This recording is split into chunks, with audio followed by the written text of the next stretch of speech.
Nobody in Kansas City has sports like 96.5 The Fan. Right side throw! Touchdown pass in overtime. Kansas City wins the game. Welcome into The Drive with Carrington Harrison. Back-to-back best sports talk hosts as voted on in the Pitch magazine. Live from the Fan Studios. Here's C-Dot.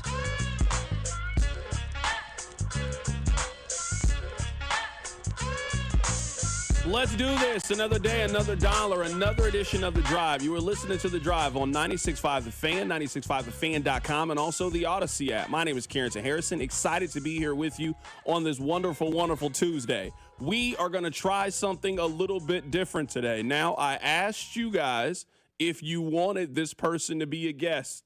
We got an email from AEW. They were offering up Powerhouse Hobbs. Now, I am unaware of Powerhouse Hobbs. No disrespect to the man, but I just don't watch wrestling. We have invited him in studio. He's going to be in studio here coming up in 30 minutes. So we're going to do a little Ask Us Anything. We're going to take a nostalgic trip down memory lane.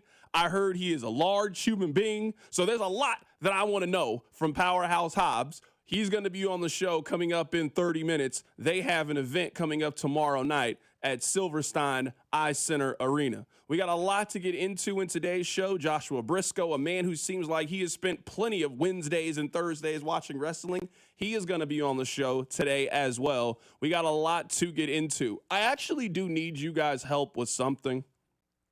You know that we have the barbecue chicken alert, and every year we give out the barbecue chicken alert to a corner who is worthy. Sometimes it might be a safety, but usually it's a corner who is worthy, and we call them barbecue chicken.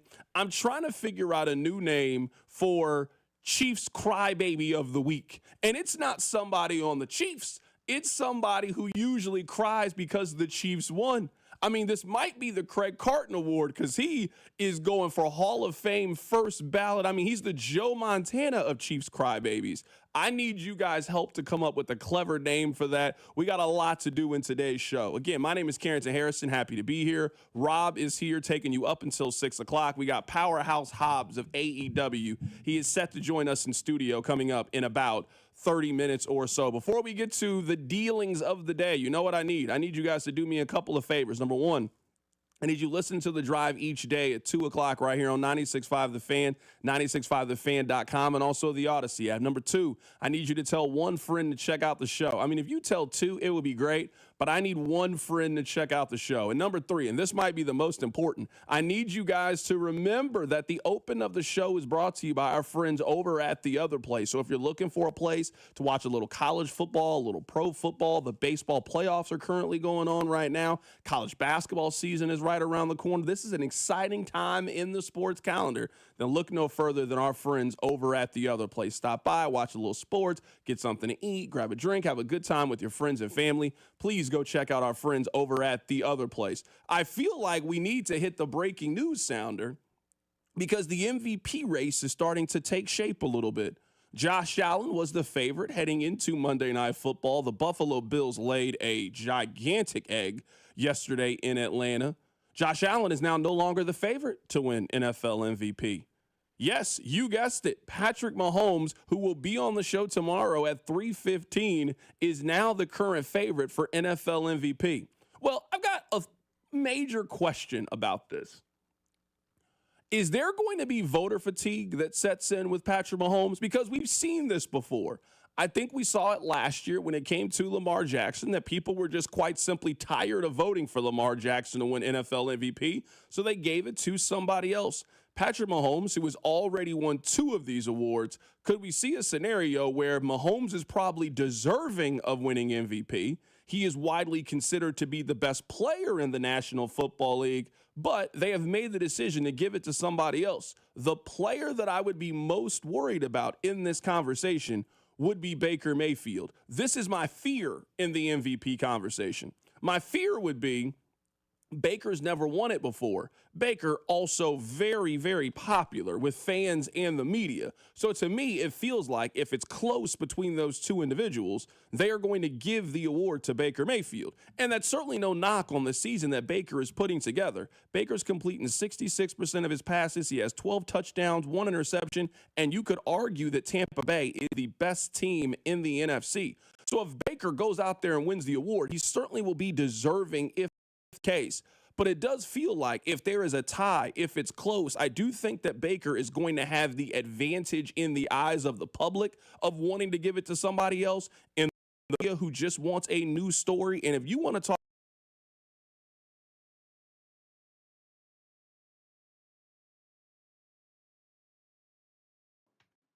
Baker got let go by the Cleveland Browns. He went to the Carolina Panthers, failed miserably with Panthers, then went to go be a backup for the Los Angeles Rams. Remember, he got that start on short notice. He actually played really well, and I feel like that was a spark. He goes to Tampa Bay, right team, right situation. Baker Mayfield has completely turned his career around and looks like the guy that was worthy of having the #1 overall pick. But I wonder, with Mahomes' popularity, with him winning it a couple of times, if the argument is going to be, let's go for the new storyline, let's go for the fresh face, at least when we're talking about MVP, and just the better story of it all.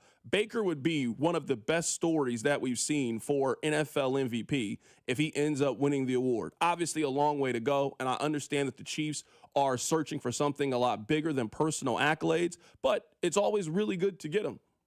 I use the argument that Patrick Mahomes is at the LeBron stage of his career. The only thing that matters for LeBron at this stage in his career is, did you win MVP? Did your team make the championship? Did your team win the championship? These are the legacy building things that you rack up over being a great player. That's where I think we are with Patrick Mahomes, the quarterback of the Kansas City Chiefs. Rob, I want to get your take on this as we open up the show, and we got Powerhouse Hobbs of AEW set to join us coming up in about 20, 25 minutes or so. We're not really a power ranking show. I mean, I get why people like power rankings. We just love lists. We love rankings. We love to argue and debate them. So I'm not here to poke holes in the power ranking. The beauty of the National Football League is eventually everybody has to play everybody. It's not like college football. So I don't really see the point for a list other than for us to argue, and I'm always here for us to argue. I think that you today, and maybe what could be the first time in power ranking history, could argue that the best team in the league is 500 through the first 6 weeks of the season. Maybe you put somebody else atop your power ranking. Maybe you think it's still Buffalo. Maybe you think it's Detroit. Maybe you think it's Tampa Bay. Whomever you think is the best team currently in the National Football League, the Kansas City Chiefs are firmly in that conversation right now. With the way that their offense has played the last couple of weeks, with the way that their defense just played against the Detroit Lions, with them getting Rashee Rice back healthy, you could absolutely argue that right now Kansas City is the best team in the AFC and the best team in football. The crazy argument of it is, if the playoffs started today, and obviously it doesn't, the Chiefs wouldn't be in the playoffs. Just think about that. That is how random and that is how weird this season is starting off in the National Football League. That many of us look at the Chiefs as one of the true contenders, one of the best teams in the AFC, one of the best teams in the National Football League. Right now, they're not one of the top 7 teams in the conference. But I give the Chiefs a lot of credit for what they've done so far through the first 6 weeks of the season. They manage the injuries. They manage the newness of the offensive line. They now appear to come out on the other side of it. You're at 3-3, and now it's time to go to work. Everything that the Chiefs want to accomplish is still directly in front of them. If you look at the teams that are ahead of Kansas City, and obviously it's early, you play Indianapolis. You got a home game against the Los Angeles Chargers. You play Buffalo. You still have 2 games against the Denver Broncos, and everybody is so jumbled up right now. There are 8 teams right now in the AFC that are 500 or better. Obviously, Kansas City is one of those teams. If you go to the NFC, there are 12 teams in the NFC that are 500 or better. So the league really stresses and promotes parity. I don't know if you could have much more parity than it feels like we have right now in the National Football League. There are about 5 teams, maybe 5 to 8 teams that are just bad football teams. Miami, Cleveland, Tennessee, the Jets. I think you can throw Baltimore in that category. That's not a good football team. The Saints aren't very good. There's about 6 to 8 teams that are not good, and everybody else feels like it's very, very interchangeable. Whether it's a team like Carolina right now that's 500, whether it's the Chicago Bears who had a nice win on Monday Night Football, whether it's the Denver Broncos, the Jacksonville Jaguars, the Kansas City Chiefs, it feels like once you eliminate the bottom half of the league that are either looking for a quarterback, just got their quarterback, fired their coach, about to fire their coach, the rest of the league right now feels more interchangeable than it ever has been before, which is going to make for a very fun fall and winter as we start to sort this thing out and start to find out who the contenders and the pretenders are in the National Football League. Coming up on the other side, we'll talk more about Buffalo that lost on Monday Night Football to the Atlanta Falcons. We're also going to be joined in studio by Powerhouse Hobbs of AEW. Keep it right here. It's The Drive. The Drive with Carrington Harrison on your new home for K-State Athletics, 96.5. The Fan, brought to you by DM Injury Law. Have you or a loved one been in a car wreck? Contact DM Injury Law today and get the money you deserve. Car wreck? Remember, Mike's got this. Gear? Check. Snacks? Check. Tires? Not so much. I didn't have time to deal with this, so I asked my friend. Her answer was simple. Take it to Telly, she said, and I'm so glad I did. They didn't just take care of my tires, they took care of me. We got you, they said, and they did. Fast, friendly, and stress-free. Now I know when life throws you a red card, take it to Telly. Stay in the game. Take it to Telly. Hey, Mr. C, it's me. Well, I just picked up the ring. I actually went to Hellsberg. Thanks for that recommendation. Kate's gonna love that hers is from the same jeweler you got Mrs. C's ring from. They were so helpful throughout the whole process. They even knew your family by name, and the ring looks great. Anyways, I just couldn't wait to let you guys know. Call me back and wish me luck. Hellsberg, designed with care and craft since 1915. Shop in store or at hellsberg.com. At Casey's, we're too nice to say no. So when someone asked for a free frozen drink, we said sure. Then they said every Friday all summer, and well, now we're giving away free medium frozen drinks every Friday. Free frozen Fridays with Casey's Rewards. It's not crazy, it's Casey's. See store for details. This is the Let's Revitalize Our Neighborhoods commitment. This is the Roll Up Our Sleeves and Pitch In commitment. This is Busey, where our commitment to strengthen our communities is a top priority. Through energetic, engaged volunteers, through monetary support, community leadership, and advocacy. Because Busey is more than a bank that does well, we're a bank that does good. Busey Bank, building business, growing wealth, since 1868.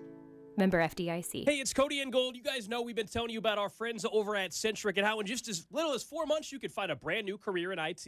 October is Cybersecurity Awareness Month, and cybersecurity threats are increasing every year. You could have a new career working in that field. Don't just take it from us. Listen to Carney. I'm Carney, a U.S. Army veteran and now an Enterprise Service Desk Technician. Using my GI Bill here wasn't just about training for a civilian career. It was about joining a community that supports veterans. So go to Centric.com to learn more. Schedule a meeting with our buddy Russ. Schedule your home improvement project while the weather is still nice with Powell Exteriors KC. They offer easy financing, pay no interest until 2027, a 10-year workmanship warranty, and their extended summer sale. PowellExteriorsKC.com. The power of KC is Powell Exteriors KC.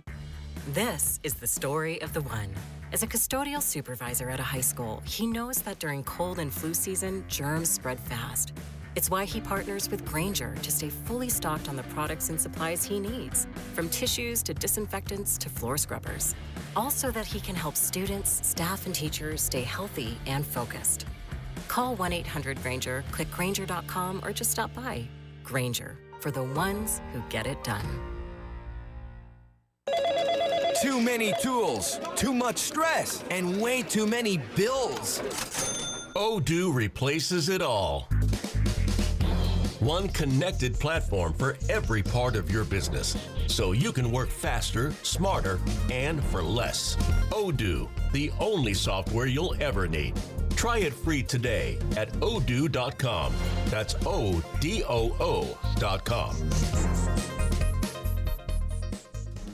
This is the story of the one. As a maintenance supervisor at a manufacturing facility, he knows keeping the line up and running is a top priority. That's why he chooses Grainger. Because when a drive belt gets damaged, Grainger makes it easy to find the exact specs for the replacement product he needs. And next day delivery helps ensure he'll have everything in place and running like clockwork. Call 1-800-GRAINGER, click Grainger.com, or just stop by. Grainger, for the ones who get it done. If you are 50 or older, it is recommended that you get vaccinated against pneumococcal pneumonia, a potentially serious bacterial lung disease that can disrupt your life for weeks. If you're an adult 19 to 49 with certain underlying medical conditions like asthma, diabetes, chronic heart disease, or COPD, vaccination is also recommended. Talk to your doctor about vaccination today and learn more at lung.org/protectyourself. Furnished by the American Lung Association in collaboration with Pfizer.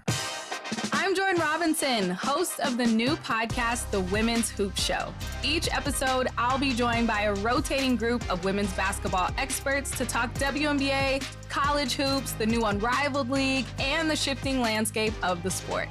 The game is growing, and so are we.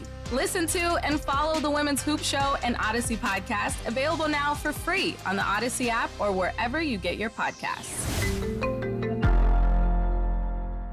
You're listening to 96.5 The Fan from the DM Injury Law Studios. Mike's got this. Subscribe to 96.5 The Fan on YouTube to watch the show from wherever you are. We got Powerhouse Hobbs of AEW set to join us on the show coming up in about 15 minutes or so. My name is Carrington Harrison. Very happy to be here with you on this wonderful Tuesday.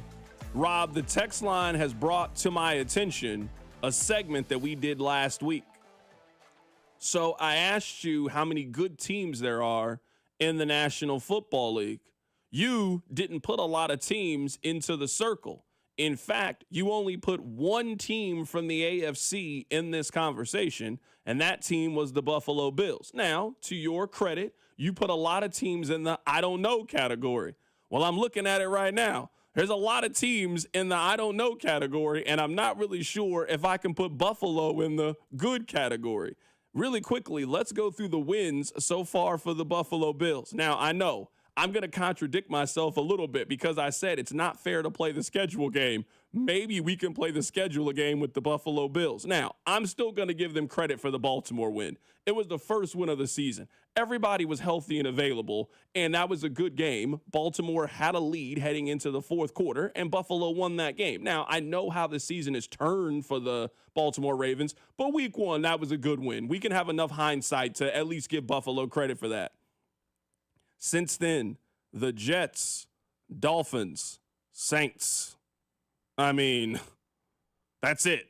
And then when you've played two teams that have a pulse, you lost both of those games. New England has a pulse. Now, I'm not sure if New England's good, but I do know New England has a pulse. They lost that game. They then went on the road and played the Atlanta Falcons. Now, another team, I'm not sure how good Atlanta is, but another team with a pulse. They lost that game. They go on the road and play Carolina next week. You can laugh if you want to about Carolina, but Carolina, especially at home, have shown that they have a pulse and that they can be a good team, and then they play Kansas City coming up. So the Bills only have one more game between now and the game against the Chiefs. They have a bye week coming up, and then they play Carolina on the road, which, again, Carolina has shown that they are no pushover. They are no cupcake at home.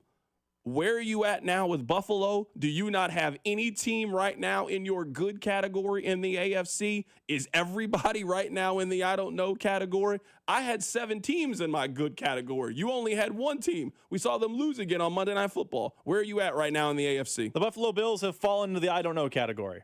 And these things are ever changing. Like, I don't want to in 3 weeks people it's like, fluid, yeah, of course. It's fluid. You know how the text line is in 3 weeks. Oh, you had the Chiefs in the I don't know category. Well, yeah, they were 2-3 at the time where I didn't know. I'm on your side. So Buffalo has fallen into the I don't know category. Because you're right. You are contradicting yourself. I'm happy you see it. I don't have to bring it up. The schedule game is not favorable to Buffalo. It just isn't. And now they're starting to play some better teams, and they are starting to take on a little more water. Their defense is problematic, but having said all those things, I still think they're a playoff team, but I don't know they're Super Bowl good. And I don't know right now, as we currently sit, heading into week 7 of the NFL season, that anyone is undoubtedly Super Bowl good. I think you can make the case that, as you said perfectly, not all 32 teams, but like 22 teams in the NFL are in the I don't know, and the other 10 are in the they're trash category. Like, I don't need to see any more football this year from the Titans. I know, it's over. Saints, I'm sorry, your season is over. Welcome to the Nussmeier campaign. Like, the Raiders, congratulations, you're terrible. Like, I know what those teams are. I think everyone else is an I don't know, because even the Chiefs, and maybe this is hating by me, outside of the Lions win, and that was against a banged-up Lions team, we played a scheduled game with them, you beat the Giants and Ravens. Like, I think you're good. I think you're one of the better teams in the NFL, but it's at week 6, I don't know. The Bills fall into that same category. Yeah, I'm with you. I think that's just kind of the state of where we are right now in the National Football League. It just feels like right now parity certainly reigns supreme, that there's a lot of very good and very competitive teams, and we obviously have a lot of time to try to figure out. I think you'll see teams really try to separate themselves at the trade deadline. We still got a couple of weeks till we get there. That's November 4th. The league agreed to push it back to give teams more times, but I don't know how active the market is going to be, at least from a seller perspective, because there's not a lot of teams that I think are going to be eliminated at that point. I don't know if there's going to be a team that kind of separates. It feels like, to use a video game analogy, it's going to be that rubber band effect to keep the game close, to give you a chance. That's kind of what it feels like right now in the NFL. Maybe this is going to be considered a hot take, but it is something that I feel very strongly about. If Buffalo doesn't win the Super Bowl this year, we got to start having a very serious conversation about their window closing. Everything is right in front of Buffalo to be the 1 seed this year in the AFC and finally get over the hump and beat Kansas City and or Baltimore and go to a championship. The Ravens are down. The Bengals are down. Who's the biggest contender outside of Kansas City, would you say, to Buffalo is this season? Indianapolis? Jacksonville? Pittsburgh? If Buffalo doesn't win the championship this season, and you look back at the schedule that they will have had squandered, where you played the Jets twice, the Dolphins twice, Houston, Carolina, Cincinnati, Cleveland, when the schedule gods gave you the most layup-y thing we're talking about, when they gave you an AFC that feels like it is diminished, especially when you hold it up against the light against the NFC. The NFC is a much stronger top-to-bottom conference than the AFC is. Now, we'll see how strong Kansas City can get. We'll see if Buffalo can kind of find their way again. There's a lot of things that obviously still have to happen as the season is progressing. But if Buffalo doesn't capitalize and they don't win this championship this season, they will have potentially squandered yet another major chance. And we got to start having some conversations about, do the pieces there work the way that they need to get you over the hump? I still think Buffalo is a good team. Them losing on Monday Night Football on the road does not sway me from them being a good team. But everything was lined up this season for you to have a special year. The AFC feels like it's a little bit weaker. The strength isn't at the top. There's more injuries at quarterback this year in the AFC, so there's fewer great quarterbacks. The schedule was built in your favor. Kansas City got off to a slow start. Like, Buffalo should be 3 games up on Kansas City in theory, at least 2 with the home game coming up against them, so you could really potentially bury them. You've left the door open for the Chiefs. Think about everything the Chiefs had to deal with in the first 6 weeks of the season. Their left tackle just didn't show up for a game, and we don't really have an answer on why he wasn't there. Their number 1 wide receiver was gone. They haven't been able to run the football consistently. At least they couldn't for the first 3-4 weeks of the season. Like, it wasn't like things were perfect in Kansas City, but is what has been a theme for Buffalo over the last 3-4 years. They can just never take advantage of the state of the AFC. I'm telling you, if they squander this thing and they got to go on the road to Kansas City, or they got to go on the road to Indianapolis, or on the road to Pittsburgh in the playoffs, they will have nobody to blame but themselves. There is no reason for Buffalo not to close this thing out, not to finish this thing out, and not to be considered the best team in the AFC. It was right there for them to accomplish. We got Powerhouse Hobbs of AEW joining the show in about 5 minutes or so. I want to play for you guys what Nate Taylor had to say. I feel like right now the big question, aside from Rashee Rice, which feels very straightforward. He's going to practice tomorrow, and he's coming back to the team. It's around Josh Simmons and not really knowing where Josh Simmons is right now. Of course, my computer would just start to malfunction as I was about to play some audio. Here's Nate Taylor of ESPN talking about Josh Simmons, and where he is right now is a bit of a mystery. Where he went through the entire pregame warmup and he didn't feel right. And I don't know if that was like, hey, you ate something, or because of the heat, because it was very hot that night. And like, hey, for whatever reason, like you're just not feeling great. Okay, put him down as questionable for illness, even though the game hasn't even started. Played the game, played really, really well. I don't think he talked to many reporters because, again, you kind of know the situation, dude not feeling good.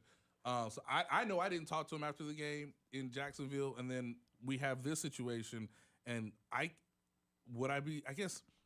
again, I'm trying to be reasonable, trying to be respectful. Like, would I be surprised if he doesn't play on Sunday? Would I be surprised if he's not with the team all week? I mean, at this point, I guess no.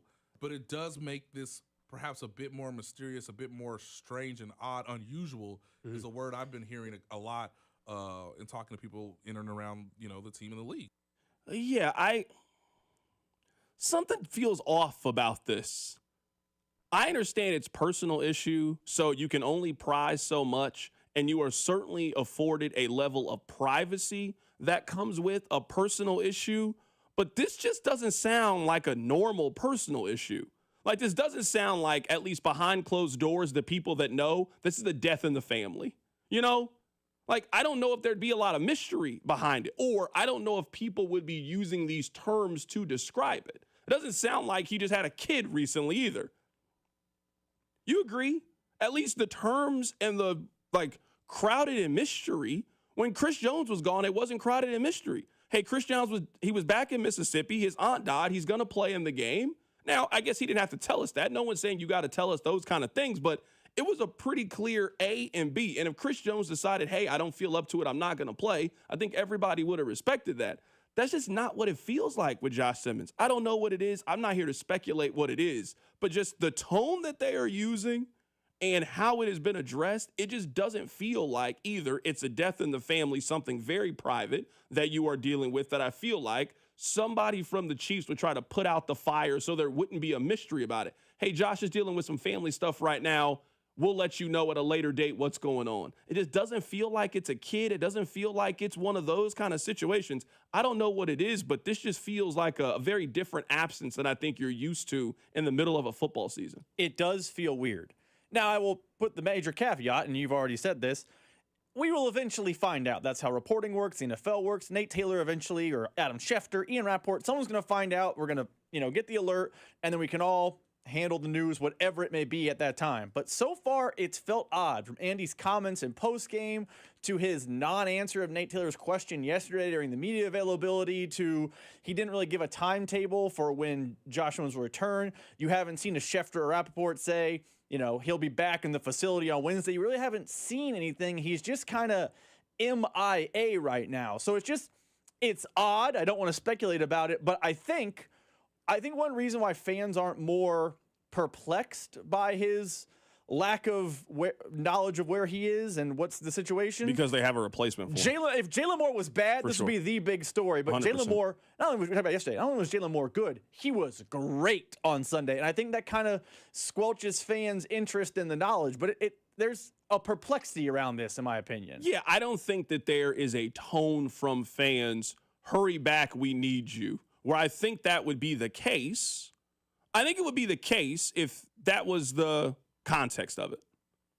I think that would be it.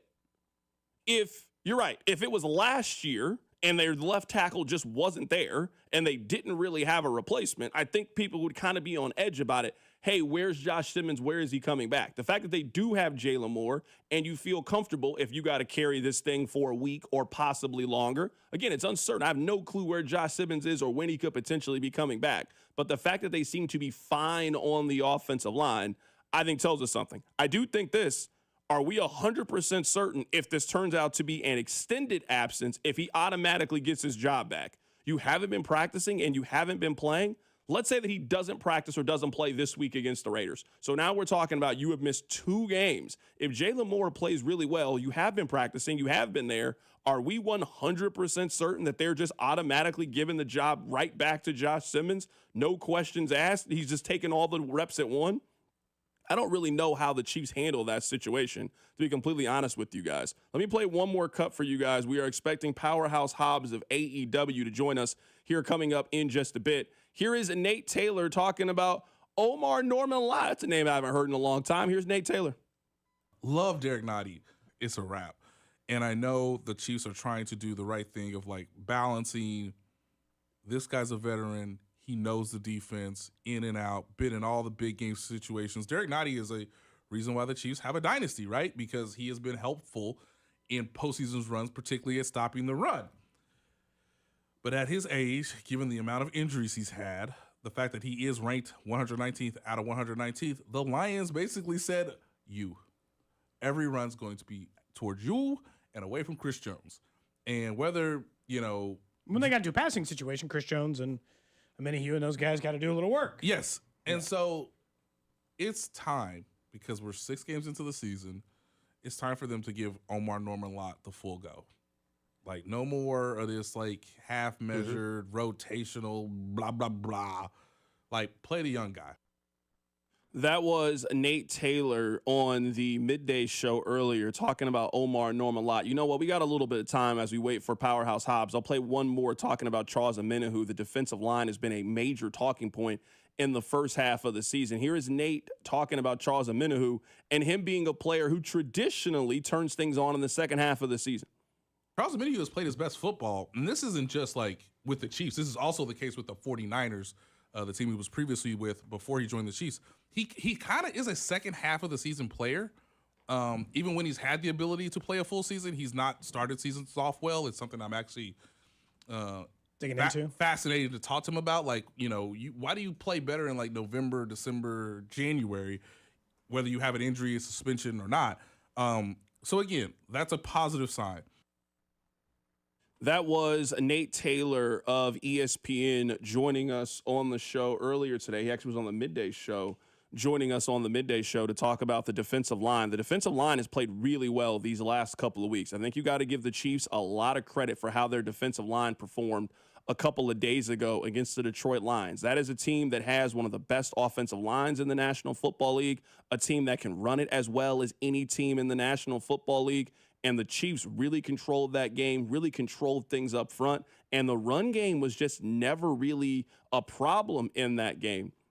I mean, Jahmyr Gibbs had 17 carries for 65 yards. David Montgomery only got 4 carries in the game. All in all, the Lions ran the ball 23 times for 98 yards in the game, didn't score a rushing touchdown. So you just really controlled the fight for the most part when it came to the Lions and how you handled things and controlled things and dominated up front, where the Chiefs in this, I mean, they were the team that ran the football effectively. 29 carries for 121 yards and a touchdown. Now, 10 of those carries came from Patrick Mahomes, but the point goes on. They gave 18 carries to Isaiah Pacheco and Kareem Hunt. They were effective when it came to the run. Xavier Worthy got involved in the run game as well. So you had that going on for you as well when it came to the run game. And the Chiefs just really controlled the offensive line in the game. Right now, we're about to be joined in studio by Powerhouse Hobbs. He's joining us in studio right now. He's got a big belt. I assume you were like the heavyweight champion, like the big dog when it comes to this thing. 1/3 of the trio's champions, Oh, man. Happy to have you join us, man. I feel like we should sing some Jodeci or something, bro. Happy to have you in Thank studio, you. I man. appreciate it. When did you guys get to Kansas City, man? How long have you been here? Man, I got in this morning. So I was supposed to get in last night, going from San Francisco to Salt Lake and Salt Lake here. Didn't happen. So I took a red eye from Frisco to Atlanta, and Atlanta here this morning. So they had a busy schedule these last 24 hours for you. It's part of the game. I love it. Can't complain. Absolutely, man. We're happy to be joined in studio right now by. I'm gonna slide this to you and go ahead. Okay, I've never actually held one of these you be real the big dog. belts Go ahead before. and This put thing that, is heavy. Put that up on your shoulder. This is you know. official. All right, hold on. Let me hold this. This is official, man. I saw your tweet. I said, I'm gonna let my man rock the belt. Thank you. I appreciate that. We're happy to be joined by Powerhouse Hobbs here. So I'm actually currently watching the Wrestlers on Netflix before. Okay. I'd never seen it before. Just tell us a little bit more about your upbringing, just your road to get here. Like, I'm sitting here watching it, and folks are wrestling in front of 200 people at a car lot. And now to get to where you are, there's thousands of people that want to be I in wrestled this in front of 5 people at a flea market one time. You win? No. This is where I was starting That's out. one of those things. You're wrestling in front of 5 people, and you got to lose the match. But it's paying your dues, man. Like, I grew up in a 2 square mile city in the Bay Area in California, East Palo Alto. So East Palo Alto used to be the former murder capital of the United States. I'm talking about, like, you can look up the history of it online. You can look up YouTube videos. Very dangerous city. Then bounce back and forth between there and Oakland, California. So my grandparents moved from Mississippi, I think it was 62 or 63, moved right across the street from the Cow Palace. So that's the mecca of the West Coast. So they watched Pat Patterson, Ray Stevens, High Chief Peter Maivia, Soul Man Rocky Johnson, Pepper Gomez, Kenji Shibuya.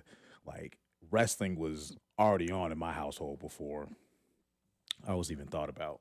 So then grew up watching it, knew at a very young age, 3, 4 years old, I wanted to do it. You started wrestling here. I'm looking at your bio. You started wrestling at 18 years old. You had to have known at a very young age. Man, this is what you wanted to do. We used to have battle royals on my big mama's big country 6-foot-tall mattress. Who are you pretending to be? Because we had this topic a couple of weeks ago that people always talk about, like, the man card and stuff. There's 2 things I judge you for. I'm taking your man card away. Like, if you and I are at the tailgate and I throw you the football and you can't throw the football back to me, I got to question your childhood. I got to question, like, you wasn't outside. Or if you don't have a favorite wrestler. Like, so if you didn't have a favorite wrestler growing up in the Attitude Era, what were you doing at 11, 12 years old? It was, so for me, I'm the youngest of siblings, cousins. They were putting a lot of finishing moves on you. Yeah, so I had to be whoever I was told to a certain age. But I remember my grandma bought me this black robe, had a red belt.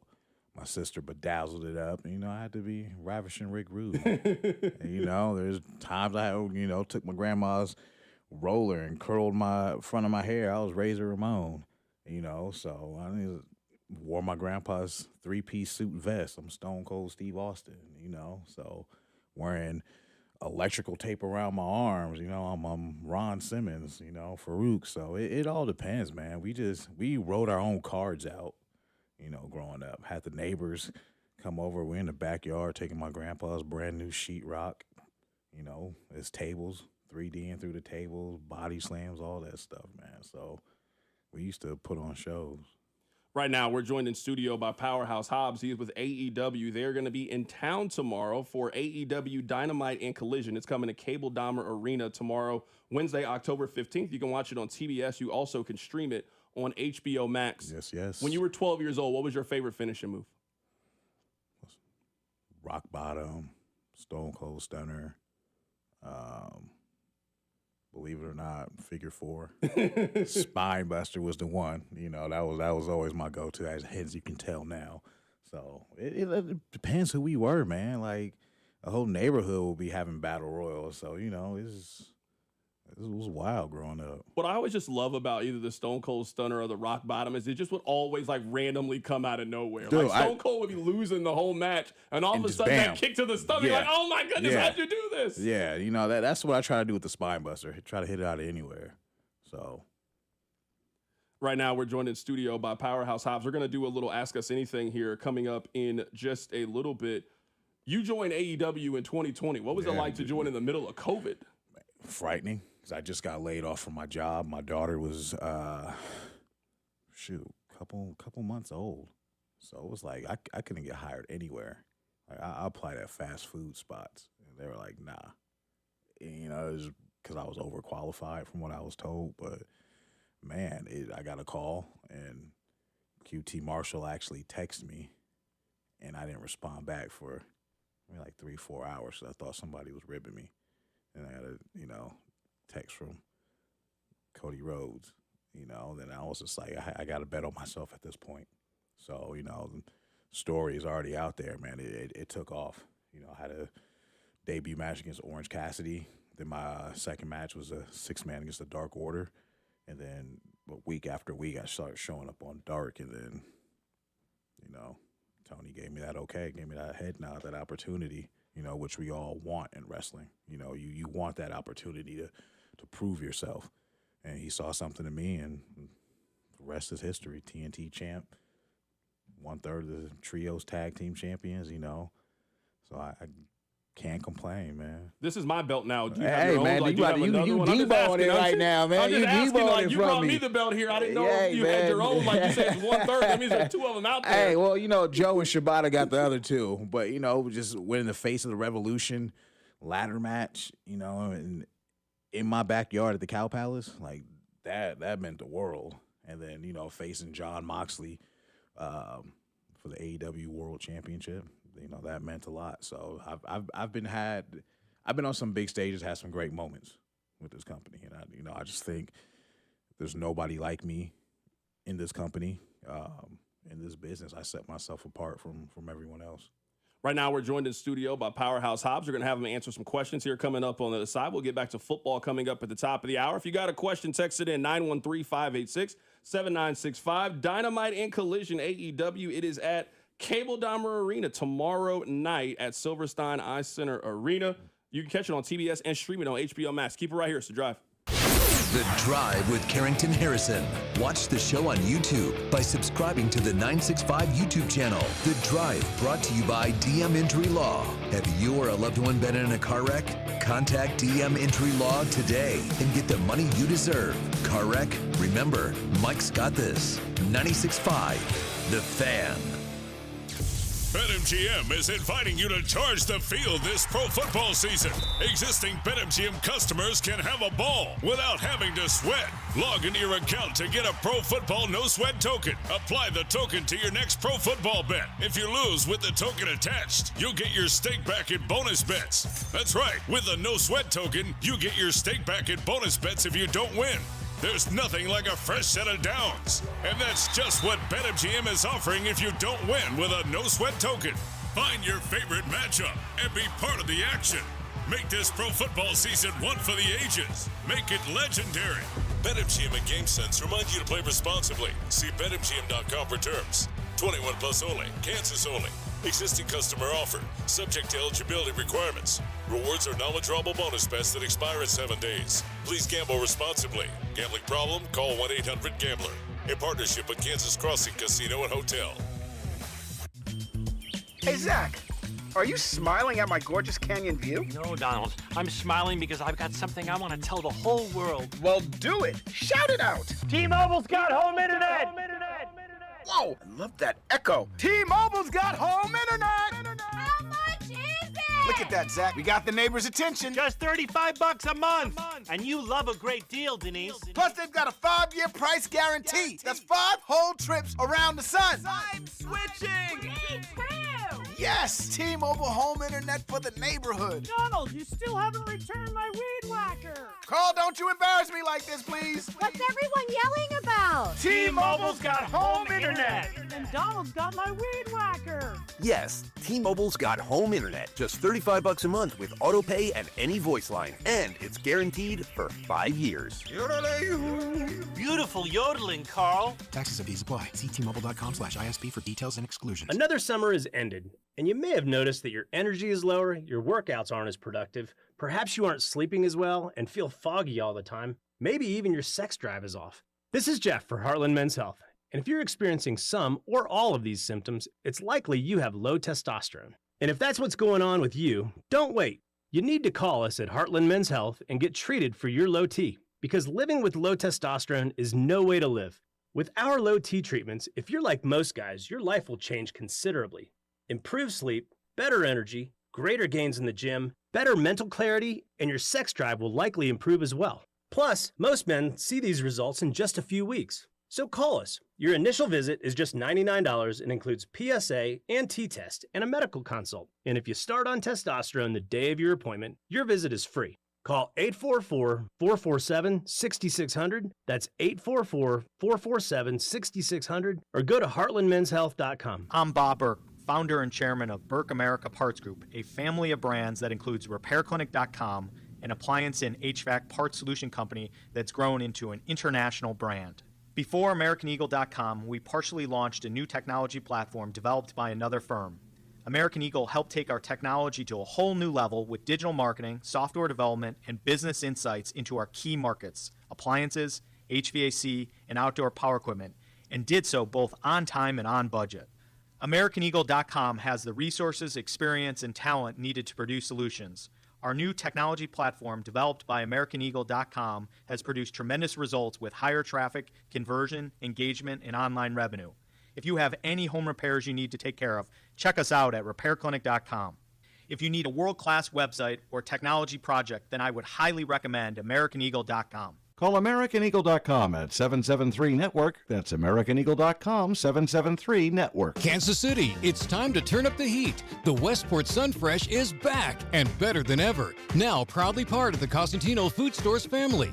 We're celebrating with a re-grand opening you won't want to miss. That means 3 full weeks of hot savings on the freshest produce, premium meats, and all your grocery favorites. Come experience the new and improved Westport Sunfresh, your neighborhood store, now with even more local love. Located in the heart of Westport, only at Cosentino's Westport Sunfresh. This afternoon, the temperature will be 77 with a chance of rain, becoming mostly cloudy later. Weather brought to you by Robert Half. Our recruiters' expertise and award-winning AI will find you the skilled candidates you want. At Robert Half, we know talent. Visit roberthalf.com/talent today.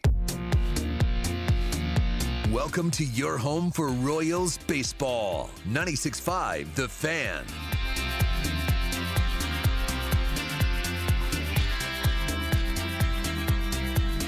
All right, welcome back into the show. We'll get back to the NFL coming up in a little bit. The University of Texas El Paso did a study, and they have concluded that since 2015, the league has been rigged for the Kansas City Chiefs. We'll talk about that here coming up in just a bit. We got Powerhouse Hobbs of AEW. I am now a trio champion. You are officially an honorary member of the Ops. Okay, I was going to ask you who else was in our group. I'm vouching for you. Who else do we got? We got Samoa Joe and we got Shibata. I don't want to be an op, though. I mean, what I know, you don't want to be the ops. No, we the good ops. Okay, we the good ops. I definitely don't want to be the ops. We do damage out there. We the good ops. All right, so what we do now, we call it Ask Us Anything, where we let people ask us questions and rapid fire. You and I were talking during the break. You said you're hungry. You were talking about going to Chipotle. Come on now. How you gonna come to my hometown and you gonna disrespect and say where's the closest Chipotle? I can't let you know. I gotta stay healthy, bro. You know. I can't let you do this. Gates Barbecue. Now I'm gonna tell you this. They're gonna yell at you when you walk in there. There's going to be a nice, kinder, older black woman. She's going to yell at you, "Hi, may I help you?" Now, I don't want you to be startled. She may not try to grab on my muscles. No, I don't think she's going to try to do that. I don't think Miss Shirley's going to try to do that. So what I want you to do is I just want you to say, "Mixed plate to go." That's all you got to say. Say, "Mixed plate to go, please." Just say it quick and you'll be good. That's all you got to do. What's on this mixed plate? Ribs, and you get a half pound of 2 different kind of meat. So if you want a little ham, you want a little turkey, you want a little brisket, you can even swap it out if you want to do that. Go ahead and get the mixed plate. What's my sides?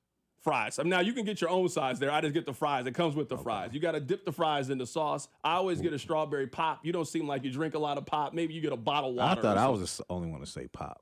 Oh, I definitely say pop. For sure. All right. Text line 913-586-7965. People want to know if you are an NFL fan. Do you have a favorite football team? Yeah, I do. I'm a big NFL fan. Growing up, obviously Niners fan, but last 5 years I've been a Jags fan, baby.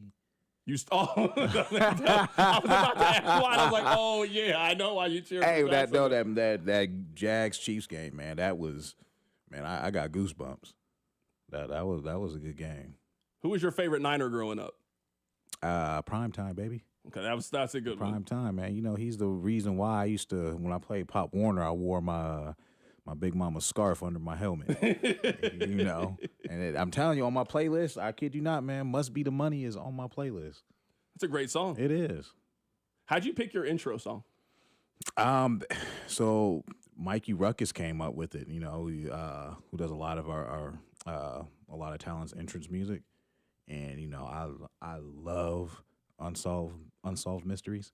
So if you pay attention to my theme, that dun dun dun dun dun dun dun, dun sounds like unsolved mysteries. And everywhere I go, I kid you not, every week there's always somebody going powerhouse, whether I'm walking the street or in an arena, or if I, you know, yell at one of my kids, especially my daughter, she'll turn around and go powerhouse and go in her room, and I love it, man. I think one of my entrance song is unique. Who was your favorite entrance song when you were a kid? Because there was something about that glass breaking that was always a big deal. When I was pissed off, I would always do that Stone Cold song in my head. Shawn Michaels has a good one too. Yeah, that's a good one. Razor Ramon was hitting. That NWO Wolfpack was hitting. So. You know, I'm afraid to tell you this, but Harlem Heat too. Harlem Heat. The Harlem Heat was a good one. I went through a stretch. I'm really scared to see my end of the year.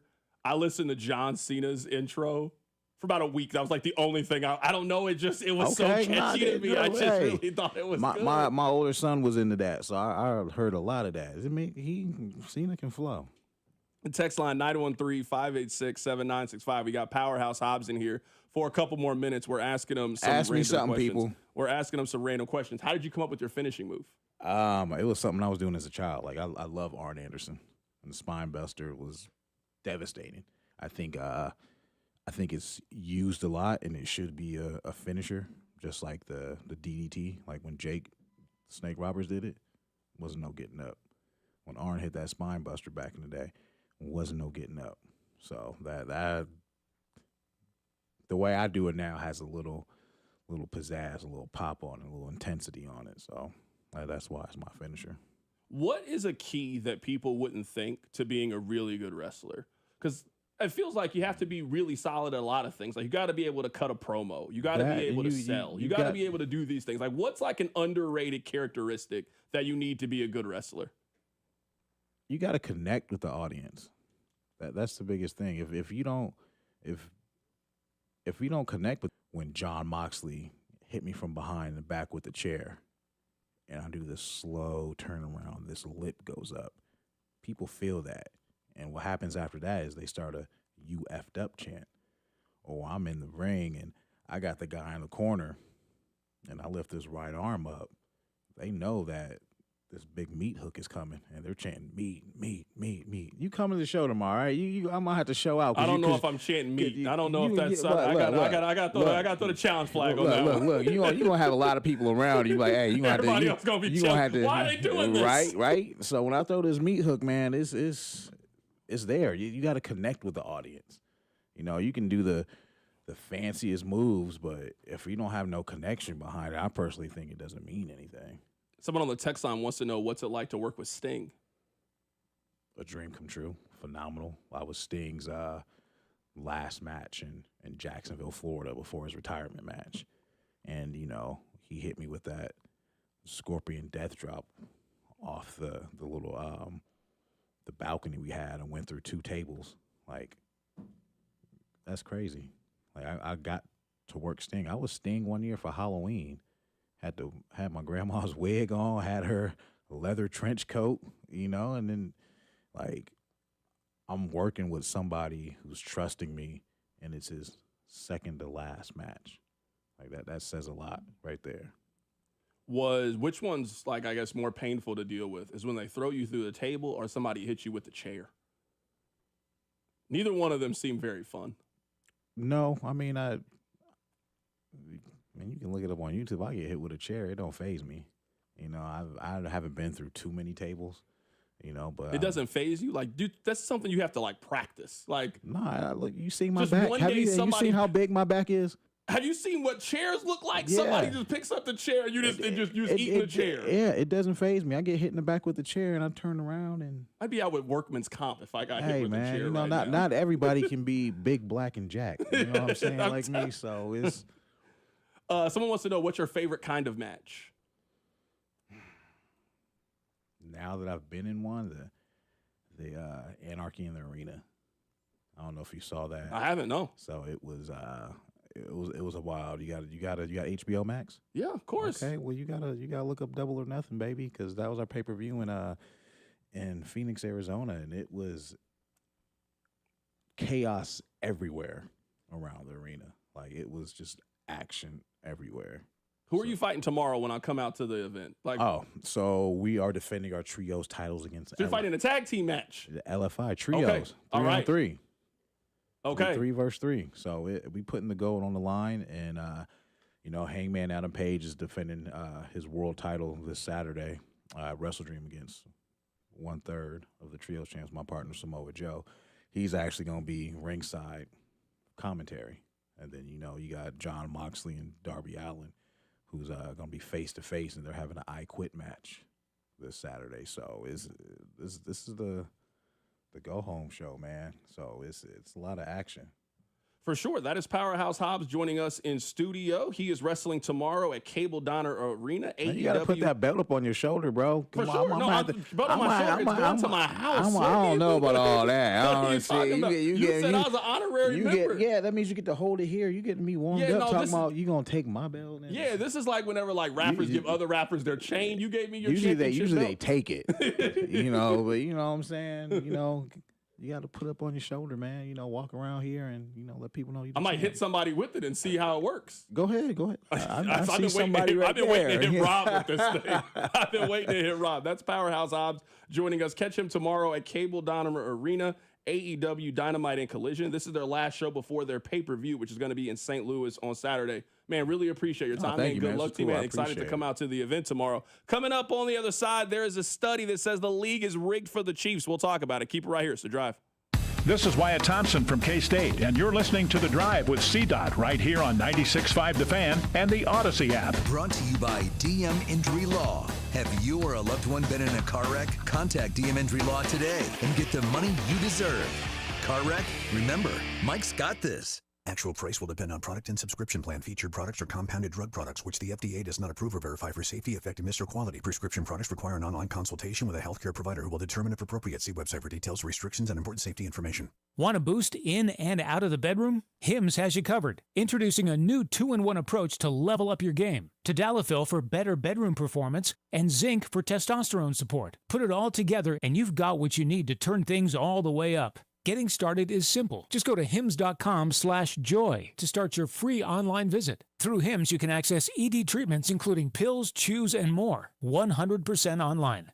No office visits, no pharmacy lines. Just fill out a simple intake form and a licensed medical provider will determine if treatment's right for you. If prescribed, it ships free and discreetly to your door. Find affordable treatment options at up to 95% less than brand names at hims.com/joy. That's hims.com/joy, HIMS.com/JOY. He's a world arm wrestling champion, Michael Todd. I'm globally known as Monster Michael Todd. I'm 52 years old. I've won 23 world titles and 36 national titles. This tough guy never backs down, but a horrible bicep injury almost ended his career. Enter QC Kinetics and life-changing regenerative treatments. Most people thinking that I'd never be able to compete again. Within 8 months, I became number 5 overall in the world. Now I'm marching towards that number 1 spot. So how did he do it? I'm a big regenerative medicine kind of guy. Once I found out about QC Kinetics, I wanted to try their protocol. Those treatments use a patient's own orthobiologics concentrated and placed into the troubled area to help heal and restore the damage. No scalpels or harmful meds, just long-term relief. QC Kinetics definitely have helped me be able to live this dream and be able to do what I want to do and continue to do it for a lot more years. When the others say, time for surgery, you're finished. Not so fast. Call QC Kinetics. The consultation's totally free. Call QC Kinetics, 816-412-6299. That's 816-412-6299.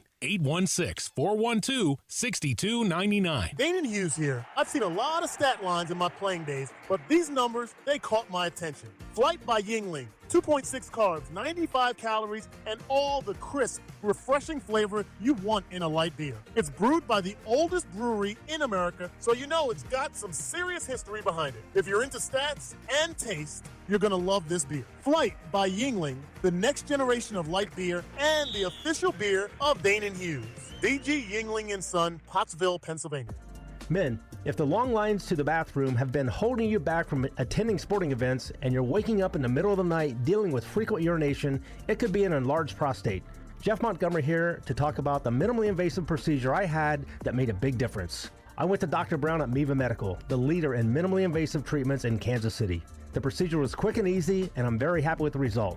Don't put up with being uncomfortable. Contact Miva Medical. That's MIVA-medical.com.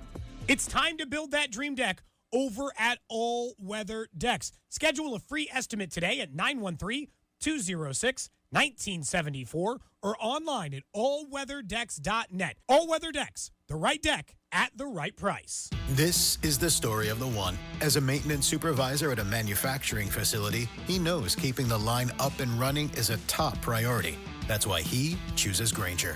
Because when a drive belt gets damaged, Grainger makes it easy to find the exact specs for the replacement product he needs. And next-day delivery helps ensure he'll have everything in place and running like clockwork. Call 1-800-GRAINGER, click Grainger.com, or just stop by. Grainger, for the ones who get it done. If you are 50 or older, it is recommended that you get vaccinated against pneumococcal pneumonia, a potentially serious bacterial lung disease that can disrupt your life for weeks. If you're an adult 19 to 49 with certain underlying medical conditions like asthma, diabetes, chronic heart disease, or COPD, vaccination is also recommended. Talk to your doctor about vaccination today and learn more at lung.org/protectyourself. Furnished by the American Lung Association in collaboration with Pfizer. Chiefs coverage brought to you by Park & Go, the best deals on airport parking. Don't fumble your airport parking. Score big with Park & Go. All covered parking, fast and free shuttles, and open 24/7. For the best deals in airport parking, reserve your spot now at bookparkandgo.com. Park & Go, family owned and fan approved. What's up, KC? It's Hollywood Brown. Tune in on game days to hear the play-by-play with Mitch, Danny, and Kling on your home for Chiefs football, 96.5 The Fan. KFNC FM and AM, HD1 and HD2 Kansas City, an Odyssey sports station. I appreciate you guys listening. Want to try something a little bit different, you know? Sometimes you got to keep you on your toes. I can't let you know what to expect every single time you turn into the drive, so we switched it up a little bit. We had Powerhouse Hobbs on the show.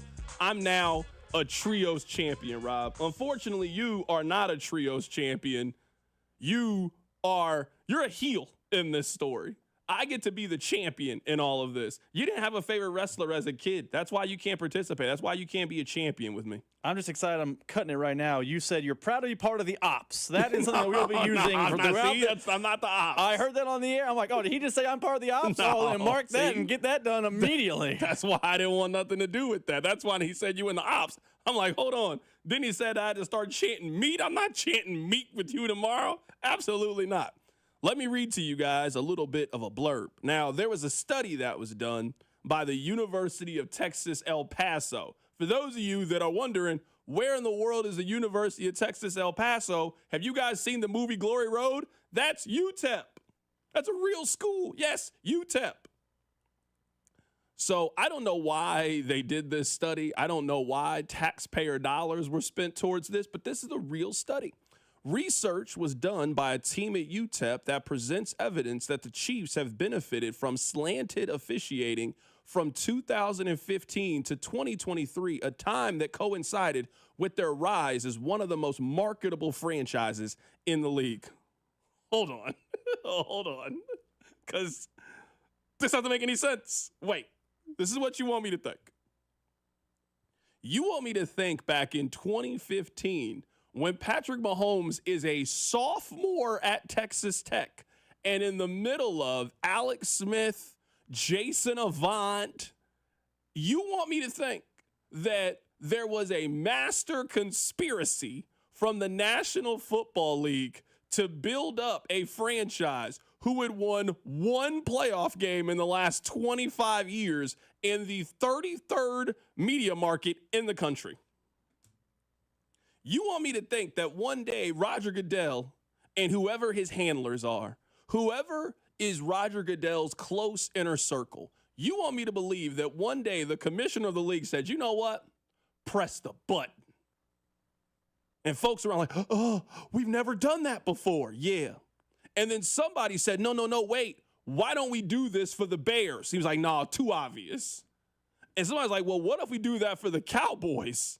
And then Roger's like, psh, come on now. Give me a little bit more of a challenge than that. Well, what about the teams in New York? What about Chicago? What about we just put 2 teams in Los Angeles? No, you know what? I mean, we'll press the small button for Los Angeles. We'll just give them a pass interference call. But we're going to put the full package, the works, to make sure that the Chiefs are the team of the 2020s. That's on the front end of it in 2015. Did you guys hear, at least according to this study, when it stopped? It stopped in 2023. So let me get this straight. This is what they want me to believe. I'm serious. This is what they want me to believe. They want me to believe that the league started this fixing in 2015 when Patrick Mahomes was a sophomore at Texas Tech. They then want me to believe while it was working and super successful in a way that none of them could have foreseen, where the Chiefs then draft the best quarterback of their generation, their tight end then becomes one of the biggest pop culture icons, then starts to date and is set to be married to one of the greatest figures in the history of music. They just decided, no, we're good. So they just stopped.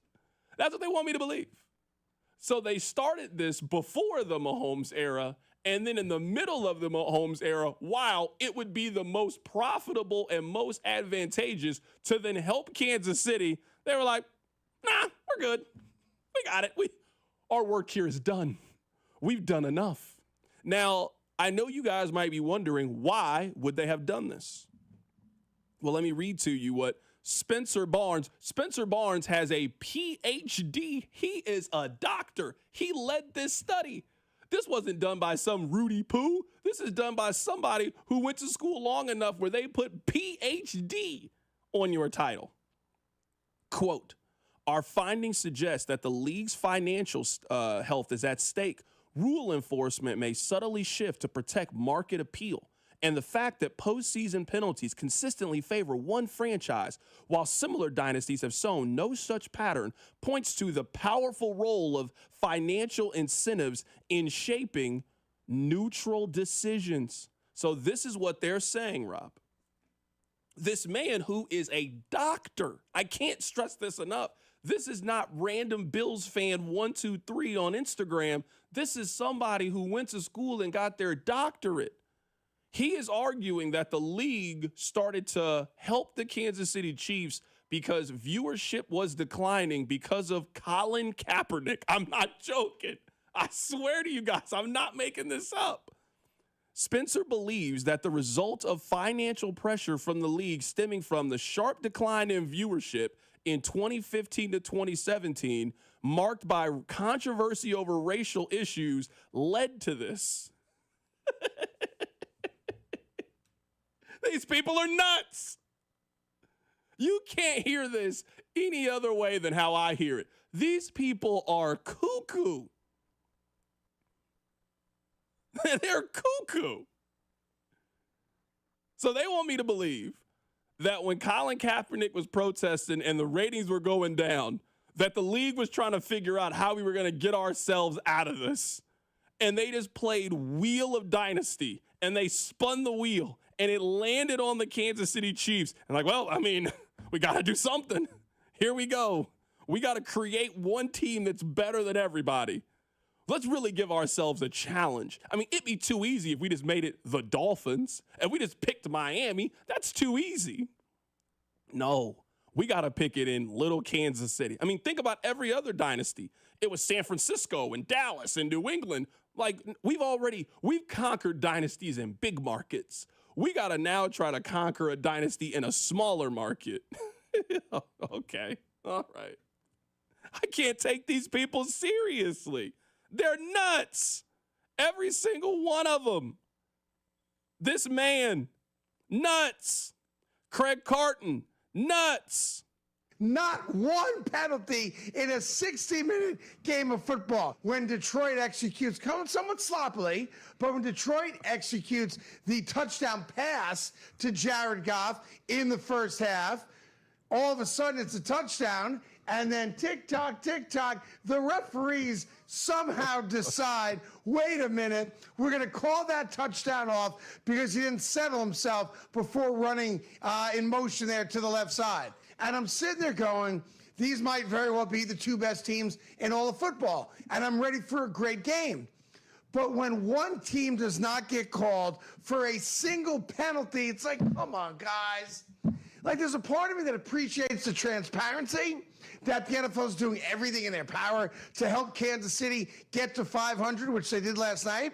And I guess the NFL didn't want to live in a world where the Kansas City Chiefs were 2-4 and in the basement of their own division, let alone, fighting for a wild card spot in the conference. But come on, man. The Kansas City Chiefs no longer win on merit. Period. Stop. I'm here to tell you right now that these people are nuts. I'm not joking. There's something wrong with these people. Seriously. A college, a real place of higher learning, did a study, and they concluded that the league has been rigging games from the Chiefs since 2015 because of Colin Kaepernick.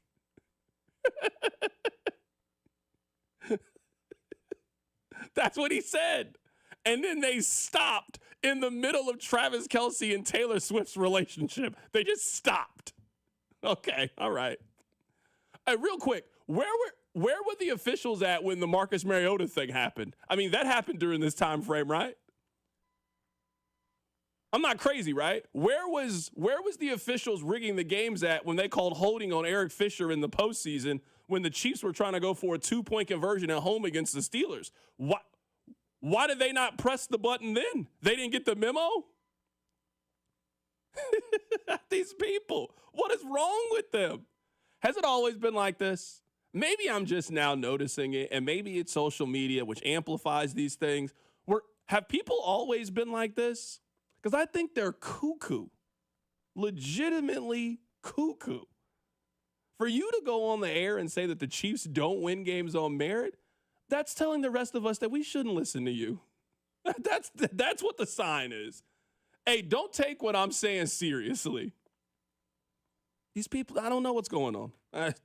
Maybe you guys know. 913-586-7965. I genuinely think that they're nuts. I think something is wrong. I think something's off, and we got to figure out what it is. Keep it right here. It's The Drive.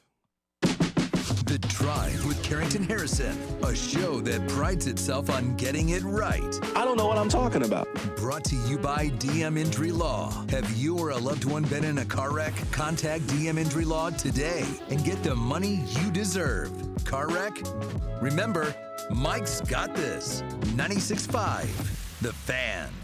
The wait is finally over. Football season is here, and FanDuel is getting you ready for kickoff with an offer that you don't want to miss. New customers, you can bet just $5 and get $300 in bonus bets if you win. That's right. Pick a bet, any bet. Bet $5, and if it wins, you'll unlock $300 in bonus bets to use all across the app. Use it how you want. Build your favorite parlays, bet player props, ride the live lines, whatever your style is. Remember, FanDuel has you covered. Be sure to check out FanDuel.com/KFNZ. Use that promo code to download the FanDuel app today and get started. FanDuel is an official sportsbook partner of 96.5 The Fan. 21 and present in Kansas. First online real money wager only. $5 first deposit required. Bonus issue is non-withdrawable bonus bets which expires 7 days after restrictions apply. See terms at sportsbook.fanduel.com. FanDuel is offering online sports wagering in Kansas under agreement with Kansas Star Casino, LLC. Gambling problem? Can help is your best bet. Call 1-800-522-4700. Visit ksgamblinghelp.com. Looking for the ultimate spot to watch Sunday football? It's all happening at Brew Brothers inside Harris Casino, Kansas City. With NFL Sunday Ticket, you'll catch every game, every Sunday.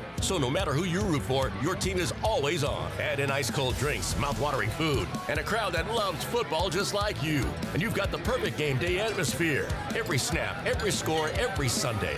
Brew Brothers is football headquarters. Be there this weekend at Harris's Kansas City. 21 or older to gamble. Know when to stop before you start. Gambling problem? Call 1-800-GAMBLER. Trust, price, and ease of transaction. That is GiveMeTheVin.com. We love to buy cars. People don't trust car buyers. People think the price is going to be wrong, and people think it's going to be a hassle. Trust, price, and ease of transaction. That is what we do at GiveMeTheVin.com, and that's what makes us America's best car buyer. Go to GiveMeTheVin.com right now and get a quote on yours. Sell us your car. GiveMeTheVin.com. So easy you can do it in your underwear. Hey, Zach. Are you smiling at my gorgeous canyon view? No, Donald. I'm smiling because I've got something I want to tell the whole world. Well, do it. Shout it out. T-Mobile's got home internet. Whoa, I love that echo. T-Mobile's got home internet. How much is it? Look at that, Zach. We got the neighbor's attention. Just $35 a month. And you love a great deal, Denise. Plus, they've got a 5-year price guarantee. That's 5 whole trips around the sun. I'm switching. Me too. Yes, T-Mobile home internet for the neighborhood. Donald, you still haven't returned my weed whacker. Carl, don't you embarrass me like this, please. What's everyone yelling about? T-Mobile's got home internet. And Donald's got my weed whacker. Yes, T-Mobile's got home internet. Just $35 a month with auto pay and any voice line. And it's guaranteed for 5 years. Beautiful yodeling, Carl. Taxes and fees apply. See T-Mobile.com/ISP for details and exclusions. Arvest Bank believes in the power of serving others. That's why we're committed to supporting those who serve our communities. We believe that all communities deserve a financial partner who cares. Arvest. We believe. Discover the latest HVAC, plumbing, and trade solutions with companies like Honeywell and Aprilaire, and 20-plus other vendors at the Kansas City Wind Supply Group Vendor Showcase. Thursday, October 23rd, 3 to 6 at J. Rieger & Co. Distillery. Plus, enjoy complimentary food, drinks, tours, prizes, and networking. Get 5 quarts of Valvoline full synthetic motor oil, a Wix filter, and a $15 gift card after rebate at O'Reilly Auto Parts. O'Reilly Auto Parts. Let's go. You still got it, but your immune system weakens as you age, making it harder to fight flu, pneumococcal pneumonia, RSV, and COVID-19. Ask your doctor or pharmacist which vaccines you need. Sponsored by Pfizer. Natural disasters happen every year. Fires, hurricanes, tornadoes. And with that, your most important moments recorded on VHS, camcorder tapes, and 8mm could all be gone in an instant. Cherished moments like your wedding, baby's first steps, family trips to Yellowstone. Lost. Enter Legacy Box. Digitizing your old media with Legacy Box protects your irreplaceable memories from the threat of natural disaster by digitally preserving them onto thumb drive, DVD, or the cloud, so they're safe forever. Legacy Box is the safest and easiest way to preserve your past, which is why it's been trusted by over 1 million families. Send Legacy Box your home movies, photos, and film. Their team of trained professionals will do the rest right here in the U.S. For a limited time, Legacy Box is offering radio listeners an incredible 50% off. Go to legacybox.com/value and save 50% when you digitize your memories. That's legacybox.com/value. David is a real Prevagen user, and this is his story. Nice to meet you. My name is David. I've been a pharmacist for 44 years, and I'm from Flowery Branch, Georgia. When I first started taking Prevagen, I noticed stuff just seemed to come together and fit like a jigsaw puzzle. When I have customers come in, I recommend Prevagen. Number one, because it's safe and effective, does not require a prescription, and I've been taking it quite a while myself, and I know it works. I wouldn't recommend something like Prevagen if I didn't think it was worth it because it works so good for me. And I love it when the customers come back in and tell me, David, that really works so good. Makes my day. Prevagen, at stores everywhere without a prescription. This product is not intended to diagnose, treat, cure, or prevent any disease. Testimonialist was compensated for their time. Here's traffic, brought to you by DM Injury Law. Have you or a loved one been in a car wreck? Contact DM Injury Law today and get the money you deserve. Car wreck? Remember, Mike's got this. This one brought to you by Gann Asphalt and Concrete. You've got the crash downtown 71 northbound just past 22nd. It is off to the left shoulder, but a lot of onlooker delay in the triangle 470 westbound at 49. It is the left lane blocked there. Hey, the world's coming to Kansas City in 2026. Is your parking lot ready? Faded lines, potholes, unsafe sidewalks. Gann Asphalt and Concrete is your winning team. One contractor, all things parking lot. Visit GannAsphalt.com today. I'm Val, KFNZ Traffic. You're listening to 96.5 The Fan from the DM Injury Law Studios. Mike's got this. Hey, it's Rashee Rice from the Kansas City Chiefs. Welcome back to The Drive with C-Dot on your home for Chiefs football. 96.5 The Fan. I can't stop laughing about this study. I know we got to move on. I want to move on. I promise you we'll move on. It's just, it's nuts. For those of you that missed it, there was a story that was posted that there was a research study done by the University of Texas, El Paso, and they have concluded that the Chiefs have benefited from slanted officiating from 2015 to 2023, and this is because the league was struggling after Colin Kaepernick, so they needed to create a dynasty. This is not something I made up. This is from a real reputable university, and it was led by Spencer Barnes. He has a PhD. He is a professor of finance at UTEP, and he was the lead author of the study. And he has concluded that postseason penalties have consistently favored one franchise, while no other dynasty has received this, but it has helped the Chiefs, and it was shaped by financial decisions.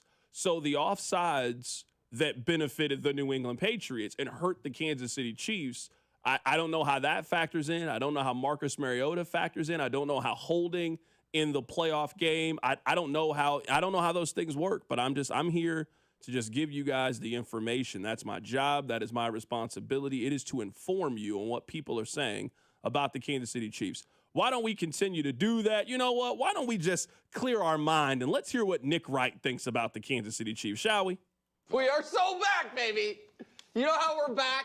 The opposing teams whining about officiating. There's conspiracy theorists online. The offense is the best it's been since 2022 when Mahomes set the all-time combined yardage record. The defense, which I was worried about after week one, has progressively gotten better, the Jags game notwithstanding. Rashee is back. We're done with it. The suspension's over. And if they're not the best team, who is? You're going to watch the Chargers or the Broncos this weekend, who are leading the AFC West, try their damnedest to lose to two of the three worst teams in football, no disrespect to the Tennessee Titans, and say they're the best? We're going to say the Bills with that defense or the Steelers with that offense. Can't say the Lions. Lions got their lunch money stolen last night. That's what people were saying before. The only, you could argue, my NFC Super Bowl pick, the Tampa Bay Buccaneers, and I do think they have been very impressive and resilient going through injury. But they're the best team in football. And we all know when it flipped. Maybe this is what it's like to be a Kansas basketball fan. And Rob, you can attest to this. I mean, in no shape, form, or fashion do I ever want to be associated as being a Kansas basketball fan. In fact, there is no team that I dislike more. There is no team that I want to see lose more than the University of Kansas in basketball. But I will admit, whenever it's a close game at Allen Fieldhouse, I be waiting for the officials to do some Kansas basketball things. It'll be 78-78 with 50 seconds to go. And I know they're about to call a foul on Texas Tech that puts KU to the line. I'm just sitting around waiting for it. Maybe I am one of those people. Maybe I am the person that I'm making fun of now because I do this. But Nick is right. This is when you know people are really worried about the Chiefs. Whenever people start to go and they're watching football games on super slow motion on the all-22 film, when people start doing studies that tell you that the league was rigged back when Nile Davis was returning kicks against the Brian Hoyer-led Houston Texans team, that lets you know that they're really worried about the Chiefs, that they know what's about to happen, that the Chiefs are about to rattle off 7 of their next 8 and get the 1 seed. That's usually how you can tell. That is the sign of it. Whenever we start complaining about the officiating at Allen, it normally means that KU is about to win the league. I wasn't complaining about the officiating at Allen last year. They wasn't no good. In fact, that was the best officiating games I've ever seen at Allen Fieldhouse. They lost multiple times in that building. I saw David Booth one time. He just shook his head in disgust. I'm paying for this? That's how I know that things are about to turn around for the Chiefs, that now this is what people are talking about, is they're blaming the officials and saying the Chiefs can't win without help. How did the officials even help Kansas City on Sunday? Maybe it's because I was there. I had a little bit to drink. I didn't have that much where I don't remember the game. What are they even arguing about on Sunday Night Football? Is it that one play with Travis Kelce where the Chiefs sped it up? And what are people even arguing about from Sunday's game where the officials played some major part in the game? They thumped the Lions. First and foremost, you are correct. Chiefs fans are now KU fans. People hate you because you're winning, and people think you get all the calls because you're winning, and it's not some massive conspiracy that your building makes the refs different. It's just you're better than everyone. KU fans, Chiefs fans, are the Spider-Man meme. 2, I don't feel this way. I want that caveat. But I would bet the Craig Carton types are mad about the timeline of which Jared Goff's penalty got called. That is my assumption on the call they believe was wrong. They think you can't review penalties. Jared Goff scored. Somehow a penalty got reviewed, and the Chiefs benefited. That is what people who are doing the March of Losers are doing right now. They are complaining about the officials. I believe that is their complaint. I think that complaint is stupid, but that is their complaint. Someone on the text line just texted in, CDOT, are you ready to admit this feed didn't travel? All right, don't push it. This is what I mean. That man did the cha-cha slide on the way to the rim. Come on now. See, that's what normally happens. You guys there's a little bit of truth, and then you take it way too far. Just a little bit too far. Someone on the text line makes a really good point. Rob, if the league wanted to rebound in a post-Kaepernick world, why didn't they pick Atlanta or Washington, D.C. or Detroit? Like, if the league wanted to show some kind of racial solidarity, why did they pick Kansas City, Missouri, with Alex Smith as their quarterback for the team that was going to get them on the other side of players kneeling on the field? I feel like if you really were going to put this conspiracy together, you know what? You maybe should have made Baltimore really good. You know, I feel like there were better cities to pick. I mean, I'm happy that they picked this one. I'm really happy that the NFL rigged it that way. But if that's the why, if the why is in a post-Kaepernick world, the league interest was down, so they needed to create a dynasty, I feel like there were more obvious choices to get us out in a post-Kaepernick world. Why didn't they pick San Francisco? To just show, hey, look, they didn't even need him. Who knows? Who knows? It's all confusing to me. Let me play for you guys what Colin Cowherd had to say about the Chiefs. Everybody's worst nightmare is now official. The Kansas City Chiefs, once again, are the best team in professional football. First 3 weeks, Mahomes was wobbly. They were averaging 20 points a game. And in their last 3 games, they're now averaging 32 points along with that defense and along with those special teams. Sorry, NFL, they did it again. Kansas City, only Andy Reid and Patrick Mahomes, they're the only people in this league that can take number 2 and number 3 wide receivers. They can take Hollywood Brown and Juju Smith-Schuster and backup left tackles and okay running backs and get into the 30s. Xavier Worthy, with any other team, would he be this good? All they do is make it work. Andy Reid is the great chef. He's the Gordon Ramsay. Everything in the kitchen has a role. Let's just keep tinkering. Let's keep figuring out a way to make everything work.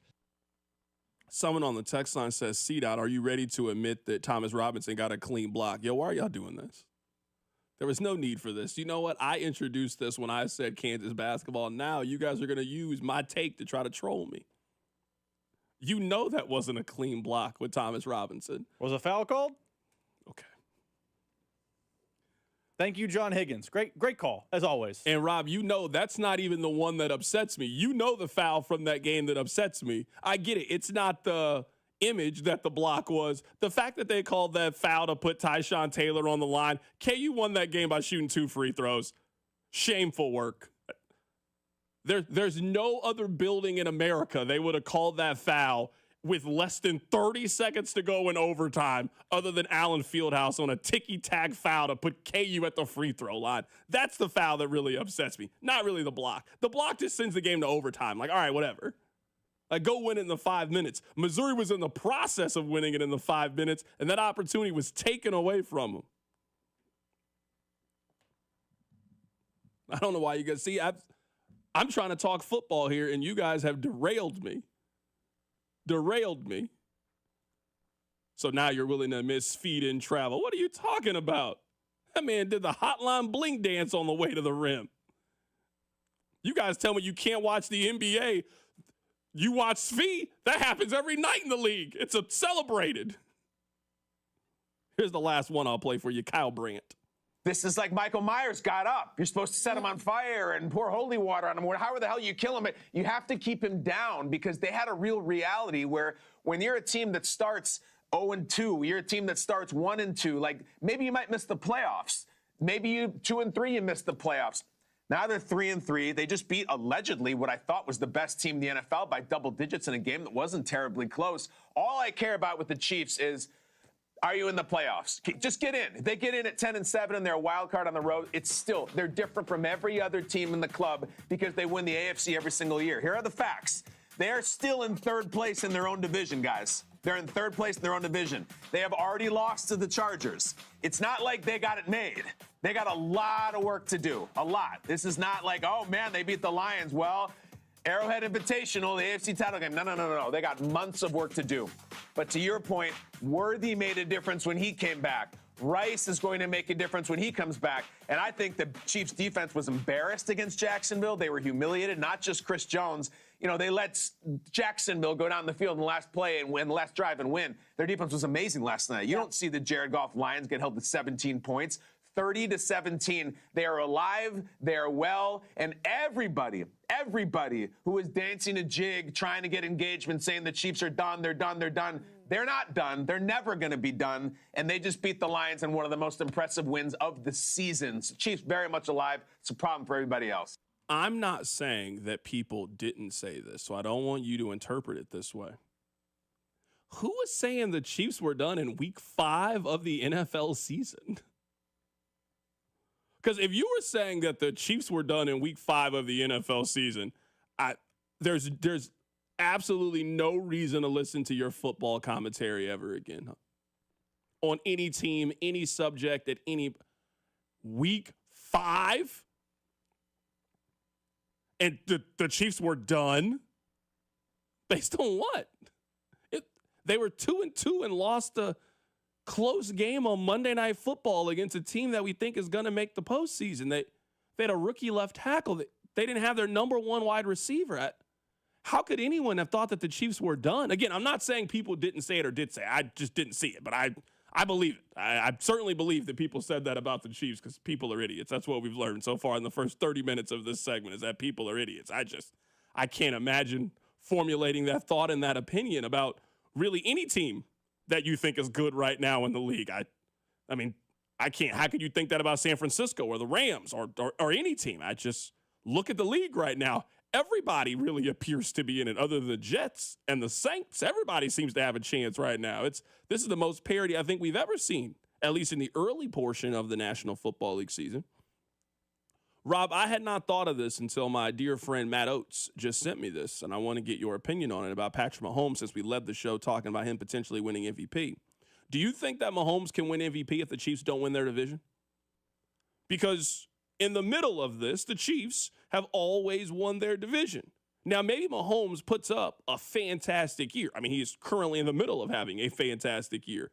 Mahomes is once again proving that he's the best quarterback in the National Football League.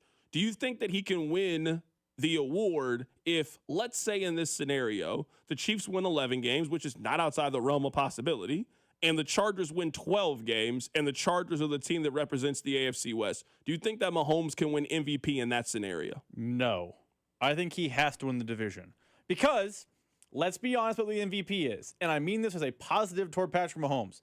It is as much narrative-driven as it is statistical-driven.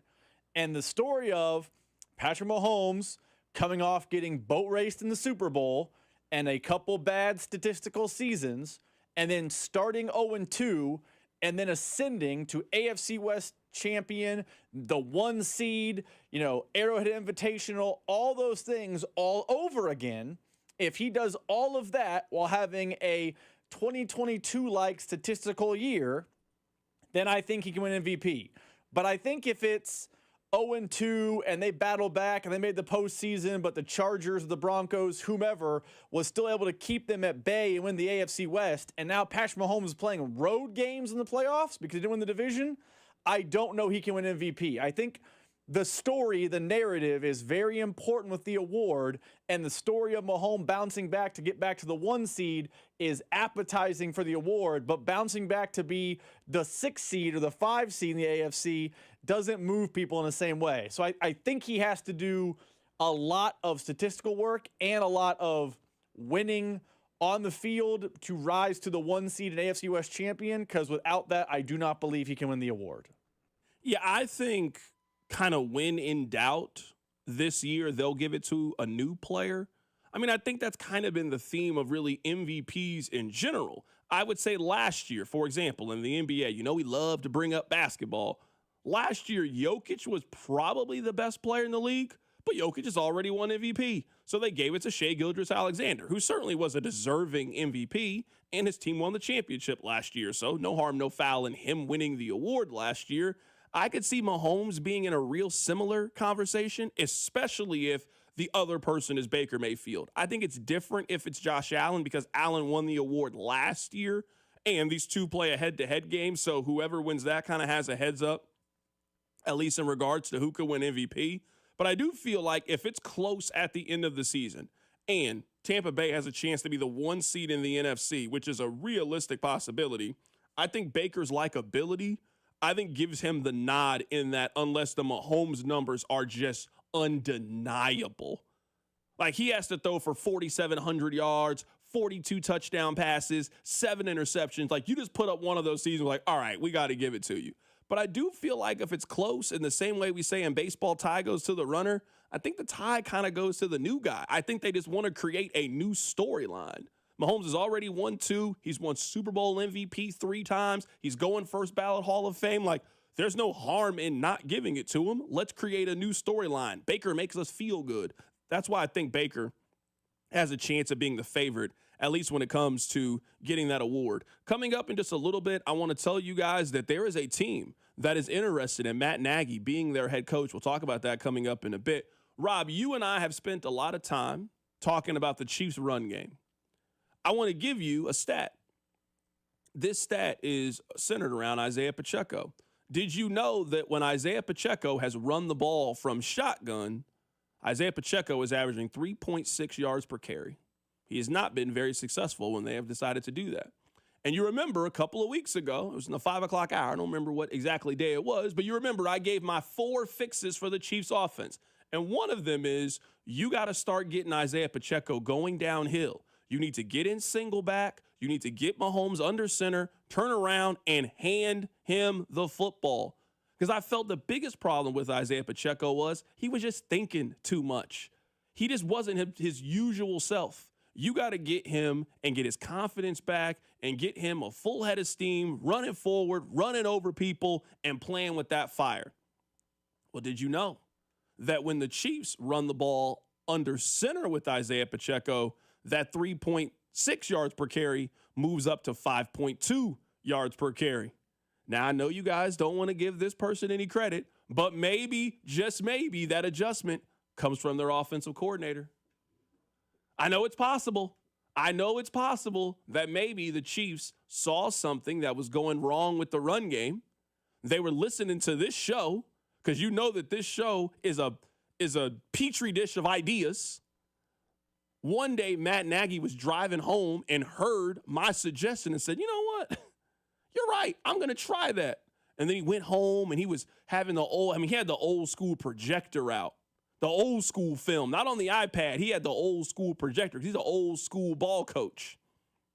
He's like, you know what? Let me start designing some under center runs for Isaiah Pacheco. And now look, they've sparked the run game, 5.2 yards per carry under center. I know you guys won't thank these two people, but again, I got to use this show as a platform to pat myself on the back. Let me pat myself on the back about Matt Nagy and being the only believer in Matt Nagy. Let me also pat myself on the back for suggesting that they should just run the ball under center more. And look, it has been an overwhelming success that when they run the ball from under center, it's actually worked very well for the Chiefs. If we're gonna, pat people on the back, start hating. No, if we're gonna pat people on the back, button I can start pressing when you start hating. If we're gonna pat people on the back who were unpopular among Chiefs Twitter that could help improve the run game, can we also pat Kingsley Suamataia on the back? You can. Because he has been really good in run blocking this year. I know the thought was, well, he was a bust. After the first couple preseason games, it was, oh, God, he stinks. Remember that story came out from St. Joe that Jalen Moore was taking some reps at guard, and it was, oh, we got to cut him. He stinks.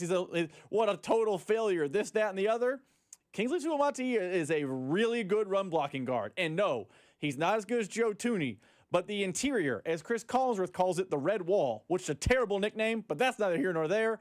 That Kingsley, Creed, and Trey Smith group is starting to maul people again. So it's not just scheme, which it is scheme. Good job, Matt Nagy. Good job, Andy Reid. I think they are getting more out of their interior offensive line, which includes fan least favorite, Kingsley Suamataia. Someone on the text line said, ego much C-Dot. I only have to do this. You guys, this is your fault. You guys get on me so much when I get things wrong, but then when I'm right, no one says, you know what, Carrington, that was a good take. You were right. So I have to do it. Rob's not going to do it. Rob, he's my biggest op. He's the biggest op I have. Somebody has to do it. I said this weeks ago. I said, run the ball under center. Look, the Chiefs have done it. They've fixed Isaiah Pacheco. You guys hated on Matt Nagy. I believed him. I was the only one in the city. It was me and Matt Nagy standing there. And now look, he's about to interview. Not interview. He is being suggested to an NFL team. I'll tell you which one it is. Keep it right here. It's The Drive. The Drive with C-Dot. Tune in as Nate Taylor of ESPN joins the show in studio every Friday at 4 on your home for Chiefs football. 96.5 The Fan. The Drive, brought to you by DM Injury Law. Have you or a loved one been in a car wreck? Contact DM Injury Law today and get the money you deserve. Car wreck? Remember, Mike's got this.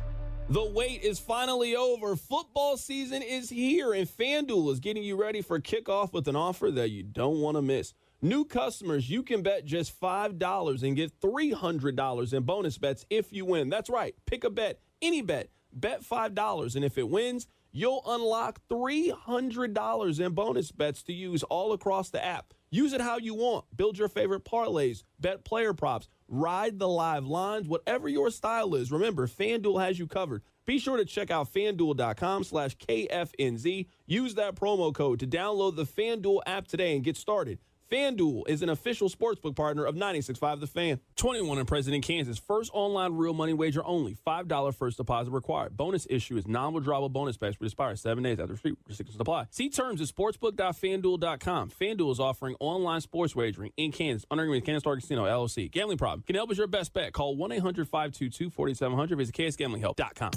When it comes to buying a car, simple wins. Rob Sight Ford has the inventory, the trade values, and the non-commissioned team that puts you first. No pressure, just 4.8 stars on Google for a reason. ROBSIGHT.com. This is the take care of my family goal. This is the enjoy the life I've built goal. This is the set up a foundation goal. This is Busey, where your goals become lasting legacies. Through bespoke plans that maximize your wealth, through partnerships that give you peace of mind. Because building wealth, tending to it, and passing it down secures a brighter future. Busey Bank, building business, growing wealth since 1868. Member FDIC. I'm Mitch Holtis, voice of the Chiefs. Everyone develops cataracts naturally as they get older. When your vision is affected by cataracts, you should see my doctor, Dr. Steven Silverstein at Silverstein Eye Centers. Dr. Silverstein is a world-renowned cataract surgeon who performs life-changing laser-assisted cataract surgery with premium lens implants to correct your vision up close and far away. Trust my eye doctor, Dr. Steven Silverstein, Silverstein Eye Centers, 816-358-3600 to schedule an appointment. This is the story of the one. As a custodial supervisor at a high school, he knows that during cold and flu season, germs spread fast. It's why he partners with Grainger to stay fully stocked on the products and supplies he needs, from tissues to disinfectants to floor scrubbers. All so that he can help students, staff, and teachers stay healthy and focused. Call 1-800-GRAINGER, click Grainger.com, or just stop by. Grainger, for the ones who get it done. This is the story of the one. As a maintenance supervisor at a manufacturing facility, he knows keeping the line up and running is a top priority. That's why he chooses Grainger. Because when a drive belt gets damaged, Grainger makes it easy to find the exact specs for the replacement product he needs. And next day delivery helps ensure he'll have everything in place and running like clockwork. Call 1-800-GRAINGER, click Grainger.com, or just stop by. Grainger, for the ones who get it done. Let me tell you about this new pretzel cheddar club. Hey, I'm Carlos. And I'm Ebony. And a little thing we love about the Chick-fil-A Pretzel Cheddar Club is the tangy Dijon with the pretzel bun. It takes it to a whole nother level. It goes perfectly with the chicken and the cheddar cheese and the bacon. Man, you know how much you love bacon. And I love the different varieties. Grilled, spicy, original. It gets you nice and excited for fall. Order the Pretzel Cheddar Club with Cherry Berry and Sprite for a limited time on the Chick-fil-A app. Real guests paid for their testimonials. David is a real Prevagen user, and this is his story. Nice to meet you. My name is David. I've been a pharmacist for 44 years, and I'm from Flowery Branch, Georgia. When I first started taking Prevagen, I noticed stuff just seemed to come together and fit like a jigsaw puzzle. When I have customers come in, I recommend Prevagen. Number one, because it's safe and effective, does not require a prescription. And I've been taking it quite a while myself, and I know it works. I wouldn't recommend something like Prevagen if I didn't think it was worth it, because it works so good for me. And I love it when the customers come back in and tell me, David, that really works so good. Makes my day. Prevagen, at stores everywhere without a prescription. This product is not intended to diagnose, treat, cure, or prevent any disease. Testimonialist was compensated for their time. Here's traffic, brought to you by DM Injury Law. Have you or a loved one been in a car wreck? Contact DM Injury Law today and get the money you deserve. Car wreck? Remember, Mike's got this. Okay, a problem in Shawnee, and it's a stall, 35 northbound on the ramp to 67th in the right lane, and 435 eastbound at Lackman. That's a stall off to the left shoulder, some onlooker delay there. I'm Val, KFNZ Traffic. Hey, it's Trent McDuffie from the Kansas City Chiefs. Welcome back to The Drive with C-Dot on your home for Chiefs football. 96.5 The Fan. Text line refuses to see my contribution, and that's okay. I'm just going to be here. I'm just going to show up every day. I'm just going to do my work, and I'm just going to go home. I know I won't get credit for a couple of weeks ago, I suggested that a major problem with their run game was them not running the ball under center. And I suggested that that's what they should do. You can go back, you can check it. I gave a 4-prong approach on how to change the offense. The Chiefs started doing it, and look, they turned things around. I mean, you guys hear my voice on that franchise show all the time. You know they listen to the show. We inspired them. But it's okay. No one wants to give me the credit for it. It's all right. I'll manage, Rob. I'll manage. Rob, you went to Long John Silver last night for dinner. How was it? I did not go to Long. No one has ever been to Long John Silver's. Okay, if people say that's what you said. I wasn't sure. If people tell you they're going to Long John Silver's, what they're actually telling you is there's some sort of elaborate drug trade happening, because no one has been like, fried fish from Long John's that now has chicken on the logo. No one's ever wanted that. Okay, I apologize. I wasn't sure. I thought you told me earlier today that you went to Long John Silver's. So I apologize. I'm sorry. I want to play this for you. This was Ian Rappaport of NFL Network. Tennessee, you guys know, the Titans, not the Volunteers. Tennessee, they fired their head coach. They are looking for someone to replace him. Listen to one of the names. As far as the Titans, they now have to find a new head coach. A couple names to watch, Colleen. I would say Matt Nagy, who worked with Mike Bergonzi in Kansas City, certainly would be a name to watch. The decorated Chiefs offensive coordinator, and then Arthur Smith, the former Falcons head coach, also a former OC in Tennessee. You guys hear that? Matt Nagy being considered for NFL head coaching jobs. Tennessee's got themselves a young quarterback.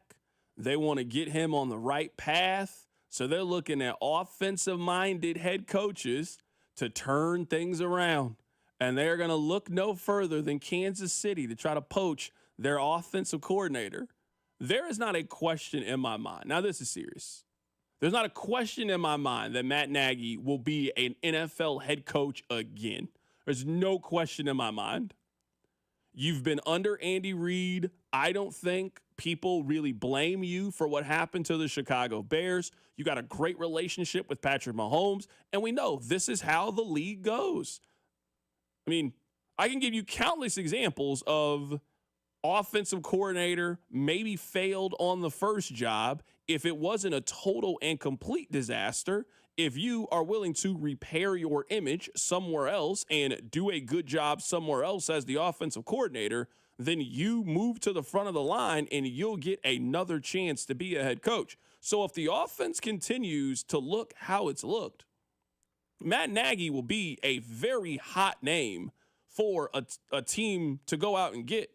With him being a former quarterback, with Andy Reid having so much success and his descendants, his former coordinators and offensive coordinators and defensive coordinators, so many of his former coaches going off and having so much success, you get a piece of Kansas City's offense. Matt Nagy has been very instrumental in the development of Patrick Mahomes throughout the years. Matt Nagy's just, his name is going to continue to pop up. Now, I don't think a lot of people in Kansas City are going to be heartbroken about it, but I'm telling you that is a name, that is not the only job that his name is going to come up. If the job in Miami comes open, he will have a chance to be the Miami head coach. If the Giants job comes available, you will have an opportunity to go coach Jackson Dart. They are going to want to put a younger head coach who has some quarterback experience, and they're going to want to pair him with a young quarterback. Matt Nagy is going to be one of the 5 to 7 hottest candidates available by the time the season ends, especially if the Chiefs offense continues the way that it has over the last couple of weeks. And I don't know why you think it wouldn't. Their offensive line, you would presume, is only going to get better. You get Rashee Rice back. You got the best quarterback in the National Football League, and you got a really good training wheel, so to speak, when it comes to Andy Reid. I think we're talking about one of the 10 best offenses in the league. That offensive coordinator usually gets interviewed for a lot of jobs. Matt Nagy is going to be interviewed for a lot of jobs this offseason. He is going to be a very first off, before we get into Matt Nagy, did Ian Rappaport say the other name is Arthur Smith? I'm sorry, Matt Nagy. I'm sorry that you're getting dragged here with this comment about Arthur Smith. There is no world where Arthur Smith deserves another job. He forgot Kyle Pitts existed for a whole career in Atlanta. He just y'all got to give up on Kyle Pitts. Let it go. That's what it got. You got to give up on Kyle Pitts. Y'all been trying to make the Kyle Pitts thing work for the last 4 years because he was really good in college. He ain't that good. Stop. Kyle Pitts had a good pro career, and then his head coach forgot that he was on the team. Sorry, that just Ian Rappaport saying that, hey, Kyle Pitts has never had 700 yards receiving in an NFL season. We got to stop this with Kyle Pitts. We wouldn't do this if Kyle Pitts was drafted in the 3rd round. We would not be doing this, but I get it. He was the highest a tight end has ever been drafted, so we just assume that he's supposed to be good. Maybe he ain't good. It's like we know that busts happen in the NFL, but no one wants to admit maybe that's what Kyle Pitts is. Maybe he's just a bust. He certainly is with the Falcons. Maybe he can go somewhere else and kind of turn things around. You know what best case scenario for him is? David Njoku. That's the best case scenario for Kyle Pitts. The Arthur Smith thing blew my mind. But yes, Matt Nagy is going to get a job, and it's going to happen this offseason. He has rehabilitated his image from fair or foul. He was to call him a failed coach in the NFL, but he was a failed head coach. He has now returned to Kansas City, the cleansing waters of Andy Reid. He has potentially the MVP at quarterback this season.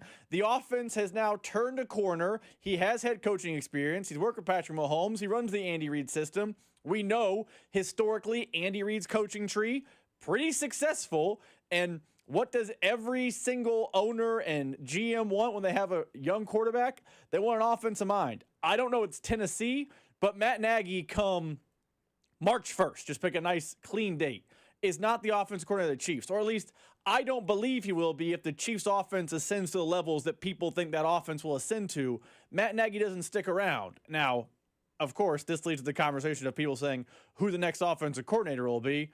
It's probably whoever the quarterback coach is right now. It's a natural bump up. Yeah, no, for sure. Someone on the text line says, C-Dot, Kyle Pitts would be an all-pro if he was on the Chiefs. I mean, maybe. I guess I would just say, there's other good tight ends in the league that don't play with Patrick Mahomes. I'm looking at Tyler Warren. He doesn't play with Patrick Mahomes. He's better than Kyle Pitts. Trey McBride, he plays with Kyler Murray. He seems to be very good at his position. No. The answer is Darren Waller right now is balling for Miami. He doesn't have Patrick Mahomes as his quarterback. I'm sorry, the Kyle Pitts thing, he just ain't good. He's not that good. I know you guys desperately want him to be good. He's not. We got too much evidence that suggests that he is not that good. Coming up at the top of the hour, we're going to be joined by Joshua Briscoe. He is the pre- and post-game host for the Chiefs Radio Network. A lot of Chiefs news coming out. Matt Nagy's name is being thrown out as a potential head coach for the Tennessee Titans. Patrick Mahomes is number one in MVP odds right now on FanDuel. And the Chiefs right now look like they could possibly be the best team in the league. Keep it right here. It's The Drive. The Drive with Carrington Harrison on your home for Kansas City sports.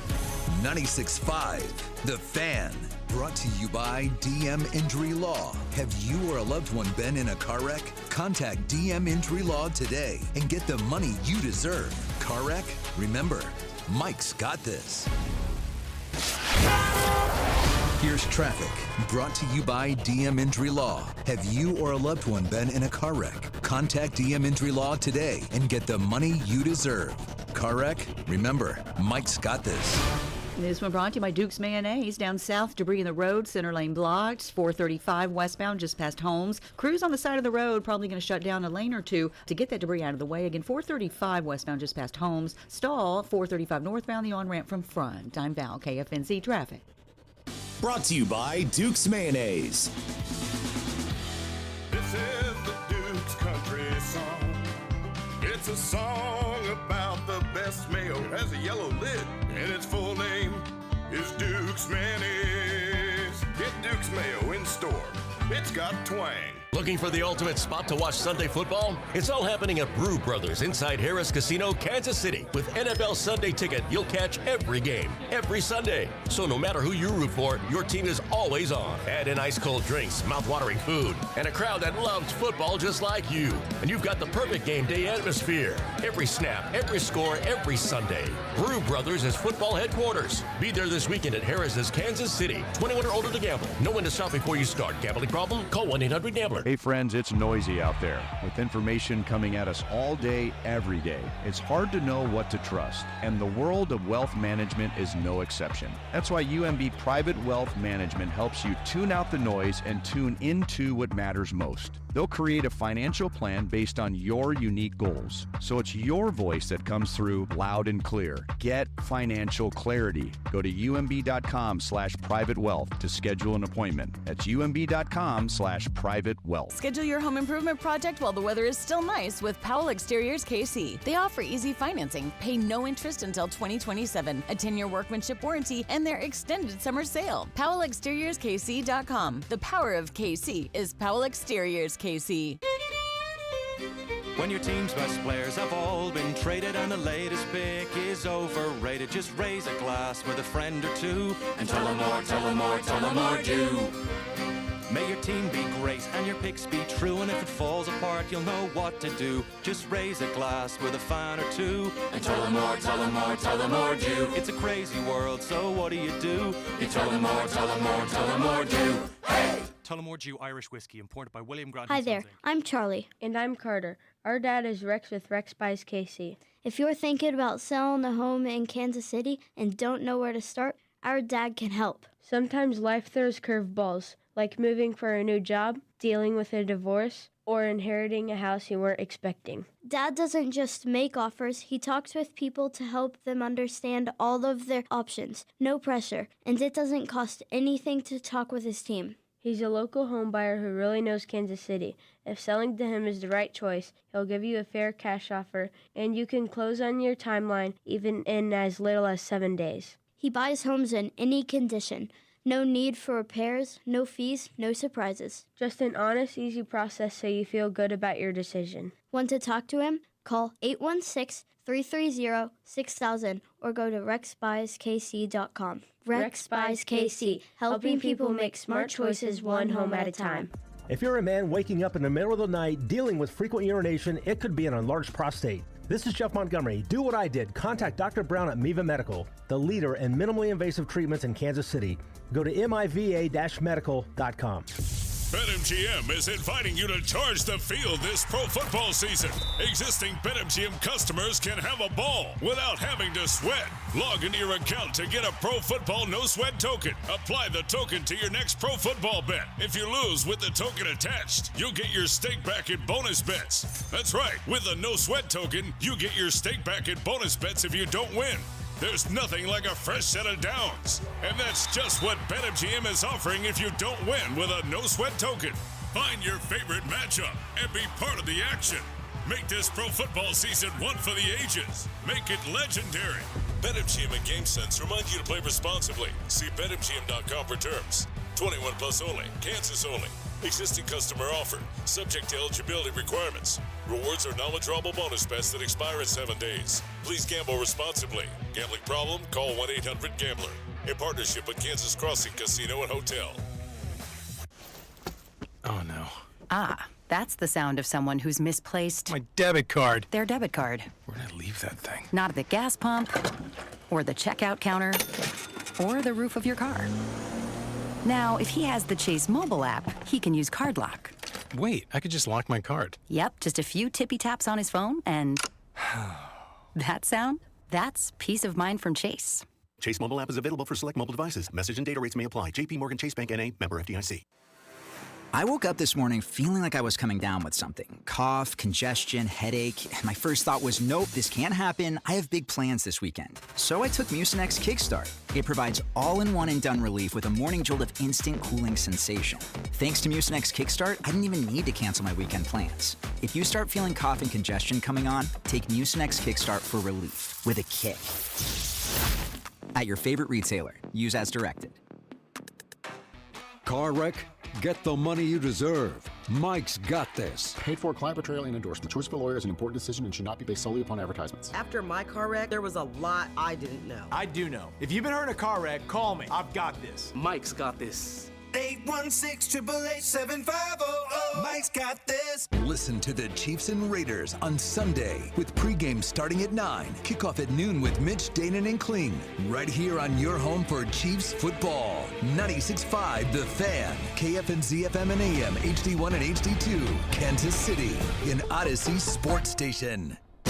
Welcome back to The Drive on your home for Chiefs football. 96.5 The Fan. Tune in on game day to hear him 3 hours before kickoff and immediately following the final whistle. Here's the new pregame and postgame host for the Chiefs Radio Network. Kansas City wins the game! Joshua Briscoe. Let's head to the phone lines right now to be joined by Briscoe. Briscoe, when was the last time that you ate at Long John Silver's? Oh, man, decade, 2 decades maybe. I think with my grandparents in Wichita, I'm guessing that specific Long John Silver's is no longer standing. So I'm gonna say maybe 20 years. Tomorrow, if I gave you a $1,000 gift card and I gave you a gift card to Boston Market or Long John Silver's, which one would you take?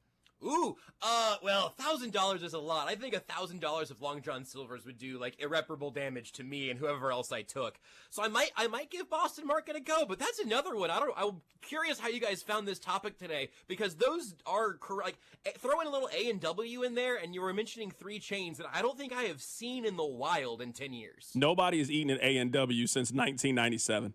No, I drank an A&W yesterday. They still make a good sugar-free root beer. That's great. They're not serving food. Not in our region. No way. Briscoe, if you had a power ranking, maybe you have one and I just missed it, so I apologize if I missed it. What team would you have at number 1 right now on your power ranking? And is it not crazy to think that the Chiefs could be number 1 on your power rankings, and if the playoffs started today, the Chiefs would not make the playoffs? It's not crazy to put the Chiefs there. I guess in like a king of the hill kind of sense, they probably should, Because I think I would have said the Lions, and a few weeks ago I would have said the Eagles, and at this point, no, I don't mind putting the Chiefs there. If you want to talk me into like the Colts or whatever, I really respect what they've done, but I'm not putting Daniel Jones' team above Patrick Mahomes' team when they've looked good altogether. Let me run this by you, because no, I don't have a power ranking, but I have a new theory of the 2025 NFL season that's making it a little bit easier for me. Here's the theory. Everybody's the Chargers now.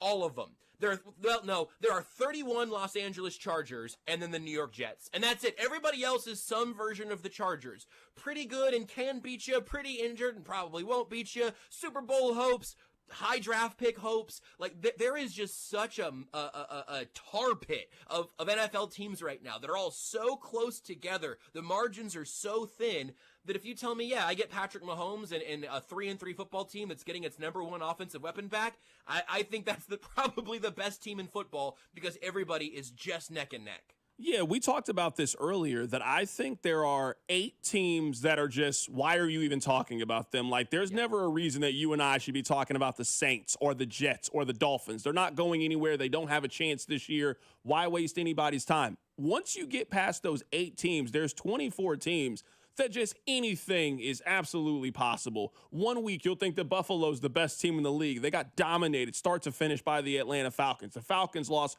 30-0 to the Carolina Panthers a couple of weeks ago. Like, you're completely right. Like, once you get away from the dregs of the league, they either got bad quarterbacks, they got a young quarterback, they're about to fire their head coach, they just fired their head coach. Like, once you get away from those teams, your guess is just as good as anybody's when it comes to who's good and who's not in this league. It's so funny, because I really think if we wanted to really nail this down, we could get that dregs number down even further. Now, like, the Dolphins' only win is against the Jets. They belong in that group. But, like, the Saints are insane because of what the Giants did. The Giants lost to the Chiefs, beat the Chargers, lost to the Saints, beat the Eagles. That's just a thing that happened in a 4-week stretch of football this year for a below-average Giants team. Like, that's just the place that kind of everybody's in now, which is, again, I think why this reflects well for the Chiefs, not just because the Bills have dropped a couple of games and the lead in the AFC West is already almost gone for the Chargers and Broncos, even though the Chargers obviously have all those head-to-head wins they got to start the season. If you tell me that a team just not dying of self-inflicted wounds, which is what the Chiefs did against the Jags, obviously, a team that doesn't have those problems and is able to play some, like, relatively consistent, like, high function football that's just not total chaos, that's probably the best team in the league. That's probably a team that should be favored every week. The Chiefs will not end this season with 3 regular season losses. I'd be stunned. Everybody's going to have another messy game somewhere down the schedule, but I wouldn't be buying anyone's stock more than I'd be buying the Chiefs right now, which feels so crazy considering how the season started, but also so fitting considering who their quarterback is. Let me ask you this. Are you buying stock in the Chiefs right now because of their offense or because of their defense? I think I'm buying it because of the offense. I think what we saw from the defense against the Lions, and to a pretty decent extent against the Ravens as well, is I think you see with the defense that there are 2 ways they can help you win games. You can have some Chris Jones takeover plays, and you can have Spags plays, or even Spags days, where he's able to make them more than the sum of their parts. I think that's good enough if the offense is great. And I think we are on the verge of seeing a recreation of a truly great Chiefs offense. Right now, we're talking to Joshua Briscoe, who is the pre- and post-game host for the Chiefs Radio Network, getting his thoughts right now on the Chiefs as they sit at 3-3. Let's talk about the offensive line. I guess a 2-part question here. I guess let's start with Joshua Simmons. I think you always have to give it a large measure of respect because it is a personal issue. I don't know what it is. It could be health related. It could be family related. I don't know. When you say personal issue, I think everybody has to bounce back. But can we at least acknowledge that this feels a little bit different than like a normal family situation? At least how they're talking about it and how the conversation around it is. Like, why was Andy so short about it? Nate Taylor is using words like mysterious. That's not usually how we describe a personal matter. No, you're right. And just for like absolute clarity, I don't know a lick more than, as far as I can tell, anybody else does. So I'm in a similar spot here. But I do think you can look at how they've responded so far and go like, well, this is this is a little strange. Like, there is an air around this, again, like Nate talking about, like, it being mysterious or whatever. On the other hand, we just saw an example with Chris Jones coming back from his aunt's funeral. We just saw an example of it seemed like he and the team were communicating. They figured it out. He got back just in time for the game. It was a very weird and kind of, like, chaotic situation, and obviously an incredibly tough day for him. But, like, it seemed like they were all kind of on the same page. You have that James Palmer tweet from Sunday that made it sound like some people in the Chiefs organization didn't know what was going on there. So no, that is strange to me. You haven't asked me about Jalen Moore yet, so I'm not going to go to that total tangent, but I want to put a spotlight on what he did for a number of reasons. But yeah, no, it is a little bit strange, especially when we just saw everybody seem to handle the Chris Jones thing pretty well. Again, with not knowing what's going on, frankly, I don't know. I'm not even in a place where I necessarily want to say that what the personal matter is even matters to me. What I do think, though, matters is you want to make sure that the player and the team are in communication about all this, where nobody's being left in the dark. I think pretty much everybody can respect, like, hey, sometimes there's stuff you've got to handle, whatever the family business may be. Again, not a clue from my side, but the idea of, like, having to go handle some family business, that's not inherently weird. The air of mystery, or sort of the idea that the Chiefs are handling it a little bit differently, I do think is noteworthy. Yeah, and to me, I think that's the only reason why it's a story, and I use that very loosely. It is how it was reported. You and I both know that when a report comes from a Rappaport or a Mike Garafolo or Tom Pelissero, like, that is coming from an agent or that is coming from the team. And then when you see that report that says that everybody on the front office wasn't aware or on the same page, it lets you just know that this is a deeper story than just, hey, you had a family emergency, you notify the team and you're off going to handle that until you come back. That's the interesting part about this, because that's not what happened with Chris Jones. Chris Jones was put on the list. We then found out pretty quickly why he was on the list, and we kind of had all the information up front. We have none of the information right now with Joshua Simmons. Right, and again, the question just is, what do the Chiefs know? Because Josh Simmons doesn't owe that to everybody else. The Chiefs don't even necessarily owe that to everybody, but they need to be unified there. Again, obviously, they were with Chris Jones, and that's been a very different vibe on the Simmons case. Right now, we're going through some of the top storylines when it comes to the Kansas City Chiefs. I don't think that people are really giving enough credit and respect to what Jalen Moore just did. He had a kid in the morning. He then leaves his family. We talk about personal issues. I think it would have been very easy. You haven't been playing. You haven't been getting reps with the one. For you just to be inactive because you're spending time with your family, no one would have faulted you for that decision, for the birth of your child. You then left there, went to go play again. You haven't been practicing, haven't been getting those reps. I imagine you're frustrated. You signed with the team in free agency thinking that you were going to start. You haven't gotten an opportunity to start at either left or right tackle. And for you to perform and play at that level the way that he did on Sunday Night Football, Jalen Moore deserves a lot of credit for just quite simply being a pro. I 100% agree, and I'm going to say some of the same stuff here, but I'm just going to restate it because I think it's worth doing. He signs with the Chiefs as, like, their big initial splash free agent, and the idea, you know what, you can't promise this, you can't put this in Sharpie, but the idea has to be, hey, Jalen, you've been behind Trent Williams, you've played in a pinch, and you've played very well, now we're going to sign you here, and Jalen Moore has to believe at that point, at bare minimum, he's going to have a chance to win the job to protect Patrick Mahomes' blind side this year and next year on this 2-year deal that he's on. How that goes is also going to impact his next contract, because it is a short-term deal. Now, look, I think we all expect him to start at right tackle next year because the Juwan Taylor deal becomes something the Chiefs can move out of, even though Taylor's had a couple nice games in a row now. If you're Jalen Moore, you're coming and thinking, okay, this is going to be a showcase for me on the most high-profile offense in football, the most high-profile team in football, and I'm going to get this done. I'm going to look really good protecting Patrick Mahomes. He's going to make me look good, and we're going to just gel for a year, and then maybe the Chiefs extend me, and I'm just this guy for the next 10 years. Maybe somebody else pays me in a couple of years, but I'm finally getting my chance to be the guy. Well, Jalen Moore signs, and then Josh Simmons is there at the end of the first round, and they take Josh Simmons. And I have to imagine, I don't know, he hasn't said any of this, but I have to imagine Jalen Moore was probably pretty bummed to see that note card get turned in there at the end of the first. So he goes, well, okay, Josh Simmons is coming off of a serious knee injury. He's probably not going to be ready, so at least I'm going to have a chance to take the job early in camp. I'm going to have a chance to be the guy, the incumbent for a little while. Well, Josh Simmons is ready to go pretty much immediately. Okay, well, at least it's a rookie coming off an injury. We're going to compete.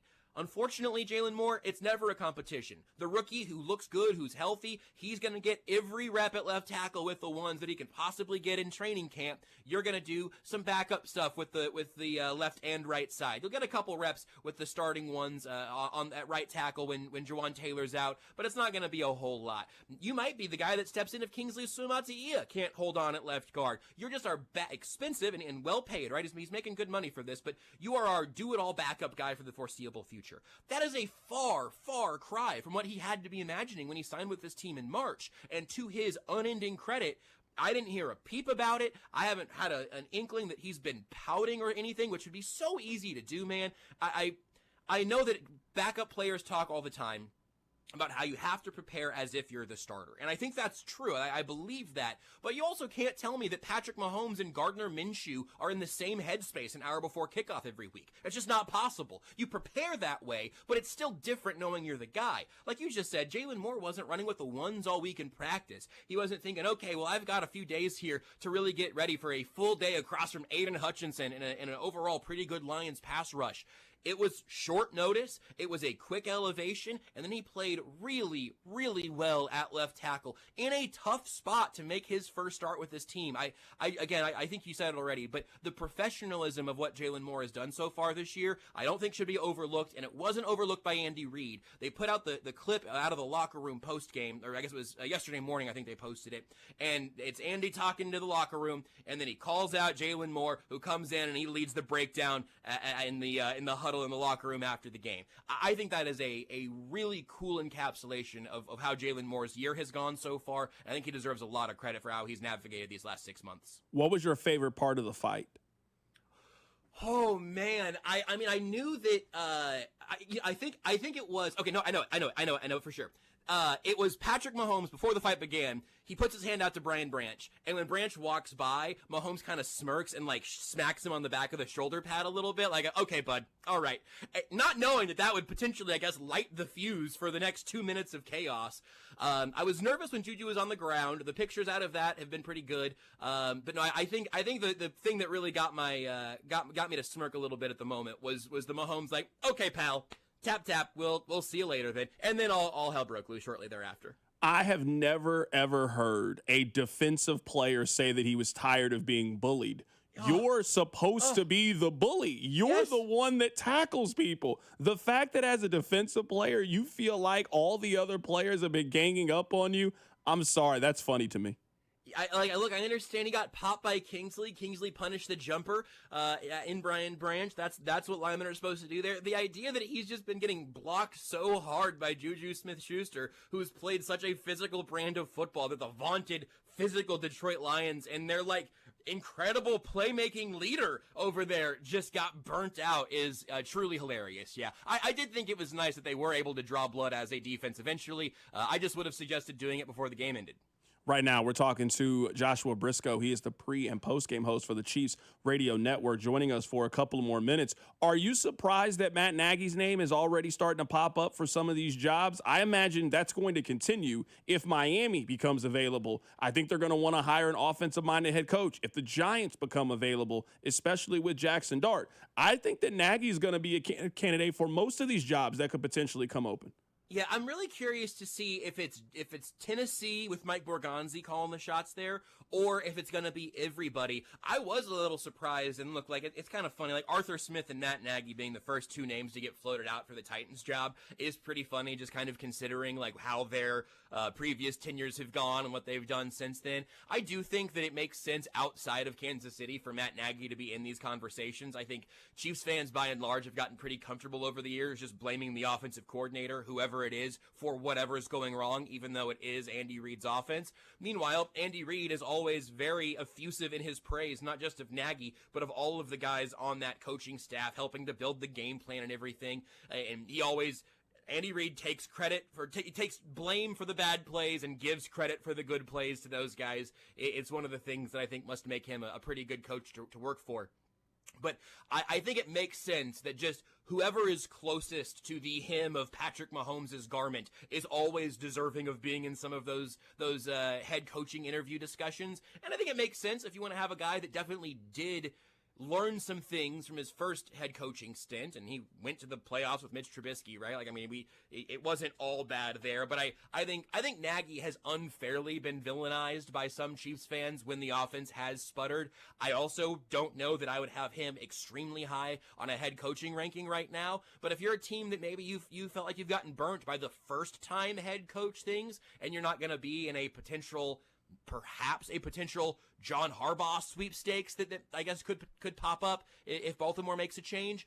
I understand how you at least do bring a Matt Nagy type in for the interview. I think Tennessee makes the most sense as a serious destination, though. And then obviously that's a huge prize for Matt Nagy if he does have a chance to be a head coach again and he gets to coach Cam Ward doing it.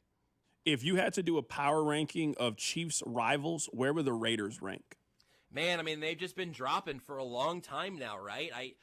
Pre-Mahomes era, like in my childhood, of course, they're 1 or 2 with the Broncos, and then you mix like the Colts in for some of the high-profile games they had, I think. But now the Bills are certainly above them. The Broncos, I think, have to be above them. The Chargers don't feel quite as much of a rival, even though they've been a better team for most of these few years. You might have an argument for Eagles in there, even at this point.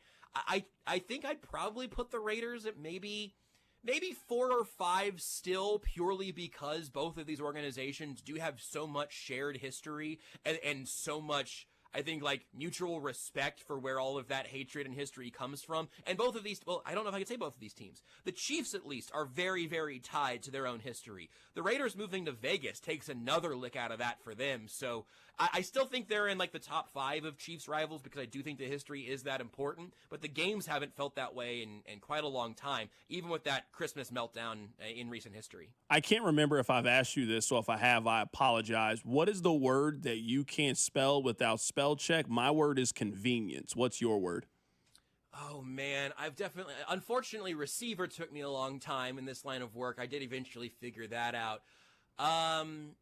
I feel like I've got one really obvious one that I can't think of right now because I just like the battle that not only do you need spell check for, but sometimes you need to take a couple of passes at it. You get too many vowels in there and I might struggle. I'm thinking I figured out refrigerator. I've figured out receiver. I figured out February. I've gotten most of those problematic losses from my childhood, repping plenty of spelling bee type reps, but I don't know. I feel like I should have a better answer. You can ask me again next week, and I'll keep an eye on it this week and figure out when I have one of those moments when not only, again, can I not spell the word, I can't get close enough to the word for my phone to fix it for me. But some of those are out there for sure. Who is your favorite fictional football player? Okay. So I'm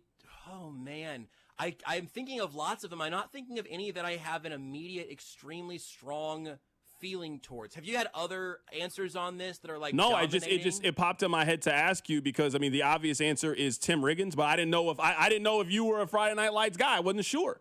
No, I never was a Friday Night Lights guy, and I've only ever heard good things, and I respect it entirely. I can think of lots of bad football being played in movies. But I would really hate to leave you on like 2 non-answers. I feel bad about how this is going from a radio perspective. I don't know that I've got it. I'm sure I do. I'm sure there's a fictional football player that I think of often. How about Chargin' Chuck from the Mario games? No, it's not a movie. Okay, all right. Bye, Joshua Briscoe. That's Joshua Briscoe on the show. Just what's happening here? You know who? I'm going to throw another name out there. I'm going to throw Alvin Mack from the program. I'm going to throw a little Alvin Mack on the defensive side of the ball. Just a relentless pass rusher. I'm going with relentless.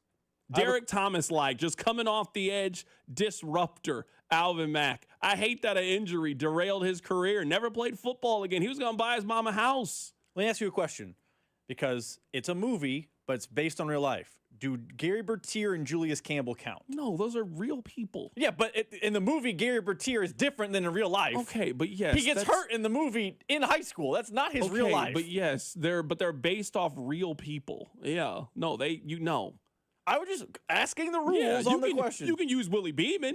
You can use Jonathan Mox. You can use Lance Harbor. No, you can't use Mike Winchell from No, that's a real human being. I was just asking the rules. Booby Miles, that's a real person. Like, can you smash? Yeah, Smash is a fake person. Now, he's based on a Booby. real person. He's based on Booby Miles. If you want to do Smash Williams, you can go Smash Williams. I mean, the obvious answer is Tim Riggins. Some people are saying it's Bobby Boucher. I think there's a lot of great fictional football players. Shane Falco. You don't like that movie. I don't get why you don't like that movie. I don't know how you can hate on Alex Smith and then your favorite player be William Falco. They're the same human being.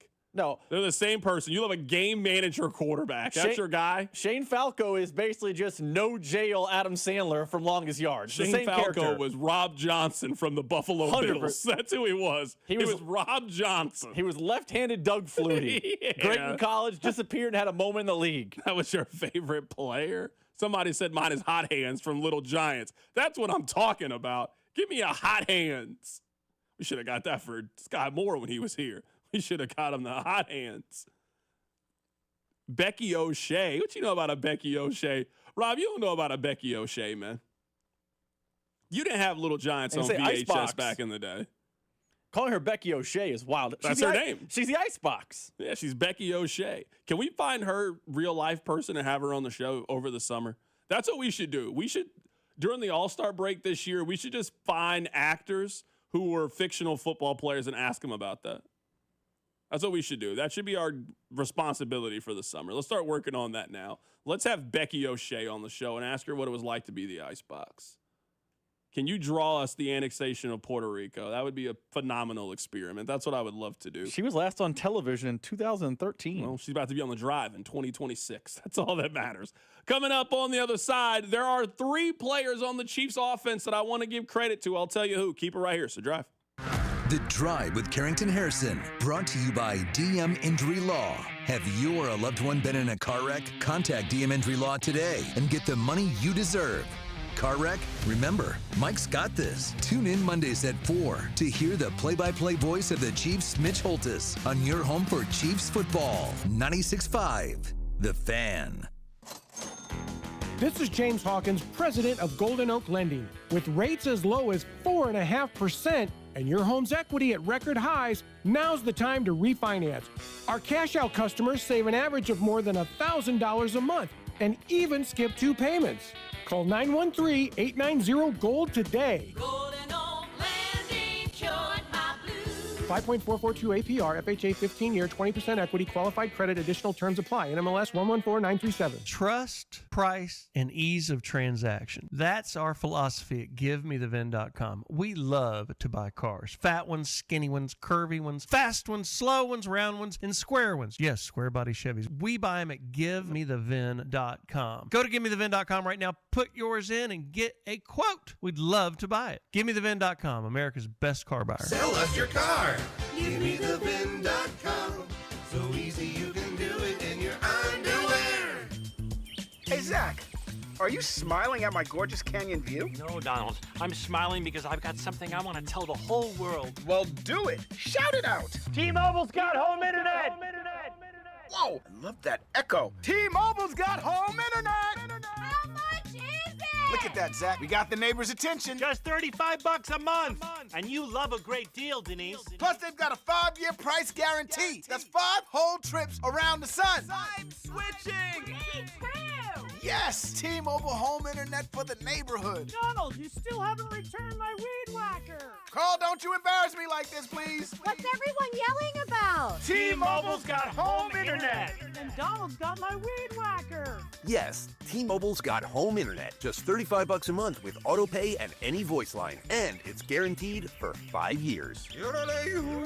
Beautiful yodeling, Carl. Taxes and fees apply. See T-Mobile.com/ISP for details and exclusions. I'm Piera Palazzolo, VP of Digital Marketing for the American Management Association, a company focused on the management training skills needed to enhance the careers of business professionals. We did our research when it came to the best companies for website development and chose AmericanEagle.com. And we couldn't be happier. AmericanEagle.com worked closely with us to understand the front and back end requirements needed to launch an e-commerce website that could handle the complexities of running thousands of seminars nationwide. Our robust new website and improved SEO saw immediate increases in site traffic and web revenue. If you're in need of managerial effectiveness and success, visit our website at amanet.org. If you're in need of a website that provides an unparalleled consumer experience, I highly recommend AmericanEagle.com. Transform your business today. Dial 877-WebNow1 for a free digital consultation with AmericanEagle.com. Actual price will depend on product and subscription plan. Featured products are compounded drug products, which the FDA does not approve or verify for safety, effectiveness, or quality. Prescription products require an online consultation with a healthcare provider who will determine if appropriate. See website for details, restrictions, and important safety information. Want a boost in and out of the bedroom? Hims has you covered. Introducing a new 2-in-1 approach to level up your game. Tadalafil for better bedroom performance and zinc for testosterone support. Put it all together and you've got what you need to turn things all the way up. Getting started is simple. Just go to hims.com/joy to start your free online visit. Through Hims, you can access ED treatments including pills, chews, and more. 100% online. No office visits, no pharmacy lines. Just fill out a simple intake form and a licensed medical provider will determine if treatment's right for you. If prescribed, it ships free and discreetly to your door. Find affordable treatment options at up to 95% less than brand names at hims.com/joy. That's hims.com/joy, HIMS.com/JOY. At Napa, we've spent the last 100 years building our business into an engine that powers yours. Whether you're big or small, national or local, Napa has the automotive solutions your business needs to stay moving. And it's all driven by a nationwide network of quality parts and exceptional service on one mission: to keep your business moving full speed ahead. That's why we are the pros that know. Life insurance. Why are you putting it off? Can't afford it? Too much hassle? Think you don't need it? There's lots of excuses for putting off life insurance. But if you weren't there, who would pay the mortgage and other bills? With Ethos, you could be covered in 10 minutes and boom, family protected. Ethos, fast and easy online term life insurance. Up to $2 million in coverage with no medical exam. Some policies as low as $1 a day. Answer a few health questions and get your free quote at ethos.com/play. That's ethos.com/play. Here's traffic, brought to you by DM Injury Law. Have you or a loved one been in a car wreck? Contact DM Injury Law today and get the money you deserve. Car wreck? Remember, Mike's got this. Brought to you by Duke's Mayonnaise. Still working the crash on the curve there near Lee Summit. 470 southbound just past Strother. Left lane is blocked. Shawnee, that's a stall, but big backups. 35 southbound at 18th, right lane blocked. I'm Val, KFNZ Traffic. You're listening to 96.5 The Fan from the DM Injury Law Studios. Mike's got this. Hey, it's Juju Smith-Schuster from the Kansas City Chiefs. Welcome back to The Drive with C-Dot on your home for Chiefs football. 96.5 The Fan.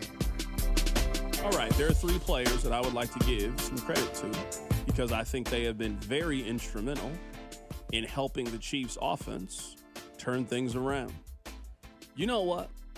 I'm actually going to expand it and give credit to a 4th individual as sort of an honorable mention. Now that I'm thinking about it, Kingsley Suamataia deserves a lot of credit. The Chiefs told us that they felt he was better suited at guard than at tackle. Now, they didn't really have a choice. They tried him at tackle. They realized very quickly it was not going to work.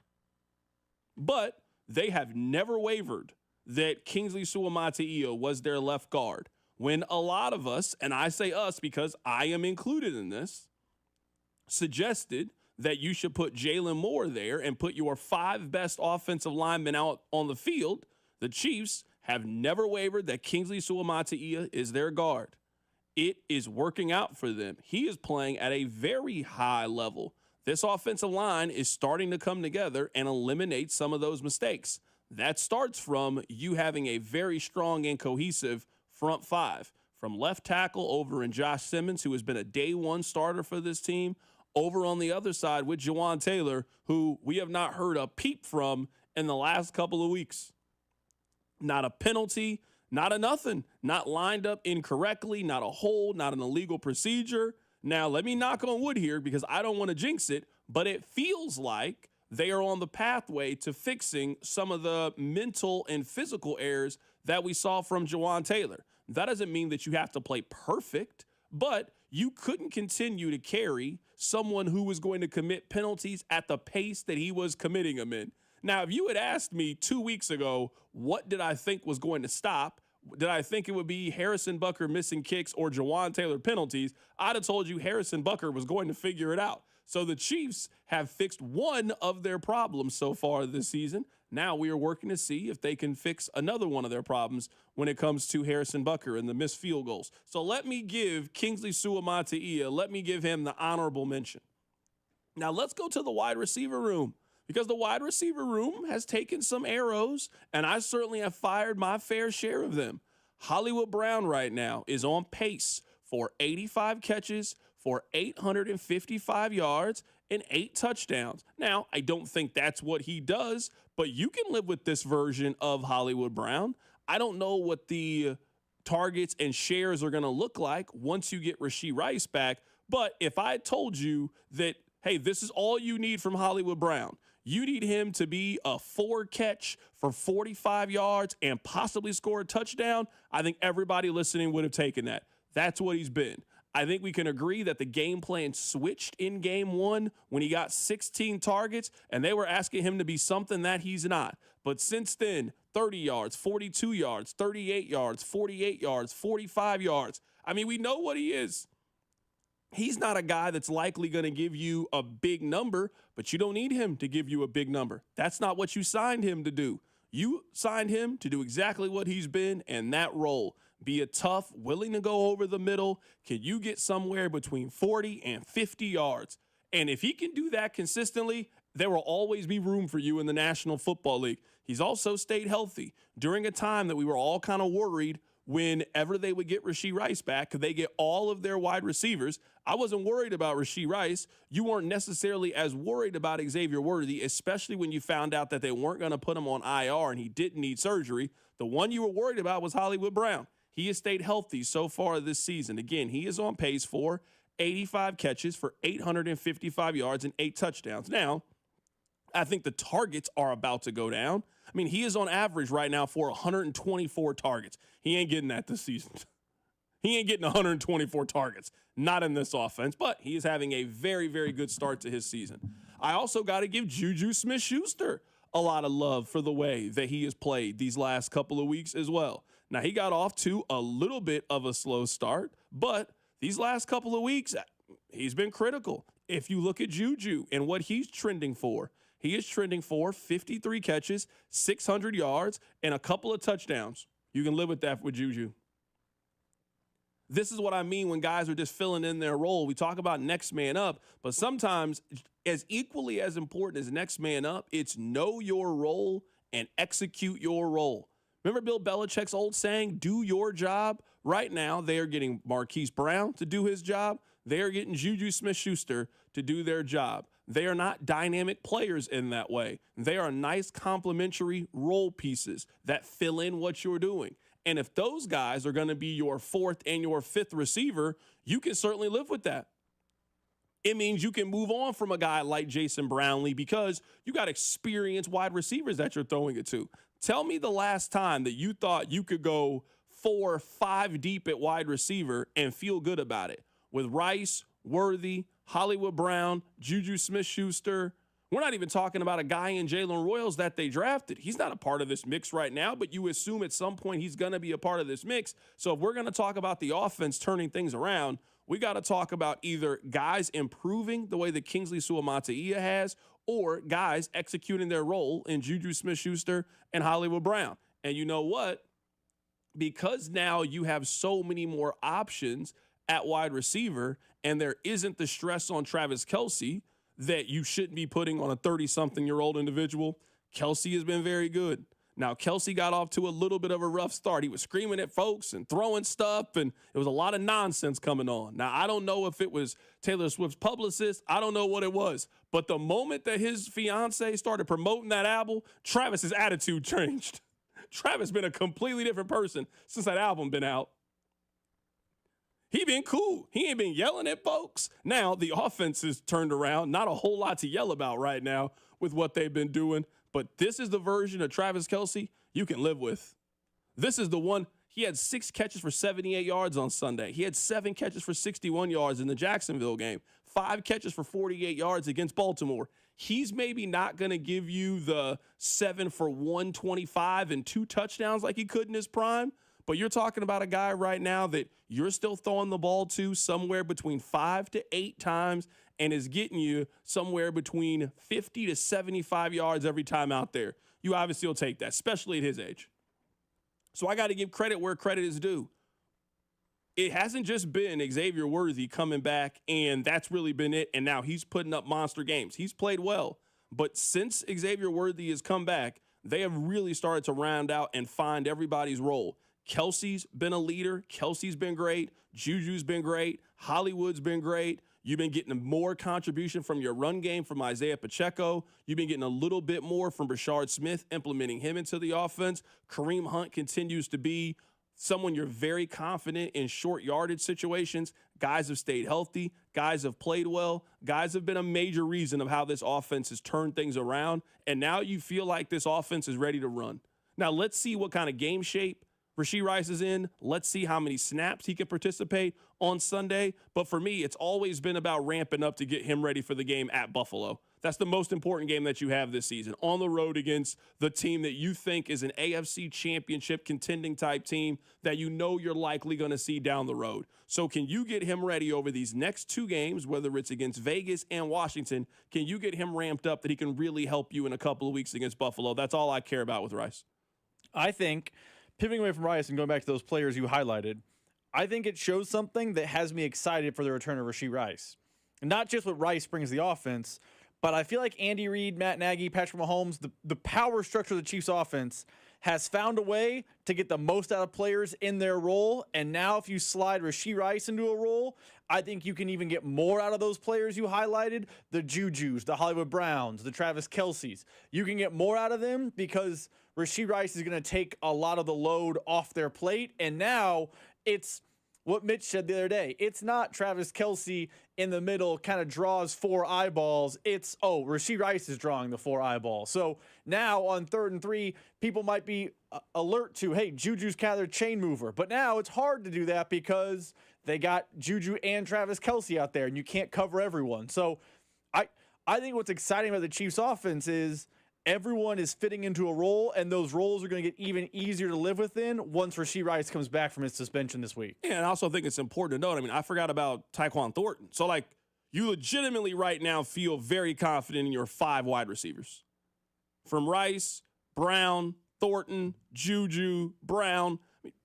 That's not the best wide receiver room in the league. It's a more than capable room, and it's a room that I think clearly showed you. As long as you have Rice or Worthy there to be the player that takes a lot of the attention away, there's enough there in surrounding pieces to make it work. The offense didn't work when you removed Rice and Worthy from the team, and I thought those guys really struggled without having that explosive, dynamic playmaker. But when you've added that guy in, you see the attention that he can take and the pop that he can give you in the run game and with some of the underneath stuff, and then you get everybody filling their role, you can have a very dangerous offense, which is what the Chiefs currently have. They have a very, very dangerous offense. Coming up on the other side, we'll talk about the parity right now that exists in the AFC and in the National Football League. Keep it right here. It's The Drive. The Drive with Carrington Harrison on your new home for Chiefs football.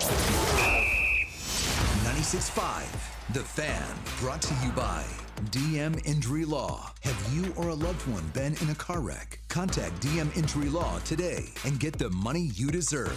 Car wreck? Remember, Mike's got this. Hey, folks, it's Carrington Harrison from The Drive here. Many men remember their first time. Not that first time. I'm talking about the first time that erectile dysfunction ruined that special moment. And if you're over 50, then the chances are then you've experienced this before. That first time can be frustrating. It can be a little bit embarrassing. But here's the good news. At Heartland Men's Health, that first time can also be the last time.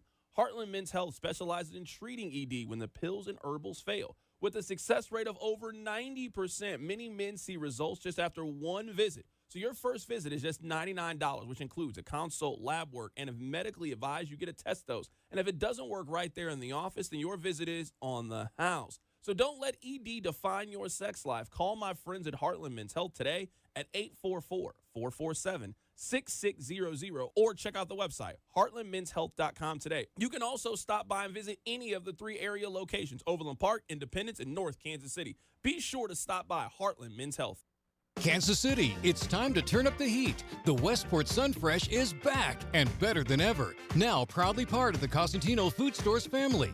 We're celebrating with a re-grand opening you won't want to miss. That means 3 full weeks of hot savings on the freshest produce, premium meats, and all your grocery favorites. Come experience the new and improved Westport Sunfresh, your neighborhood store, now with even more local love. Located in the heart of Westport, only at Cosentino's Westport Sunfresh. Hi, this is Toby Tobin along with Jason Goodenkoff from Lewisburg Ford in Lewisburg, Kansas. Hi, Jason. Hello, Toby. Let's talk about the buying experience at Lewisburg Ford. It's the best anywhere. Just ask all our customers, Toby. It is hands down the best experience you can have buying a new car. We have the no-hassle Toby Tobin price that we've had for over 45 years now. Nobody else can say that. We've been saving Kansas City thousands and thousands of dollars for a lot of years. I have been buying Ford cars and trucks from Lewisburg Ford for over 30 years, and I know personally this is the best place to buy a Ford car or truck.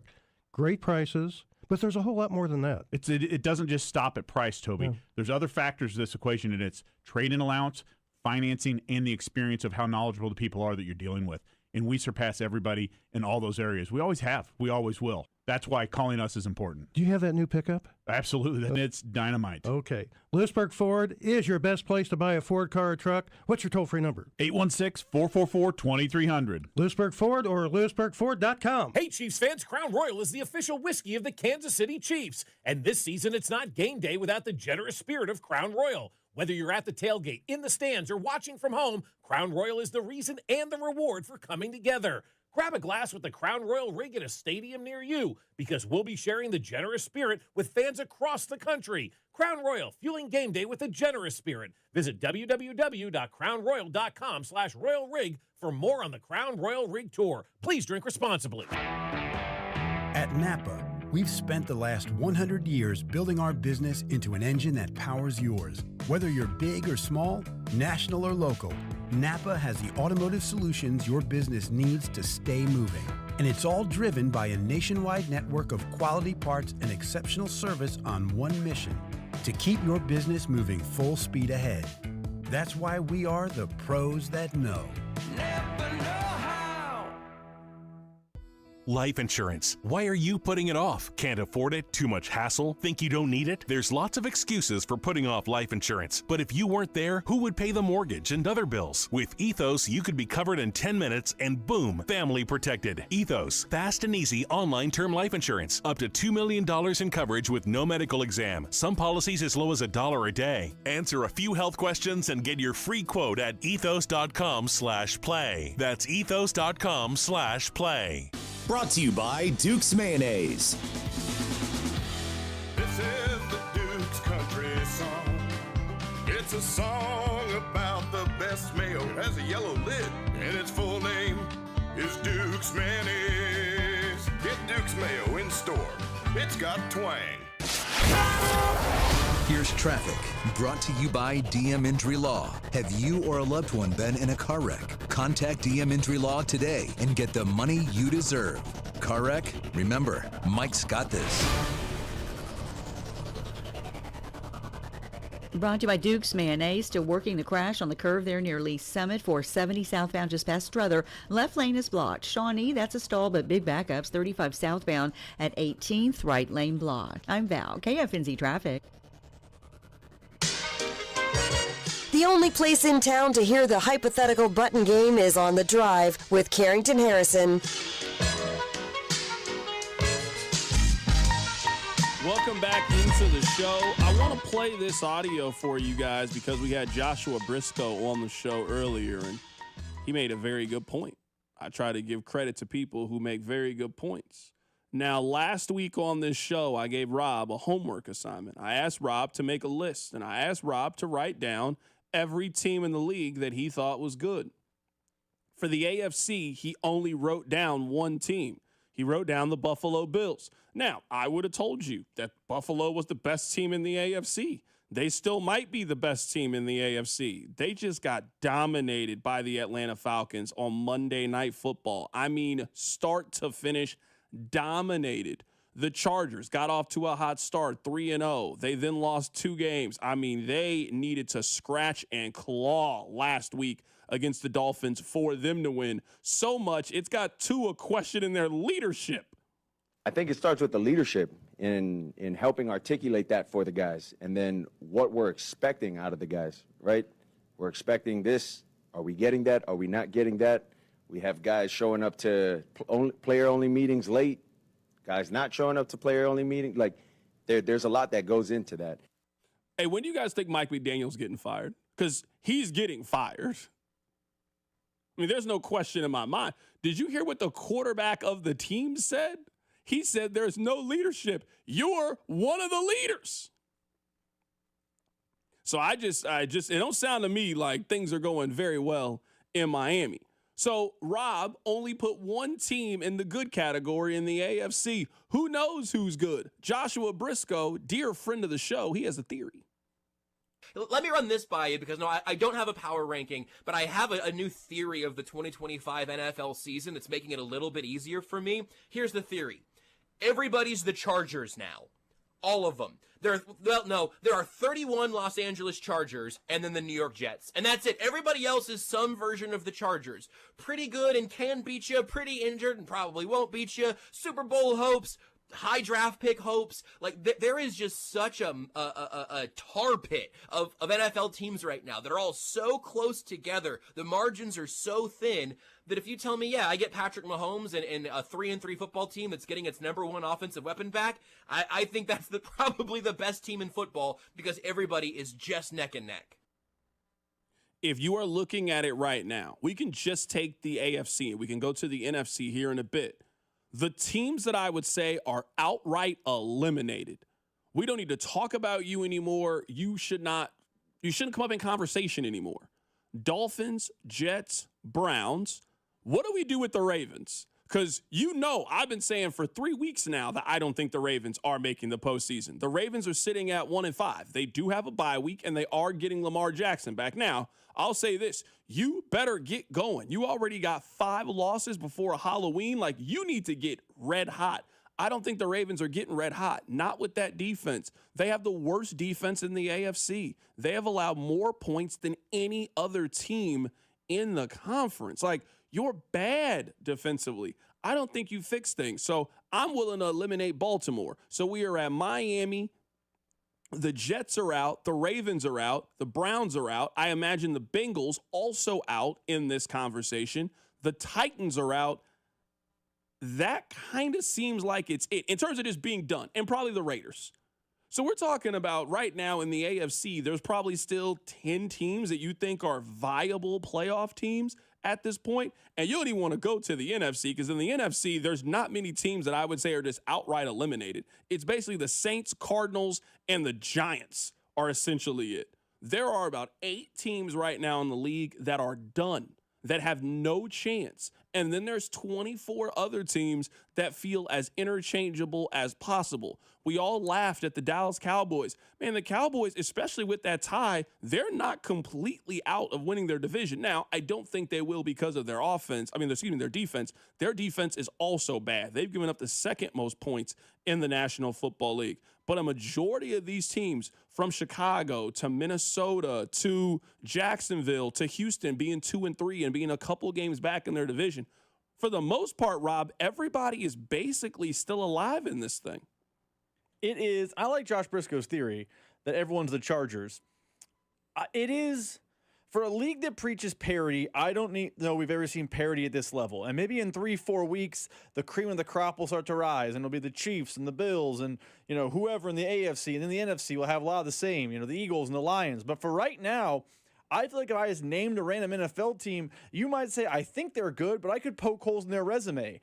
I might name an NFC team. It doesn't matter. Everyone has a fatal flaw. So it is a really fun football season because I really don't know what to expect on any given Sunday. And that's why I think when it comes to Buffalo, and we'll talk more about this, I think at least when it comes to Buffalo, I don't really know what to do with the Bills. Now, I don't want to play the schedule game with every team in the National Football League. I actually give Buffalo credit for the win against the Ravens. I know that things have turned poorly for the Ravens, but at the beginning of the season, the Ravens were healthy. The Bills get credit for week 1, in my opinion, with their win against the Ravens. I mean, since then, their wins are the Jets, the Dolphins, and the Saints. I mean, if you were just going off what has happened, the Bills have beaten 4 of the bottom 6 teams in the National Football League, and any team that they have played that can remotely put up a fight. A team like New England right now with a very promising young quarterback who's playing well, they beat them. Atlanta, I don't know what to make of Atlanta. Atlanta can go on the road and beat somebody and then come back home and then get beat 30-0 by the Carolina Panthers and then turn around and beat the Buffalo Bills. Like, that's just how crazy it is right now, where the Giants can lose to the Saints and then turn around 3 days later and then beat the Philadelphia Eagles. Like, I have no clue what to make of any of this information right now in the National Football League. I don't know who's good. I don't know who's bad. I don't know who's a contender. I don't know who's a pretender. I don't know what's real. I don't know what's fake. That's football in 2025. I would say that's the same thing happening in college football too. That we are seeing college football mirror the NFL in a lot of ways, where it's not a big deal to lose anymore. It used to be if you lost one game in college football, that was the end-all be-all. We had to throw your season away. You can get dominated in week 1 against Florida State and then turn around and be the best team in the SEC less than a month later. That's just how quickly things turn in football now.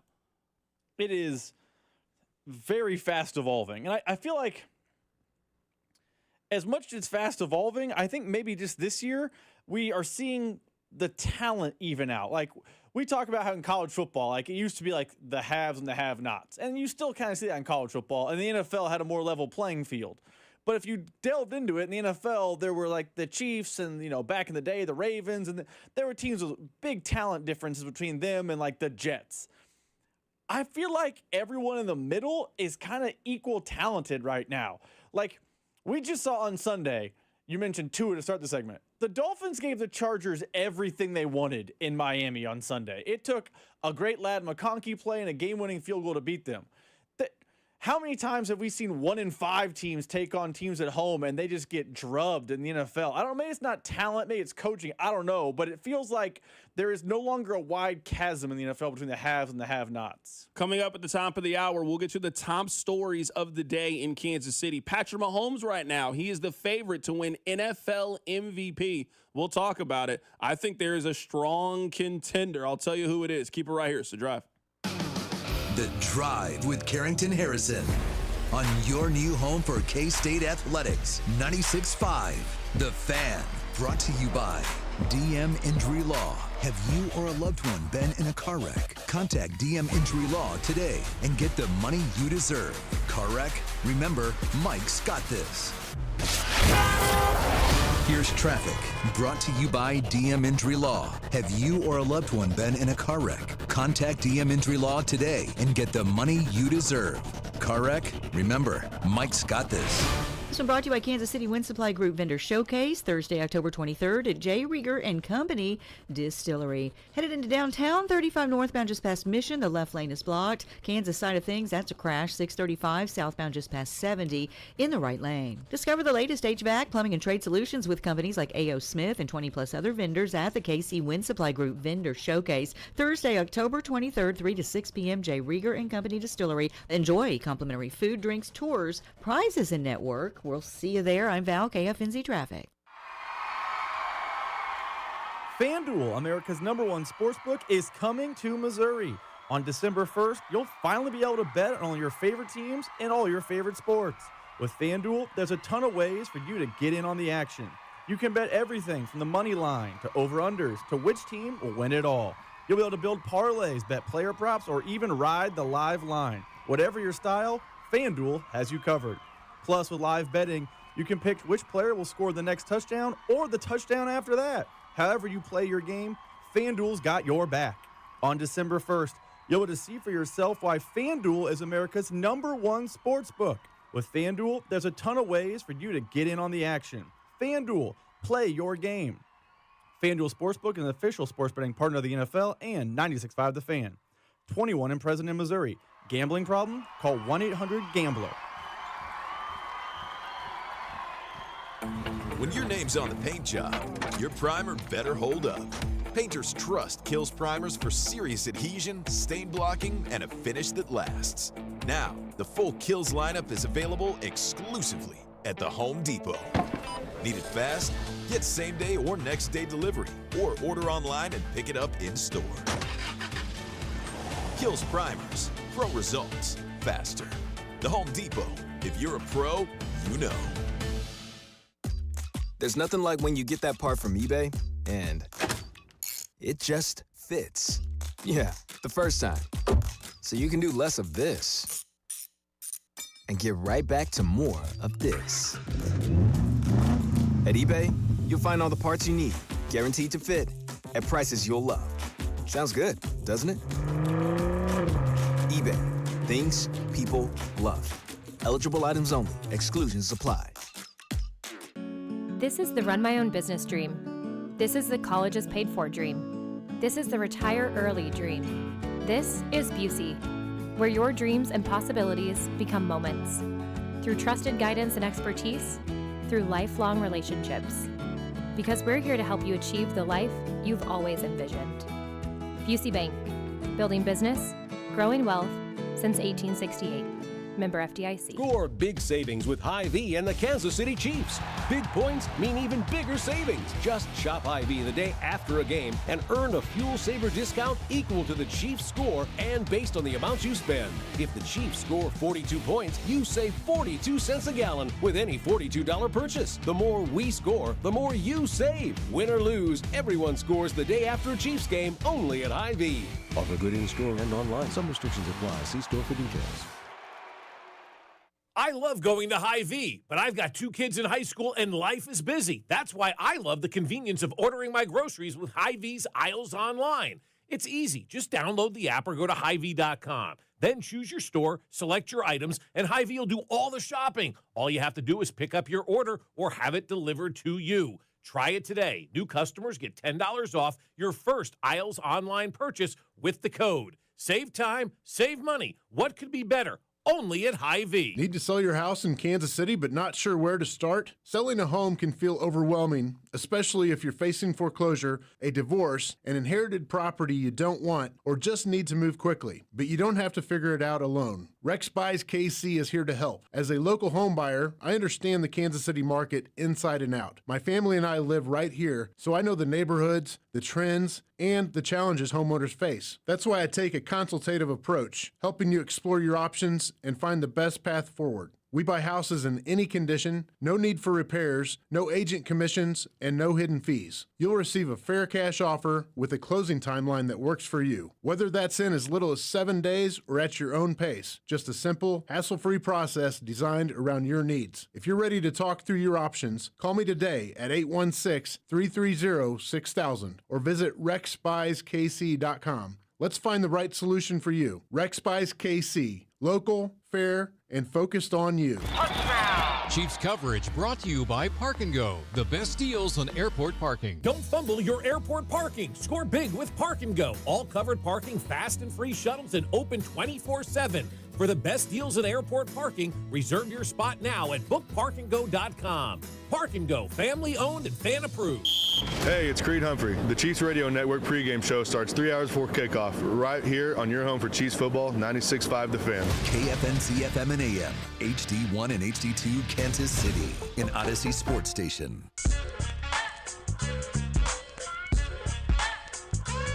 Rob, do you remember TJ Holmes and the woman from Good Morning America? You remember they got caught, they were on that little lunch date, and they were just having a great time, and both of them were married to other people. I didn't remember their names, but now I remember that story, yes. Well, they just got engaged today. Yeah, good for them. Congratulations to them. Rob, you know what I want this message for you? Don't let your wife keep you from happiness. That's what the message is from this. That's a terrible message. That's what you should walk home today. Let's not make that the message. That's what you should go home, and you should just look at your wife and just be like, you know what? I'm tired of you keeping me from happiness. I'm going to do what makes me happy, and just see how that works. Report back to us tomorrow. I have a hunch. I know how it will work. It will not work well. Tomorrow's report will be unhappy. Are you planning on being here tomorrow? Not if I do the homework assignment. You about to be out for personal reasons. Send out an APB. That's who you about to be out for. You know, Rob's off today, personal reasons. We can't get into it, but just Rob's off today. That's the message. Don't let your wife keep you from happiness. A lot of you are unhappy. Look at TJ Holmes. He was unhappy. He went and got happy. You don't want that for people? I want it for both of them. Congratulations. You going to send them a gift? Wow. Have we seen the Good Morning America host a hit? They got fired. They got fired pursuing happiness. That's what happened. I have a hunch they do financially better than me, so no, they will not be receiving a gift. Well, you know what? We'll send you well wishes. Well wishes from the drive, and Rob's going to report back, and he's going to let us know how everything is. Rob, are you going to now give us your update? Is there any good team in the AFC? Because Buffalo was in the good team category. We have now, since you've said that, we have seen the Bills. I think they've lost twice, actually. Twice in a row, since you said that. Back to back. I think bang, they've lost National twice. TV, bang, bang. They lost twice. Since you put Buffalo in your good team category, are you removing Buffalo? Because I still think Buffalo is a good team. I think what happens, and I get it because of the every week matters. Like, I think we are too reactionary with one individual loss when we know that even the good teams in the league are going to lose at least 4 or 5 times. Now, every once in a while, you get a team like Kansas City last year. Remember that year Carolina went 15-1? Like, yeah, every once in a while, you get that just dominant regular season team that runs laps around everybody. That team does not exist in the NFL this season. That team is not there. So that's why, at least for me, I think you got to open up. You got to change your definition of what you think is good. And I would now define good in 2025 is consistent.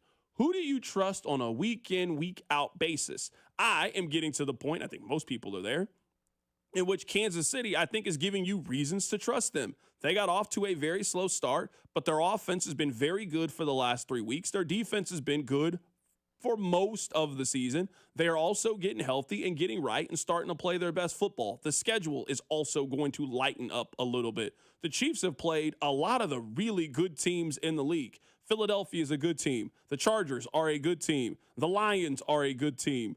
They've just loaded up. There are not many teams that I think have had more tests in the early portion of the season. Now you get the Raiders and Commanders at home.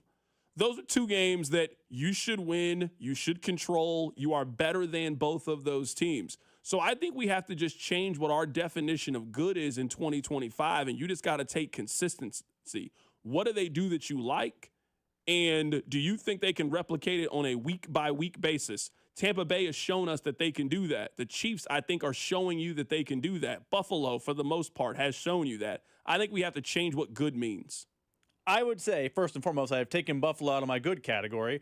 And I think what you're saying is fair. We need to change the definition of good. But I feel like even the definition you laid out for good, what is consistent? Man, no one's consistent.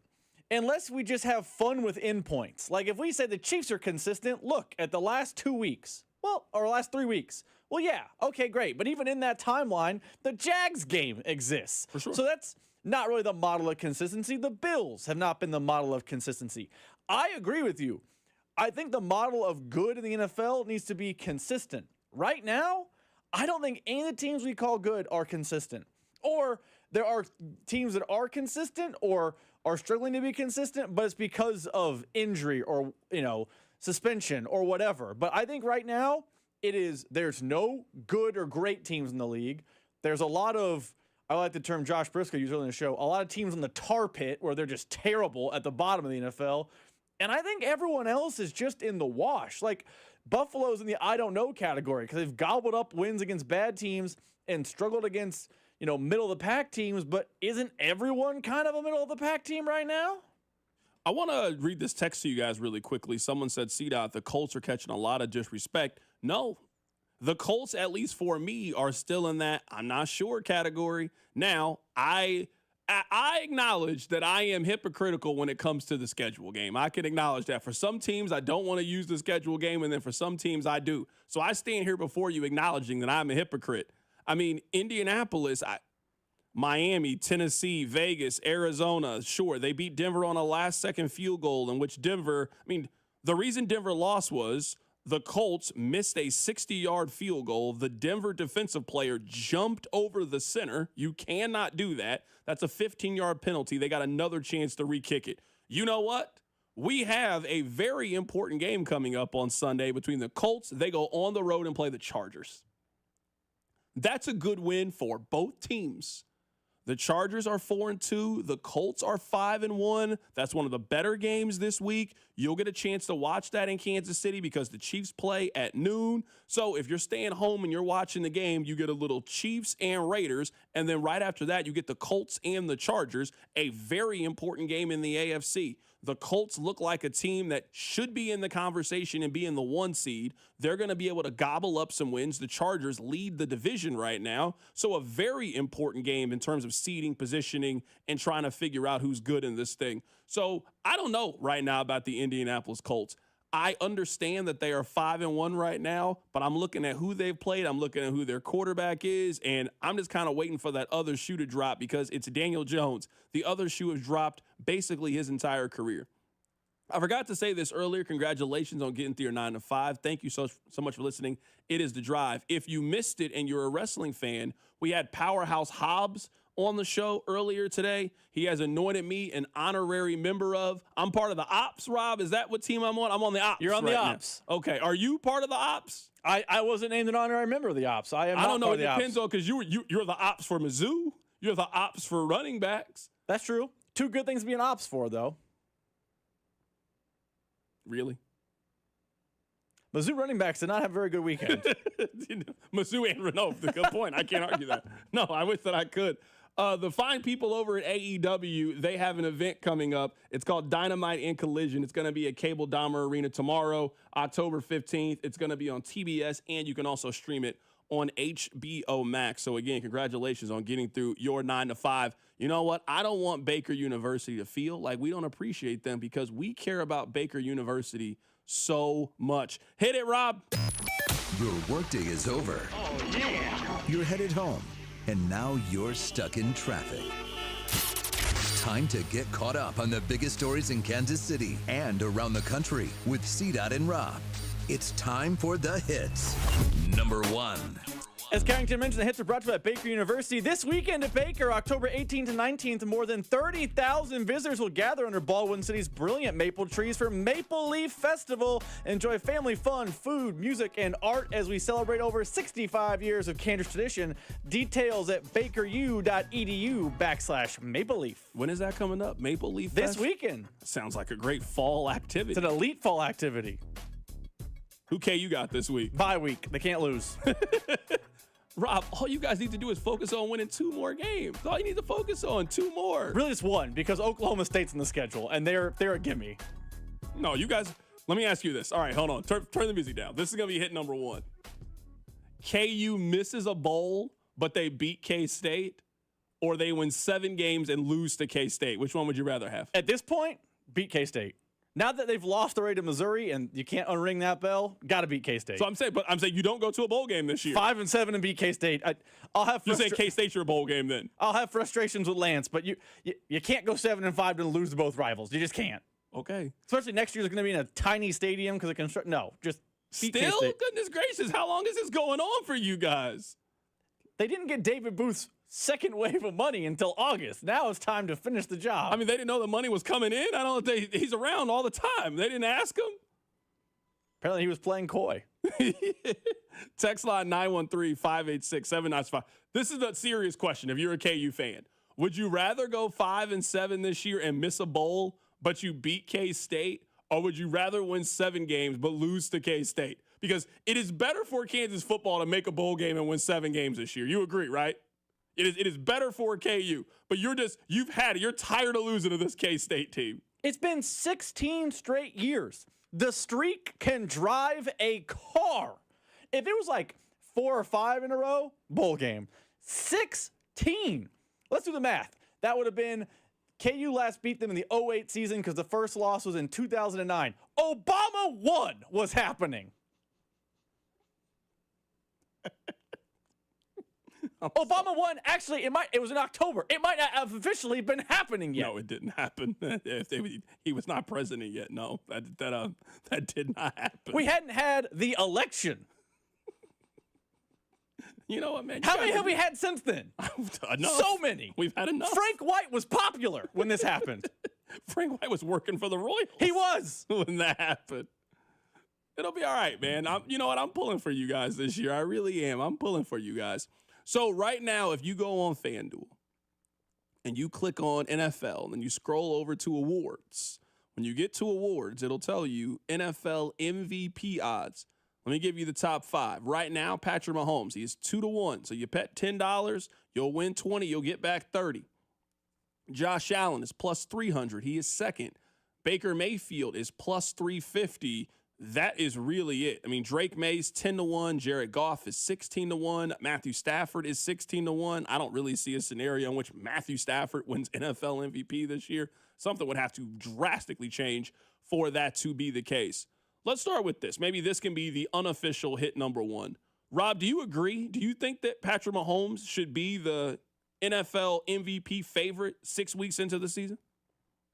For betting markets, yes. I think betting markets and what actually happen are different, though, because I think if you're FanDuel or DraftKings or whatever, you use, you don't want to have Mahomes not be the favorite and get killed when he keeps having the season he's having. But I think if you ask voters, and I don't know an MVP voter, maybe I do, maybe I don't. If you were to ask MVP voters, do you think Patrick Mahomes is the leader in the clubhouse after week 6? I think they would say no, because the threshold, the curve we grade Patrick Mahomes on is so steep. He's judged against his previous seasons. He's judged against his previous greatness. He's judged at a level of, you can't just be the best player in the NFL. You have to be the best version of you we've ever seen in the NFL, which is extremely difficult. So I think if we asked MVP voter X, I don't think that person currently has Mahomes as the favorite, but I understand why our friends at FanDuel do, because they have a financial stake at play. I think Baker Mayfield should probably be the favorite, but I'm obviously not mad that it's Mahomes. This would be my worry when it comes to Mahomes in terms of winning NFL MVP. I think it's a lot like what we just saw with the MVP race in basketball. I would argue that it's happened twice. I think that Jokic should have won MVP the last couple of years. One of the years, they gave it to Joel Embiid. One of the other years, they gave it to Shai Gilgeous-Alexander. I feel like what normally happens is, if you've won it before or a couple of times and it's really close between you and somebody who hasn't won it, I feel like the sentiment is usually pushed to give it to the person who hasn't won it before. I mean, we saw that happen last year in the National Football League. If I go back and I show you guys a blind resume and I show you Lamar Jackson from 2025 and show you Josh Allen from 2025, I think a majority of people take Lamar Jackson. Well, that wasn't how it played itself out. We saw that Josh Allen won the award. Not that I think it matters to a lot of you guys, but I mean, it's cool to win NFL MVP. There aren't that many people that have won it 3 or more times, like the category we're talking about with Mahomes. We're talking about Tom Brady. We're talking about Peyton Manning, Aaron Rodgers. Like, there is a very small group of people that can say they have won MVP multiple times, let alone 3 or more times, like we're talking about with Patrick Mahomes. I just feel like if it's close, the sentiment is going to go in Baker Mayfield's kind of way, because the Baker Mayfield story is a great story. We're talking about, it is the ultimate character arc. This is why you watch movies. You build up somebody, you then see the fall, that person then rises back to become a champion.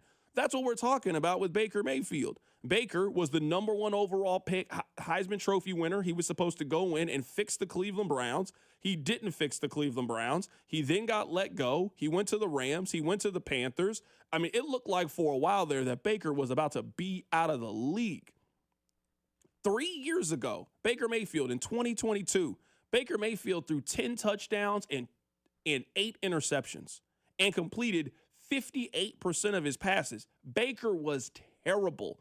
He had just got let go by the Browns. He couldn't make it on either one of those teams, but Tampa Bay took a chance, and they have been rewarded since. Baker's been one of the 10 best quarterbacks in the National Football League since going to Tampa Bay. And right now, you're doing it in the face of all the injuries. You didn't have Mike Evans. You didn't have Chris Godwin. Emeka Egbuka just got injured. And we're talking about Baker Mayfield has a 108 quarterback rating with 12 touchdown passes and 1 interception. I feel like Baker, if it's close between him and Patrick, the fact that Patrick has 2, has all the accolades, I feel like the sentiment is going to be to give it to Baker, and people really like Baker. It would be a great story for the NFL if Baker Mayfield wins NFL MVP. What you're describing there, and by the way, I don't disagree that he's a really good shot. I think Baker right now would be the betting favorite if, like, you asked the voters. What you're describing, though, is the narrative portion of the MVP. 100%. Because I would tell you, now Baker's having a good season. I do not mean this to diminish Baker Mayfield, who is having a really good year. But I would bet at the end of the season, Patrick Mahomes has a better statistical season than Baker Mayfield. And if Patrick Mahomes, Rashee Rice, and this group get going on offense and the Chiefs defense plays like they did last week, the Chiefs will probably win their division and could be the 1 seed again in the AFC, and it could be yet again the Arrowhead Invitational, which are all nice story points as part of the arc of the NFL. But Baker Mayfield's redemption story, he's on his 3rd offensive coordinator in 3 years. He wins the NFC South, and becomes, a threat in the postseason, is a story that I don't know that Patrick Mahomes can overcome unless his statistical greatness is just leaps and bounds better. Chiefs fans don't like this comparison, but the first year that Mahomes won the MVP, now he eventually ran away with it, but there was a while there where people thought Drew Brees should get it. But for a while there, Drew Brees was statistically on pace with Mahomes. Now, Mahomes eventually ran past him, but one of the reasons why people thought Brees wouldn't get it is he's done it and Mahomes is new. A part of that will be a play now working against Patrick Mahomes. Rob, hit the button. We'll do hit number 2, and we'll talk about the Buffalo Bills, who got thumped on Monday Night Football. Number 2. All right, let's talk about the Buffalo Bills. If Buffalo does not win the Super Bowl this year, we are going to have a very serious conversation about their window and how realistic it is. You cannot squander the schedule that you have been given. Your first 4 games are against teams that are going to possibly select in the top 6 of the NFL draft. You get 2 games against this Jets team. You get 2 games against this Dolphins team. You play Houston this year, that's one of the more disappointing teams. They play Cincinnati at home. They play Cleveland this year. They play Carolina coming up in a couple of weeks. I know the Panthers have been better than we thought they were going to be, but that's not a team that I think is going to make the playoffs. The schedule gods have given you a gift if you are the Buffalo Bills, and you're about to throw it all away. At least that's how it feels. It feels to me like, yes, they're going to win their division, but they'll end up being the 2 or the 3 seed, and they're going to have to go on the road again in the postseason. I'm telling you right now, if you're telling me that people got to pick Buffalo to go on the road and beat Kansas City, and that's how they get the monkey off their back, hey, go ahead and start getting ready for the NFL draft, my friend. You're done. The schedule gods gave you the 1 seed this year. They gave you yet another chance for the AFC playoffs to come through your home. You cannot blow it. And getting dominated by the Atlanta Falcons is not the way that you do it. That's an 8-9 football team. That is a mediocre football team. They ain't great. They ain't bad. And they handled you for most of that game. People let it slide when you lost to the Patriots, a divisional opponent. It happens. Losing the way that you lost to the Falcons is unacceptable, in my opinion, not when you were trying to get to the heights that we're talking about with Buffalo. Now, I think it's interesting on why I think they should be in the hits. Buffalo has their bye week, so they get a chance to rest up. They go on the road and play Carolina. Carolina has been Dr. Jekyll and Mr. Hyde. On the road, they have been terrible. At home, they've been very, very competitive. So the Bills go on the road to Carolina, and they then play Kansas City. So Buffalo only has 1 more game between that matchup against Kansas City, where the Chiefs obviously have 2 matchups. They play the Raiders this week, and then they play the Commanders next week. So something to keep an eye on if you were taking a closer look right now at the AFC playoff picture. I know that we got a long way to go in this thing, but at least when it comes to the Chiefs, for tiebreaker purposes, everything is still there. Now, sure, you lost to the Jacksonville Jaguars, and you're going to have to potentially deal with that down the road. But the Chiefs play Indianapolis. The Chiefs play the Chargers again this year. They play Buffalo. They still haven't played the Broncos. Right now, the Broncos would be one of those wild card teams. A majority of those tiebreaker games are there for Kansas City that even though you're 3-3 and you're behind some of these teams, you're behind Pittsburgh, you're behind Indianapolis, you're behind Los Angeles, you got more than enough time to be able to make it up and get back to where you want to be. But again, for Buffalo, if you squander this thing right now and Buffalo has to go on the road and they don't get the 1 seed, what a missed opportunity for the Bills. Their schedule is just, it's cupcake. Let me ask you this about the Bills. I don't disagree. But when you say it won't happen, do you mean it won't happen with Sean McDermott or it won't happen at all? Because I think if the Bills fail to get over the Chiefs hump again this season, I think you could see a change in power structure in Buffalo. I think you could see, hey, we've given it all we can do with Sean McDermott. It's time to move on. Similar to how, and we'll talk more about this tomorrow, even the news is a little old, Penn State eventually gave up on James Franklin. Hey, you're doing a lot of winning, but you can't get over this one hump, so we're moving on. Do you think the Bills' window closes for Sean McDermott or for Josh Allen in totality? Because I think a new coach, a new energy could rejuvenate Buffalo, but if they can't get over the hump with Sean McDermott this year, they're never doing it with Sean McDermott. And what if Sean McDermott is Tony Dungy? You remember that Tampa Bay team was very good. To be fair, Gruden won a Super Bowl, so eventually he got over that. I'm saying is they had Tony Dungy. I mean, Tony Dungy had a winning season and got let go. Tony Dungy went 11-5, 10-6, 9-7. Now, you can argue they were regressing, and that's why they got rid of him. He then went on to Indianapolis. Tampa Bay goes on, and they get John Gruden, and we obviously know how that story works out. Ended up working out for both people. Tony Dungy won one in Indianapolis, and John Gruden won one in Tampa Bay. What if it ends up being something very, very similar? Obviously, we got a long way to go in this thing, but if you're Buffalo, you had a significant chance to create distance between you and the Chiefs. If Buffalo was 5-1 right now and they had a 2-game lead on Kansas City, and then you have a game coming up against them in a couple of weeks where you could possibly be 3 games up on Kansas City with 7 to play, I'm not going to say you killed the Chiefs, but that's a critical, massive blow. Now, the way that it could be positioned, Kansas City could be, a half game out when you go to the Buffalo game? So you really got right. Kansas City wins these next 2 games. They got 5 wins. Buffalo has 6 wins. You win that game. You guys have the same record, and you have the tiebreaker against them.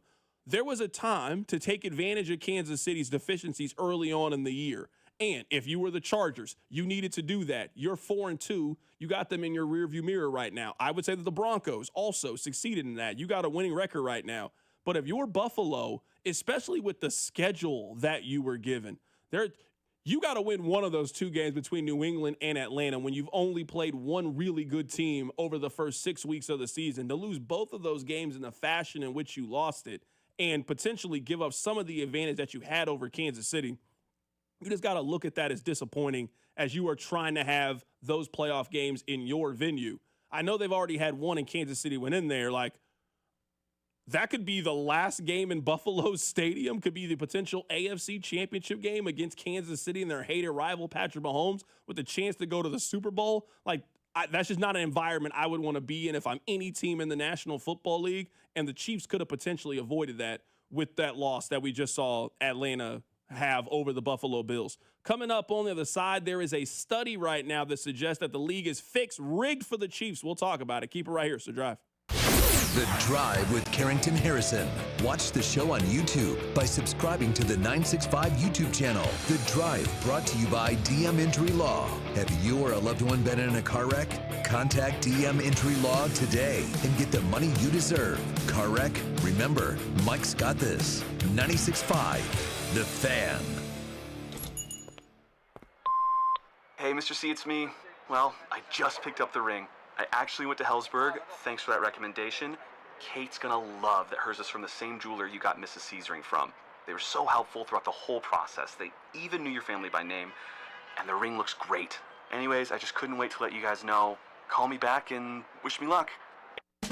Hellsberg, designed with care and craft. since 1915. Shop in store or at Hellsberg.com. You could be on the 50 at GEHA Field for the official coin toss at a Chiefs home game this season. Enter to win at Chiefs.com/GEHA. GEHA is the proud partner of the Kansas City Chiefs. It's time to build that dream deck over at All Weather Decks. Schedule a free estimate today at 913-206-1974 or online at allweatherdecks.net. All Weather Decks, the right deck at the right price. This is Dana Hughes. In Kansas City football, we honor tradition, but we always look forward to what's next. That's why I'm all in for Flight by Yingling. It's brewed by the oldest brewery in America, but built for today. 2.6 carbs, 95 calories, crisp, clean, and full of flavor, just the way a light beer should be. It's got the legacy and the stats to back it up. Flight by Yingling, the next generation of light beer and the official beer of Dana Hughes. BG Yingling and Son, Pottsville, Pennsylvania. What's up, guys? It's Drew. You know, confidence is key. You hear that all the time when it comes to everything in your life. The players that we watch and all the winning that we see comes from players who are confident and are able to deliver when it matters most. What if you could be more confident where it counts? I'm talking about Blue Chew. They provide access to chewable tablets that help you feel and perform at your best. Stronger, harder, longer lasting, like someone gave your downstairs a pep talk and a gym membership. Because showing up matters during life's most exciting moments. Day nights just got longer and better for everyone. Be ready when she is. Turn oh no into oh yes with Blue Chew. This isn't just about performance. Nothing makes you more of a legend than a little Blue Chew. Discover your options at BlueChew.com. There's an offer for you there. You get your first month free. When you use our promo code KFNZ at checkout, just cover $5 in shipping. That's it. Head to BlueChew.com for details and safety info. Then you'll be ready to chew it and do it. Having a financial partner who's all in changes everything. It's the difference between hoping for a home and holding the keys. Between dreaming about your own business and actually opening the doors. Between turning what ifs into what's next. At Community America, we're here for every moment, with financial expertise built around every part of your life. Because when you have a financial partner that's invested in every part of you, you can't help but feel like a star. Member owned, open to all. Community America Credit Union, invested in you. Hey, listen to this. All it needed was a new starter. Got a great deal on eBay. Did it myself. Yeah, that's cool. But how about the soft purr of an upgraded exhaust when it fits just right? For me, it's the little things, like these new windshield wipers from eBay I installed. From small fixes to big upgrades, eBay has all the parts you need at prices you'll love, guaranteed to fit every time. eBay, things people love. Eligible items only. Exclusions apply. As a mom, comforting my family is what I do best. Vicks Vapor Stick provides soothing, non-medicated Vicks Vapors in an easy-to-apply stick, and it dries fast, so there's no mess. I use it to comfort myself and my family. Thanks, Mom. Vicks Vapo Stick, soothing comfort for the whole family. And try Vicks Vapo Shower Max for steamy Vicks Vapors when you need more comfort for yourself. Use as directed. Hey, Zach, are you smiling at my gorgeous canyon view? No, Donald. I'm smiling because I've got something I want to tell the whole world. Well, do it. Shout it out. T-Mobile's got home internet. Whoa, I love that echo. T-Mobile's got home internet. How much is it? Look at that, Zach. We got the neighbors' attention. Just $35 a month. And you love a great deal, Denise. Plus, they've got a 5-year price guarantee. That's 5 whole trips around the sun. I'm switching. Me too. Yes, T-Mobile home internet for the neighborhood. Donald, you still haven't returned my weed whacker. Carl, don't you embarrass me like this, please. What's everyone yelling about? T-Mobile's got home internet. And Donald's got my weed whacker. Yes, T-Mobile's got home internet. Just $35 a month with auto pay and any voice line. And it's guaranteed for 5 years. Beautiful yodeling, Carl. Taxes and fees apply. See T-Mobile.com/ISP for details and exclusions. Here's traffic, brought to you by DM Injury Law. Have you or a loved one been in a car wreck? Contact DM Injury Law today and get the money you deserve. car wreck? Remember, Mike's got this. This one brought to you by Gann Asphalt and Concrete. Two-car crash, 435 eastbound at Antioch. Center lane is blocked and big delays are starting to build in this area. The world's coming to Kansas City in 2026. Is your parking lot ready? Faded lines, potholes, unsafe sidewalks. Gann Asphalt and Concrete is your winning team. One contractor, all things parking lot. Visit GannAsphalt.com today. I'm Val, KFNC Traffic. Follow the station on Instagram at TheFan965 for giveaways and behind-the-scenes content.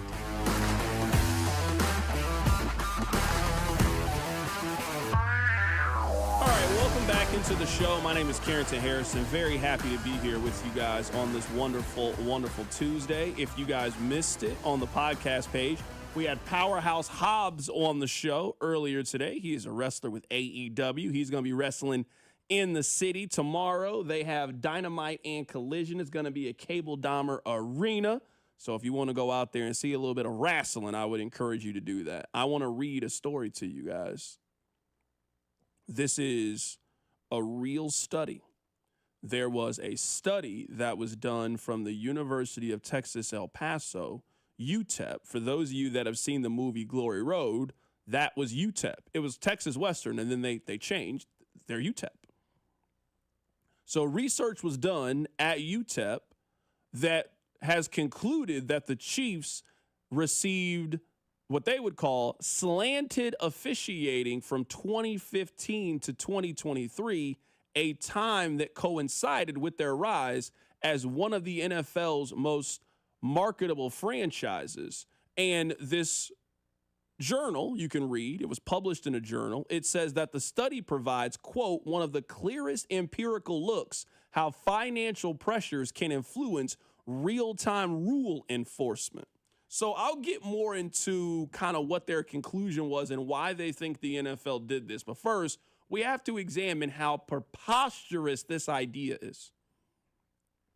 You want me to think, while in the middle of the Patriots run, because at this point, the Patriots are still the Patriots in 2015. You want to know how I know? The Chiefs lost to them in a playoff game in 2015. Yeah, that was the season in which the Chiefs won their first playoff game against the Houston Texans, and then they went on the road and they lost to the New England Patriots. It was that season.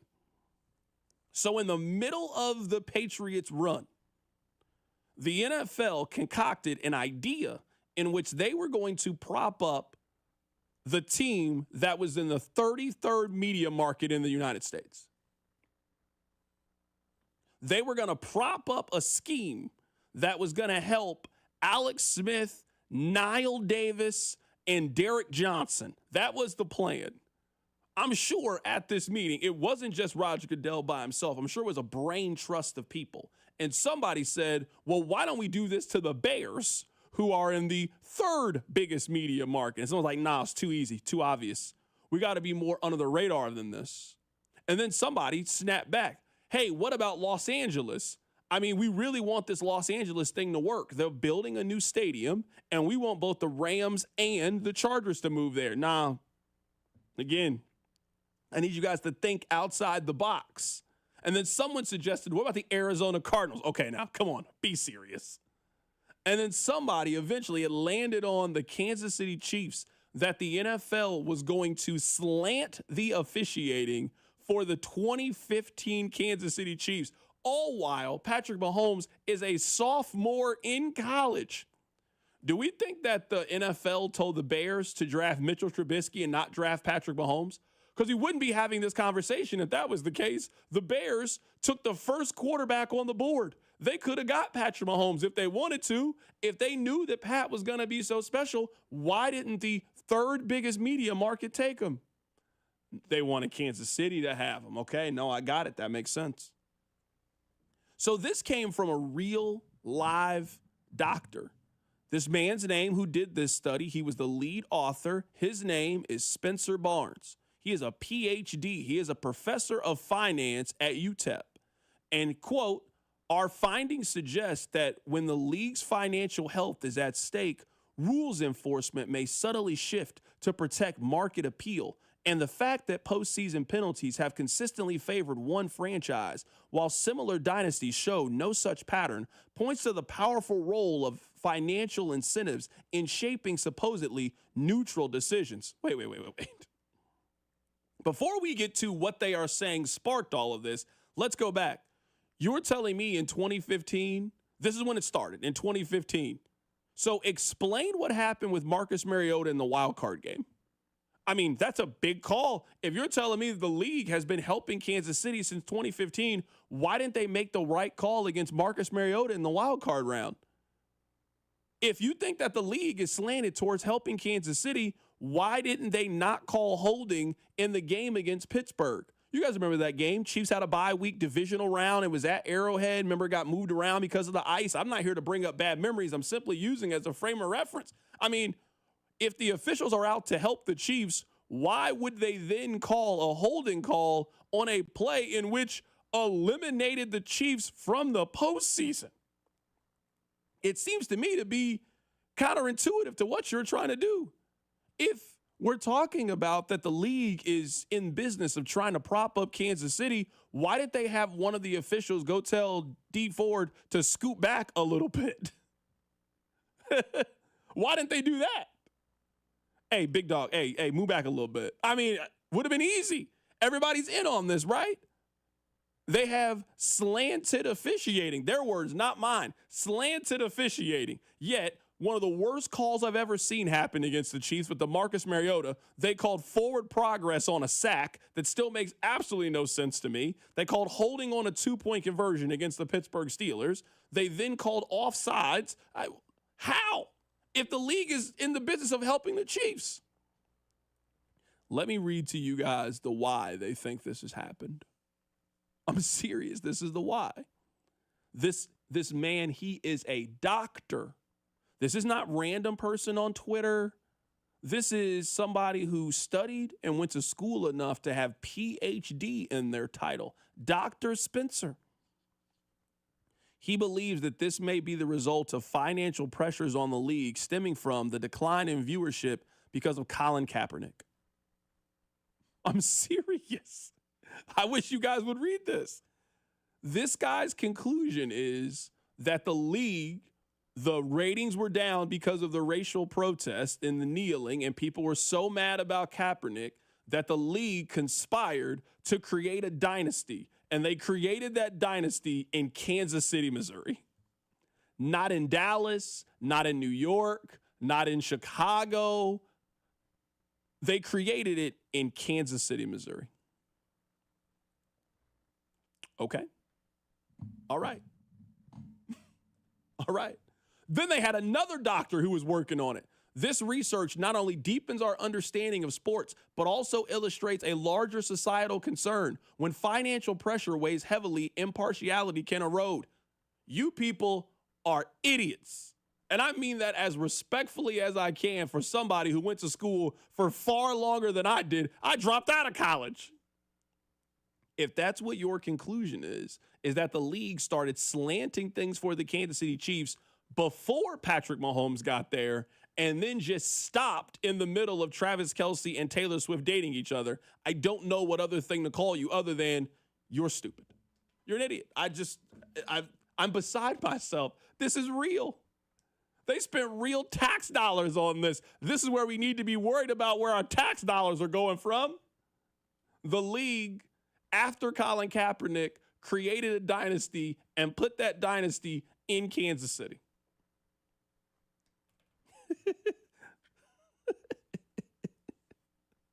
The internet is a hilarious place. It really is. I really want you guys to read this. I really do. This study was done by UTEP. It was done by UTEP. Just, I don't know why the Chiefs just can't be better than other teams. It always has to be something. It's always got to be some conspiracy whenever the Chiefs beat somebody. That's how you guys should know that Kansas City's turning things around. We weren't doing this the first couple of weeks of the season, but now the Chiefs are smoking teams on Sunday Night Football, and now all of a sudden the conspiracy theories have popped back up. Keep it right here. It's The Drive. This is Wyatt Thompson from K-State, and you're listening to The Drive with CDOT right here on 96.5 The Fan and the Odyssey app. Brought to you by DM Injury Law. Have you or a loved one been in a car wreck? Contact DM Entry Law today and get the money you deserve. Car wreck? Remember, Mike's got this. Right now, receive up to a $25 O'Reilly gift card after rebate with the purchase of select Superstart batteries at O'Reilly Auto Parts. O'Reilly Auto Parts. This is the story of the one. As a custodial supervisor at a high school, he knows that during cold and flu season, germs spread fast. It's why he partners with Grainger to stay fully stocked on the products and supplies he needs, from tissues to disinfectants to floor scrubbers. All so that he can help students, staff, and teachers stay healthy and focused. Call 1-800-GRAINGER, click Grainger.com, or just stop by. Grainger, for the ones who get it done. Right now, receive up to a $25 O'Reilly gift card after rebate with the purchase of select Superstart batteries at O'Reilly Auto Parts. O'Reilly Auto Parts.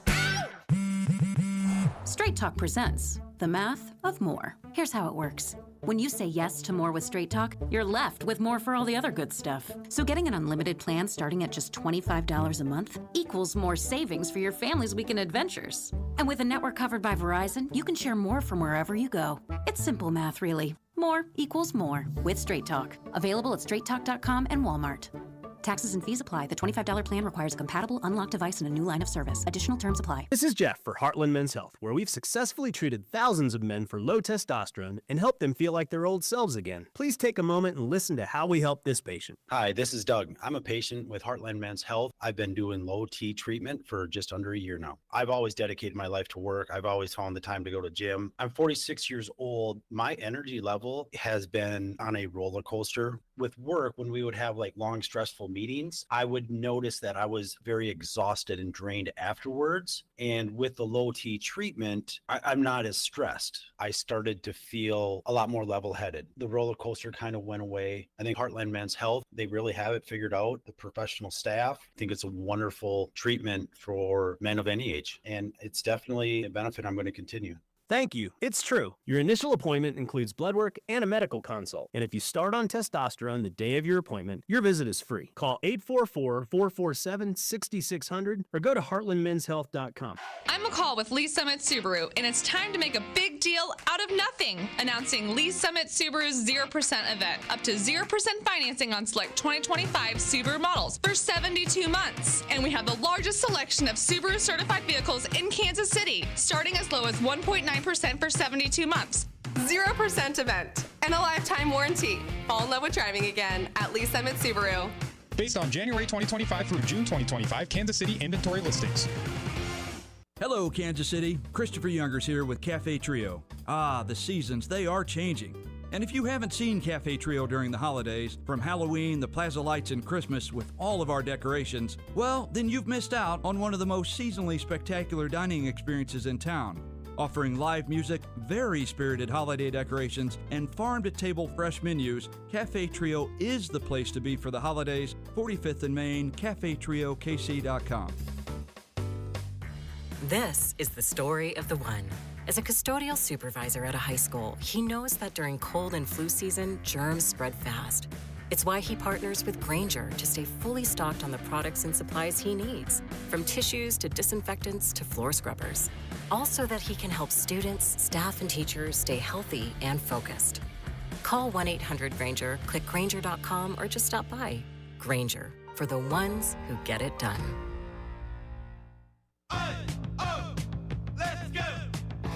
You're still glowing, flirting, grooving.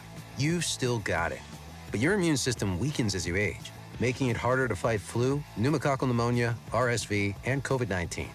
Vaccines are a key part of any health routine and help strengthen your immune response. Ask your doctor or pharmacist which vaccines you need. Schedule in minutes at vaxassist.com. Sponsored by Pfizer. Car, truck, or motorcycle wreck? Remember, Mike's got this. Paid for client portrayal and endorsement. The choice of a lawyer is an important decision and should not be based solely upon advertisements. Give me one good reason why I should call DM Law. How about 3 great reasons? 1, it's easy. 2, it's fast. 3, the results. Mike's got this. 816-888-7500. Mike's got this. This report is brought to you by O'Reilly Auto Parts, your professional parts people. Get 5 quarts of Valvoline full synthetic motor oil, a Wix filter, and a $15 gift card after rebate at O'Reilly Auto Parts. O'Reilly Auto Parts. You're listening to 96.5 The Fan from the DM Injury Law Studios. Mike's got this. Here's traffic, brought to you by DM Injury Law. Have you or a loved one been in a car wreck? Contact DM Injury Law today and get the money you deserve. Car wreck? Remember, Mike's got this. This one brought to you by O'Reilly Auto Parts, North KC. That's a crash, 635 southbound. It's on the ramp to Horizons Parkway. Right lane is blocked of that ramp down south. 49 northbound on the ramp to 435. That's a wreck off to the right shoulder. Onlooker delay. I'm Val, KFNZ Traffic. Hey, it's George Karlaftis from the Kansas City Chiefs. Welcome to The Drive with CDOT on your home for Chiefs football. 96.5 The Fan.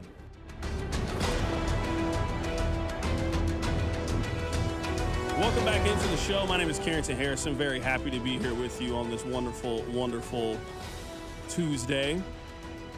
Rob, I haven't really wanted to talk too much about this, at least while I'm still in the process of it. But right now I'm in the process of getting another car.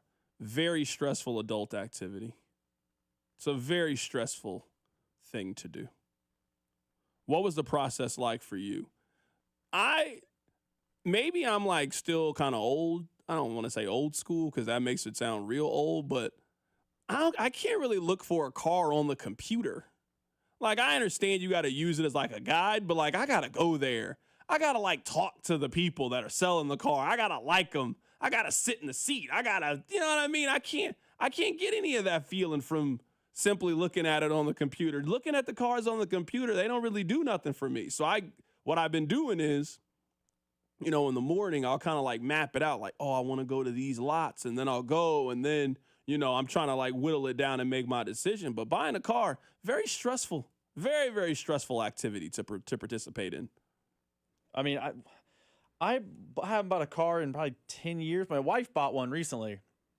She was big on the computer. It was get a sense of what she likes. That way when she shows up to dealerships, she can be like, here's kind of the canvas. Here's what I'm looking for. Yeah, and then that makes sense. They take the ball and run with from there. But it definitely is an exhausting process. And there's a lot of hurry up and wait, it feels like. You got to get to the dealership, and then you get there, you test drive it, and then it's just, hey, let's run your credit. Hey, let's test this. Let's test that. Like, it's an arduous process, to use a $1 word. Arduous process. How's that Bentley running for you guys?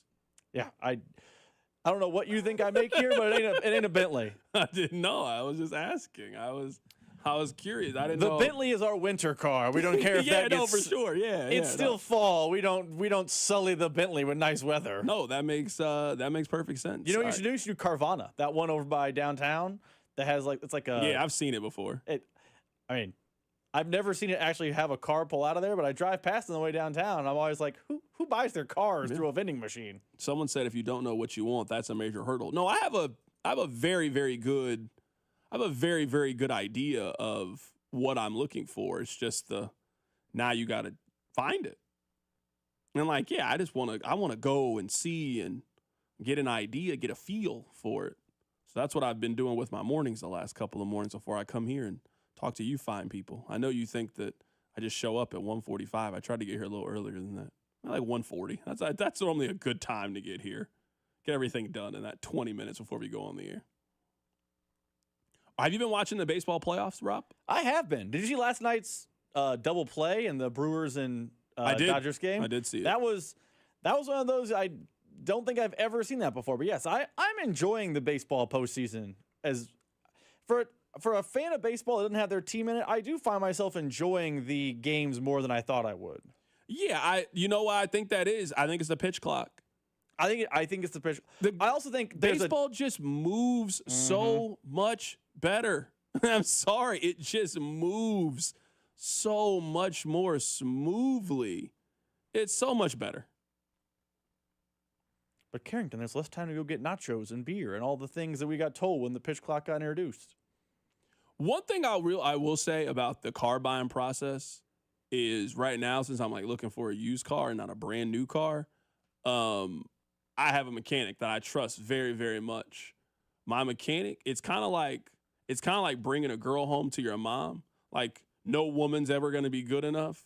Every time I tell my mechanic, like, oh, hey, I really like this car, he will then tell me 15 things that are wrong with the car. Like, no, you don't want that one. Like, wait, hold on. What kind of car do you want me to get? Like, at this point, you're going to have me driving a Honda Civic. Nothing wrong with the Honda Civic. That's just not the car that I want.